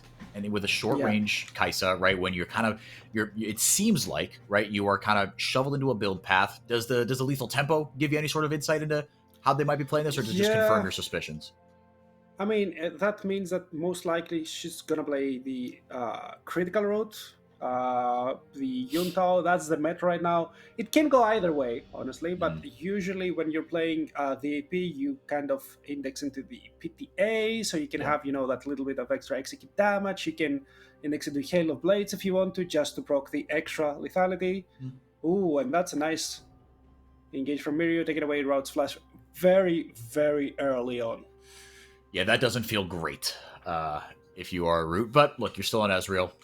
You know, you're still kind of playing a less interactive style, right? And you're playing it with the Bard as well. Just it's about CC. Look at Smiley there, man. Look at our boy. He's found a home in Brazil. Came over from Sweden through the ERLs. Was one of our better 80 carries in his last couple of splits here, and now on the coaching staff. You absolutely love to see it. You know, I mentioned how kind of like, you know, sometimes Korean immigrants, they have a tough time kind of taking to Brazil culturally, you know, language barrier, etc. But it does make me very happy when you find someone like Smiley or like Weiser, right, who has a residency. I think he's got a Brazilian girlfriend as well here. And they just take to the country like, you know, like a moth to a flame. That makes me very, very happy. I mean, then you will like Griffin, because if the memes are anything to go through, he will find a Brazilian girlfriend very, very soon. He will find a baddie very, very quickly. Yeah. And I'm not saying that was part of the calculus of coming down to South America, but I'm not saying that either. I mean, where are the LTA North studios? Are they? They're in LA, right? They're in Los Angeles. Yep. It's a hard choice, right? I'm not sure. It really depends on personal taste, but Miryu might have a taste for blood in this game. Misses the second chain, and Jules survives, especially with the what's the name of the rune? Why I'm blanking today? Because there's a lot to remember. That's the tanker one, the very, very annoying one. Overgrowth? No, not the Fire Grasp. The one where you auto attack the enemy player and you get a little bit of HP back. Oh, Grasp?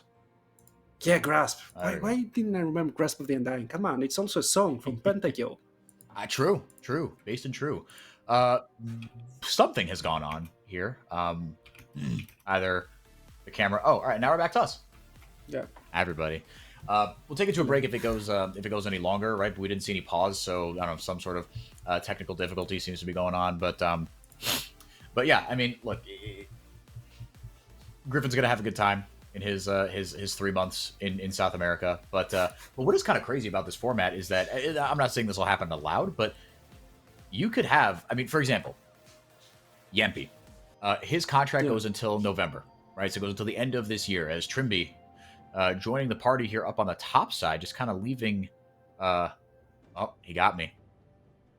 Oh, you know, he's okay. No, it is just a bot lane up there. They've opted completely out of this matchup, allowing Rune and Redbird to, you know, they've made it Bull's problem now.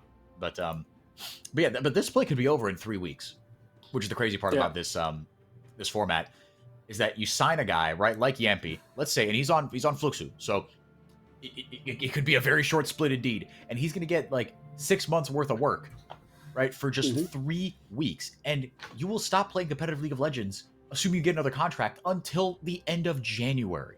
It is absolutely brutal out here, man. I mean, for sure, and it's so hard to keep yourself disciplined and try to keep on playing the game, keep on grinding, especially grinding with purpose, because it's very, very easy, especially in solo queue, to just go in, not really think about the game, and just limit us time and time again. But those pro players need to build some good habits, and that's very hard to do if you're not motivated, if there's nothing looming in the background. Miryu, Redbird looming in the background here. Mirror going to get a little bit of healing off, get the flash away, and we get our first Bard gameplay kill. Very nicely done. He might pay for it with his life to Samus in the right place at the right time. But how about Redbird, man? I mean, Redbird, today he's been popping off, honestly, all three games. Good little day for him, yeah. Yeah, he's been finding those angles, getting ahead of the Nico right now. Doesn't matter too much, and I feel it's little bit unfortunate that the return kill went into the Nocturne, especially before the level 6 mark, because he goes back, completes that half-band arrow. Suddenly your level 6 spike is so stronger. Now Griffin also will have to abandon or die. Flashing forward, and Never Trippy mind. will get the kill there onto Griffin. He had no support there. Thanks for the leash, say the Cade Stars, unless maybe Root and Redbird have something to say about it. They could do some damage over the pit, but will opt not to in case they get, in case they get jumped on. I mean, very nice return from VKS. They know how to play the early game. Third time in a row, they are getting control in the first 7 to 8 minutes of the game. And third time in a row, Loud are paying the consequences. So there's no answer. A nice little lead from VKS and goes into two very, very important pockets. One of them might be the support, but look, already Darksil, 2 stacks in for Trimby. He can start dealing tons of damage early in the game. The only unfortunate part for VKS is that Miryu lost his flash and now he might get in trouble. Yeah, he might be toast for it. Redbird on a warpath, just as we all predicted on this Bard. Yeah, immediately gets the kill as well. 2-1-0. Joe doesn't get his own kill. He will... Wait, we're back into Road of Ages Victor territory just from the mana buff? I guess so, I'm man. disappointed. Yeah, it is disappointing. I agree. But it also means maybe we will see more Anivia, and I love Anivia, so that makes me kind of happy. But yeah, it does seem like that's going to be the case. And again, just more big bodies to chew through, and more on the plate of Morteus with his percent health, man. True, but thing is, like, why are you trying to stay tanky? Are you trying to survive these armies, or are you trying to be a carry? Because I'm looking at Loud. Who's their actual late game carry? Are you waiting for Nezreal to take over the game when he can't really select his targets? Are you looking at the tank Victor take over the game? Are you waiting for Redbird to keep on carrying? Because so far, maybe he is the carry. Yeah, no, man, and that's a fair question, right? I mean, do you need to be as tanky as as Jewel wants to be? And it is just a mana change, right? And it's not like, I mean, you have a huge worry and kind of dishing out those spells, right? I mean, just build an Archangels, right? I mean, that gives you defensive value as well. So I guess a little puzzling now that I think about it. But hey, clearly they feel like they've got enough just with their cohesion, with their ability to team fight. Loud have certainly shown that. But yeah, I guess just maybe you are worried about surviving to Samus. I don't know, man. You've put me in a very interesting pickle here. I don't know. First dragon was taken by Cade, but now the sights are set on to the Grubs. See who gets on them first. Vision kind of split equally here. Griffin certainly looking for a redemption after a bit of an oopsie in the Dragon Pit last time around. He's got his ultimate, and he's not afraid to use it. Or at least he shouldn't be. Oh, hold on a second. Oh, where did he come from? Miru just gets jumped on immediately. Robo going to grab himself his first kill of the game.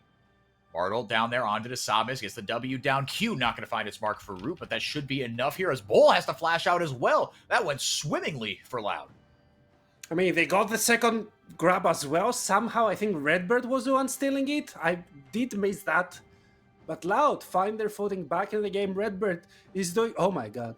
I should have interrupted Riot. But Redbird is doing everything and even more. And that prediction from Griffin as well did so fine to punish Miryu for the third time for him not having his flash for the next couple of seconds. So the Grubs split 2-1 here.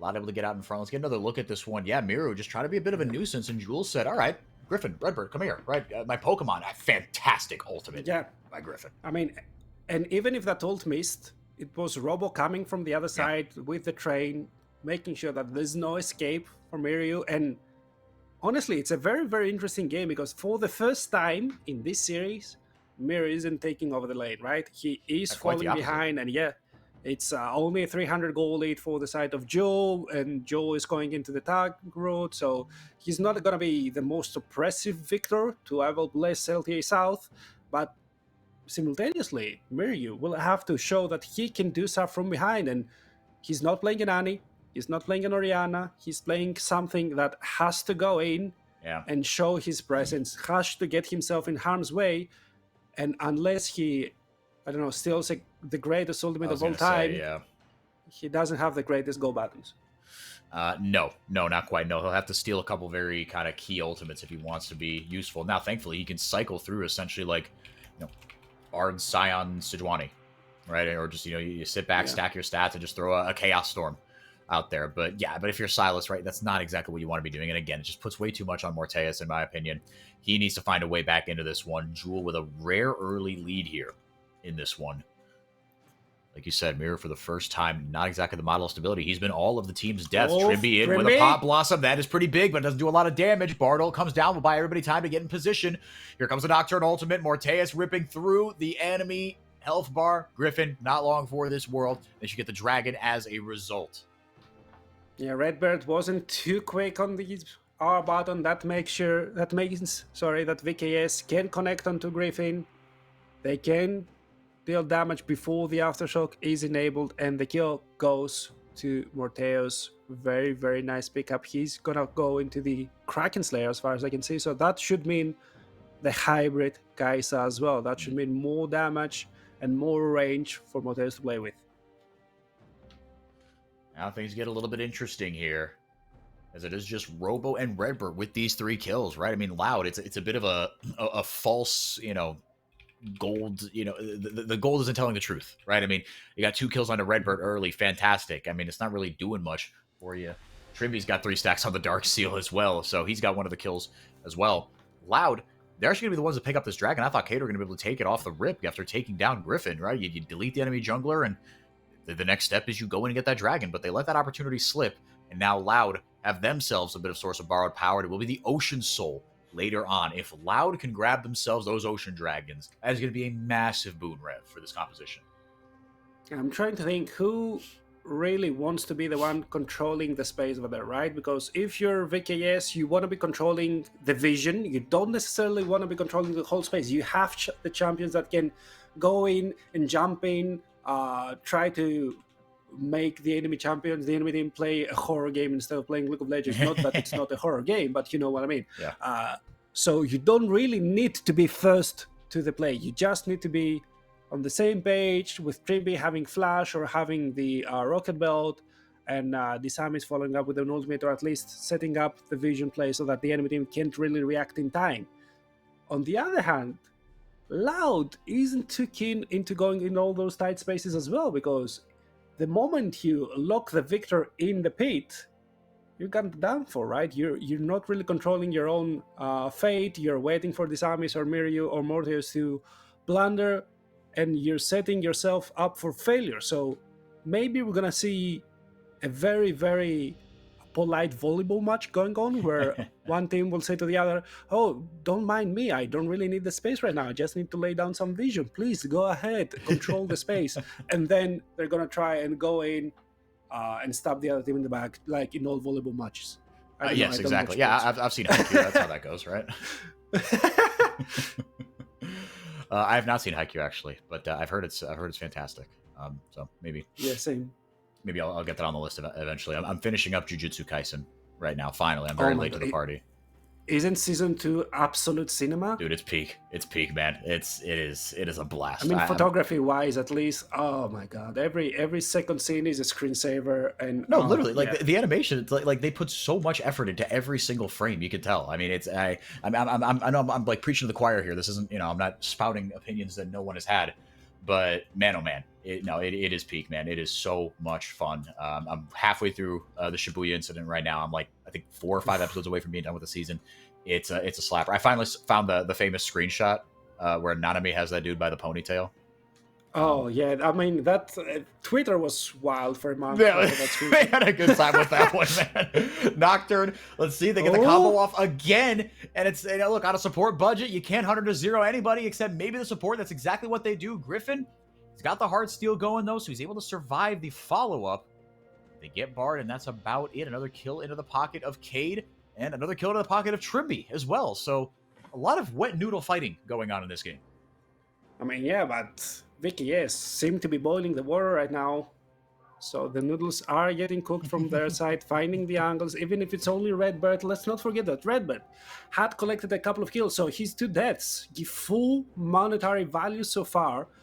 The thing is that they're spending a little bit too many cooldowns, and that means that Loud can then go once again playing that volleyball, reclaiming the area and claiming the neutral objectives for themselves. With the 2 grabs, 1 Drake, this Rift Herald means that they are getting the fit of objectives. Not sure who got the fit of Warfare. I think it should be VKS, otherwise we would be seeing upgraded boots. Oh no, it's Loud. I'm seeing the an two upgraded swords, right? right? over there. Yeah. Yep, I guess so. So 2 out of 3 have gone to Loud. The first dragon, or the dragons have been split, I should say. Pretty even game here so far, though, Rev. All things considered. As, well, there's a little bit of health taken out of him, and he will recall. But yeah, the game's, again, in this mid-game, I think both teams kind of realize they've got a statement to make in this opening series, right? The Cade fans are worried. The Loud fans are hopeful.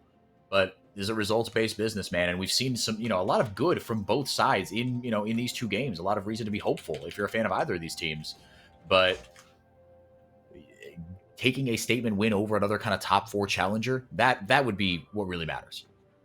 Yeah, I mean, realistically, if you're not the top dog, you're looking to win over the other teams which are in approximately the same caliber as you are, and those 2 teams are the definition of that. We spoke about that earlier.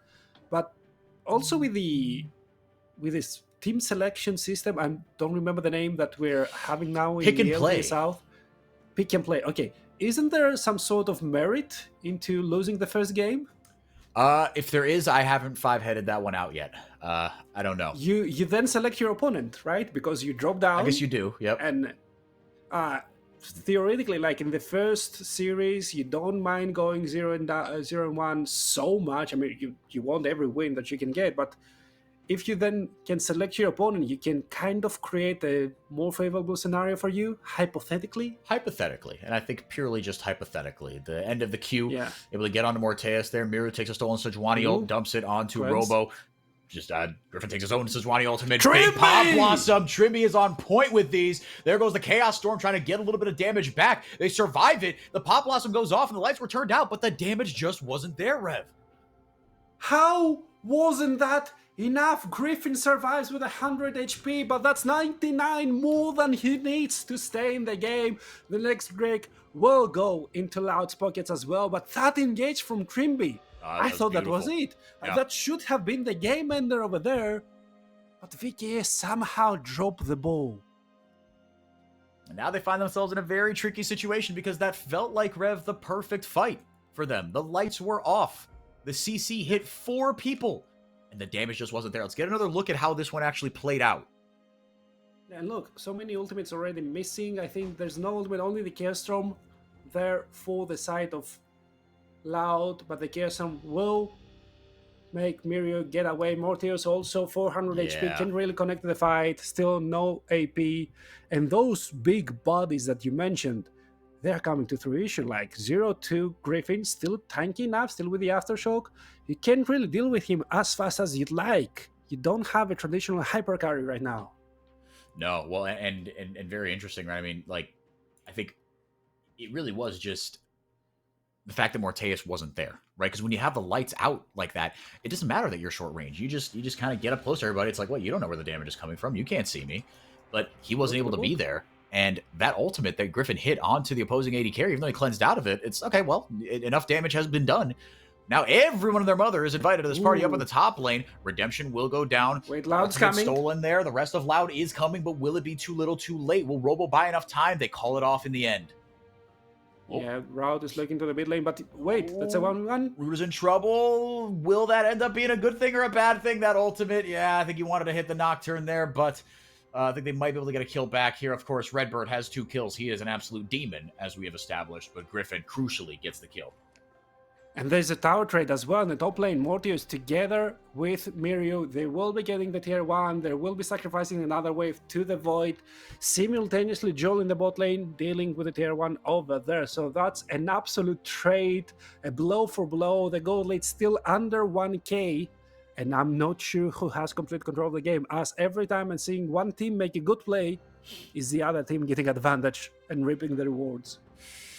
Yeah, and again, it just follows the theme that has been this entire series. It's been back and forth. Aside from maybe the first game, fair enough. It ended up being a bit of a mess. But before it was a mess, before Robo went absolutely nuclear, we did have a good back and forth game. But like you said, Rev, it just seems like both these teams are ceding control. Maybe not the polite volleyball match sort of way. Maybe a little bit something more vicious. Maybe like table tennis, just pushing, but not being able to get the kill. Everything just gets returned back onto them. Atakan being set up around here. Don't think anything will bait from this. Yeah, teams are getting smarter about how difficult it is to take Atakan down. And this isn't quite the bait objective that it was before. I mean, they're just starting to realize, I feel, that Atakan actually stretch your resistances. So Yeah. Bertolt went wide. Robo's looking for the angle. Oh, hang on a second. Yeah, he's able to catch Trimby here. Redbird flashing forward, but Protobolt's away. Does Trimby. Fear down onto Griffin. Robo! He does have his ultimate. There goes the wombo combo that they're looking for. Miru's got the Chaos Storm stolen from the opposite number. Now into the back line they go. Miru just trying to chase down Griffin. Does he have enough damage? He's got the Riftmaker pumping through here. Bull able to get out with a sliver of his health, and nobody dies.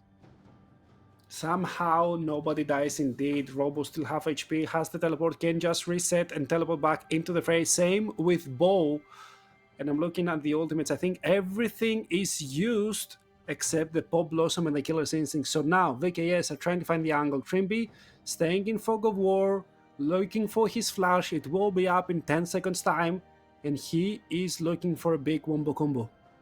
Yeah, Bull has joined the fight, so now you've got a way to potentially play out this Trimby, fight. Trimby, Gravity Trimby, well down. Trimby. Trimby with another massive ultimate with the lights off, and this time Morteus is here, and he is going to make Loud pay. Robo and Griffin survive, but none of the damage is there. Stolen. Sejuani ultimate gets massive value. Morteus goes massive for a triple kill. Cade finally take control of the game. And that's the reason Trimby was considered the best enchanter support in EU. He finds those angles. It was there. He knew the timing. And now VKS with a massive lead of almost 4k, make it surely 4k with a tower, with an Atakan in their pocket, so many pedals as well. They're looking poised to take that first series. Man, oh man, what a beautiful fight. I mean, it felt like that last fight, the one that didn't go too well up by the mid lane red side tier 2, that it was like, oh, well, the book's out on them, but you think, well, no. Morteus didn't really get to participate, right? We don't have the full Cade Stars fight experience. And what we got there was exactly how they want those fights to play out. Exactly. Now, what you need to do is keep pedal to the metal, keep trying to establish control. Look at the fight over here. Trimby was waiting for his flash to go up. They were pulling the Atakan away, making sure that everyone needs to go through that title space. And then that little chicken is not really a chicken. Man. 4-man Pop Blossom. Only Redbird getting away from a knockup, but also getting hit by the root. And that's an absolute slaughter. Robo can do nothing over there. Now he's also dying. Bard Ultimate goes off there. It does trap him in there, but very beautifully timed. Stolen Bard Ultimate goes out on the way back. Really? Or excuse me, it was vice versa. Morteus able to get into the back line and do a ton of damage there. They are just out team fighting them. Morteus has it so easy, and when you make it easy for your AD carry, you win games of League of Legends. 2 massive fight wins in the span of what feels like a blink of an eye. Cade are fully in control. And they're getting an ace, they're getting the kills, they're getting the Atakan 7-0 and 4. Morteus will reset, already has all 3 of his abilities upgraded, but now he's gonna have another item on top of that. And look at the timer 4x4. We're getting very, very close to the Baron spawn. And together with the Baron, Trimby will almost have his flash, and you know what that means. Another wombo combo in the works. If they can just keep rinsing and repeating like this, man, I mean, it's how do you stop them? This is so tough to play into. We're going to get another look at it here. This one was a little bit different on the way it started off, but the way it ended was exact same. Yeah, they were once again playing patiently. Robo, he is trying to create space, but unfortunately Sion is such an easy champion to know what he does. His ultimate starts off pretty slow, so you have all the time in the world to actually dodge through it. And the moment the Samis finds the angle into the enemy backlane, everyone turns back. That gives Trimby the angle he needs to just go and rocket belt into the enemy front line. So much crowd control and so many target to killer instinct into us, your Morteus. And look, he already has the blighting jaw as well. The damage will start sticking. Yep, now this is going to really start to hurt. 10 stacks on the Medjais as well for Miru. And Desamis, not even with the Hex Plate, actually. So just going full utility here. But as these fights get kind of further and further apart, I guess maybe you don't really need it, and the cooldown on it is just low enough. Griffin going with the Locket of the Iron Solari here, just trying to help his team survive out that initial burst, and once the lights come back on, maybe you've got a chance. Redemption as well, stolen Sejuani ult, not going to find its mark. Does DeSamus want to pull the trigger here? He's 3 levels up on Griffin, Rev. Yeah, I mean, nice try over there from Miru, but the moment you don't hit any priority target with the Glacial Prison, you don't need to pull the trigger. Ball is on the other side of the map, and you're winning stuff for nothing. You're winning XP-wise, he's 1 level up on Robo. You're winning gold-wise. Robo doesn't farm, he doesn't get HP from his Soul Furnace. So you're just collecting W's. The moment you go and take the bait, you start losing some of them. So now, with Robo going to the other side, you go again and pressure the Baron. The moment you see the teleport coming in, disengage and look to pressure the map once again. Now it's K that have purchase onto the Baron. Can they find a way in? Stolen Bard ultimate for Miru. TP on the other side of the wall. This could spell disaster if they don't get Robo out of there. He is a Scion, so he will survive for a long time. True Shot Barrage goes out. Actually does a decent amount of damage there. Healing comes in here, but Barrett is still dealing a good amount of damage. Able to get the stopwatch, or not the stopwatch, the Temper Fade off, and now that's going to lock up Miru, but the lights go out. Will that be enough defense? Trimmy the backline, another phenomenal ultimate, and that's the go button for Morteus. Again and again and again, you can set your watch to it. These fights are gorgeous from Cade on the back of that man right there, Trimby. A masterful game on this Nico. 3, 1, and 11. Pretty sure he will not get an assist from that because Robo needs so much time to die, but he is everywhere and he does everything time and time again. 3+ man, Pop Blossom, giving Morteus everything he needs and more, and look at the game, how it blows wide open. It was a pretty even game 7 minutes ago, and now the gold lead is close to 12k. Yeah, now this one is might be done and dusted, as you like to say. Cade are in absolutely full control. I mean, the only way Loud get back into this is some sort of miracle fight around Elder or Baron. Maybe they write the Soul, but I don't see the game going on long enough for a Soul, man. Yeah, and that fight started pretty weird. Look at all those HP bars dropping lower and lower. And I thought the moment you get onto Miryu, you catch him out, it gets dicey, right? This time is very nice ultimate. And look at the angle. He drifted. Like, you see Trimby closing into the fight, and suddenly you start hearing the Teriyaki boys screaming, I wanna see you go, like you drift in Tokyo. Exactly. Finds everyone once again, and man, that Nico is clean. Maybe Nico Kaisa is the combo. Yeah, look, that's why they're playing in pro play, and we are sitting here talking about it. Maybe they know something we don't. I mean, it's just gorgeous, right? I mean, the combo with DeSamus as well. And again, no hexplay, right? He's doing it the old-fashioned way. Just getting these ultimates off. They're playing around these ult timers for these fights. And Morteus, man, he has just scaled into oblivion, man. The Void Staff. Yeah. His W's hit like a truck now. 4 items. He is large and in charge. 906. The only deathless member across both games. Look, Triby's been setting these fights up, and yes, they made it very easy for Morteus. But to not die once? Damn, dude. I mean, last game as well, we mentioned how he was a silent killer, not drawing attention to himself, but slowly but surely getting so strong. Once again, the cleanse immediately, making sure there's no damage, looking for the engage. Miru goes in, the lights get turned out, Morteus just throwing damage down for free. Pop Blossom only finds 1 this time, but that might be enough. With a 15,000 gold lead, your options just open up. And isn't that what we all want in life, is options? Jesus. Morteus having the easiest time of his life. The 2 big bodies have been taken out of this fight in Robo and Griffin, and now with the Inhib down as well. Morteus with the Uzi skin for this Kaisa. Certainly putting on a performance that would make the Mad Dog proud. They take the game, they take the series. Cade make a statement against the hot shot new roster for Loud, and they pick up a very important series win. 12-08, 20 out of 25 kill participation for Morteus. He was having fun, to say the least, and if somebody disconnected from the stream after game 1, I'm pretty sure they have a completely fake idea about how the series went, because it's so at some point in game 2, the script flipped so completely. I don't know, absolute cinema. Yeah, something happened, man. But really awesome stuff from Caden. And to kind of what we were saying, it feels like everyone got involved, right? Maybe Bull was kind of the most like silent member of the team, but even his Gwen game, right? It was just another threat that you had to deal with, right? Once he kind of figured out how to get into those fights in game 2, it became a lot tougher for Loud to be able to deal with those fights, just all the threats they had.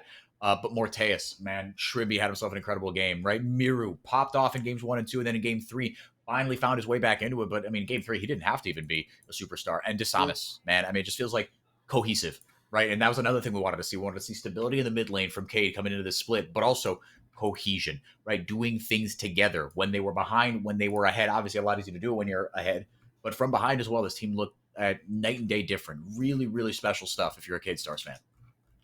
I mean, for sure. And I want to focus on Desamis a little bit more because he got absolutely gapped in the first game, and then he took it personally, and we saw a completely different one. I remember all of those combo combos. They were started with Desamis finding the flag and drag into Cataclysm on multiple important members, giving Mirio the angle to use the ultimate as well. So, as you said, everyone, even both on some angles on the Gwen, he was kind of good on the split as well. But VKS, the moment I sell your stock, man, you keep popping up.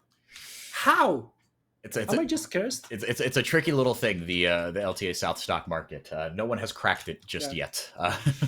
Even the most sure of investments, Loud during their 4P. Even that was they never won the regular season during their 4P. That's my favorite stat to throw out. They were never the 1 seed. They were always 2, 3, 4, but they came up big in the end. Loud, meanwhile, got to go back to the drawing board a little bit. Look, the pieces are all there, right? Griffin, he has the potential to be an absolute star, right? He made the Ambessa jungle work, and he made it work.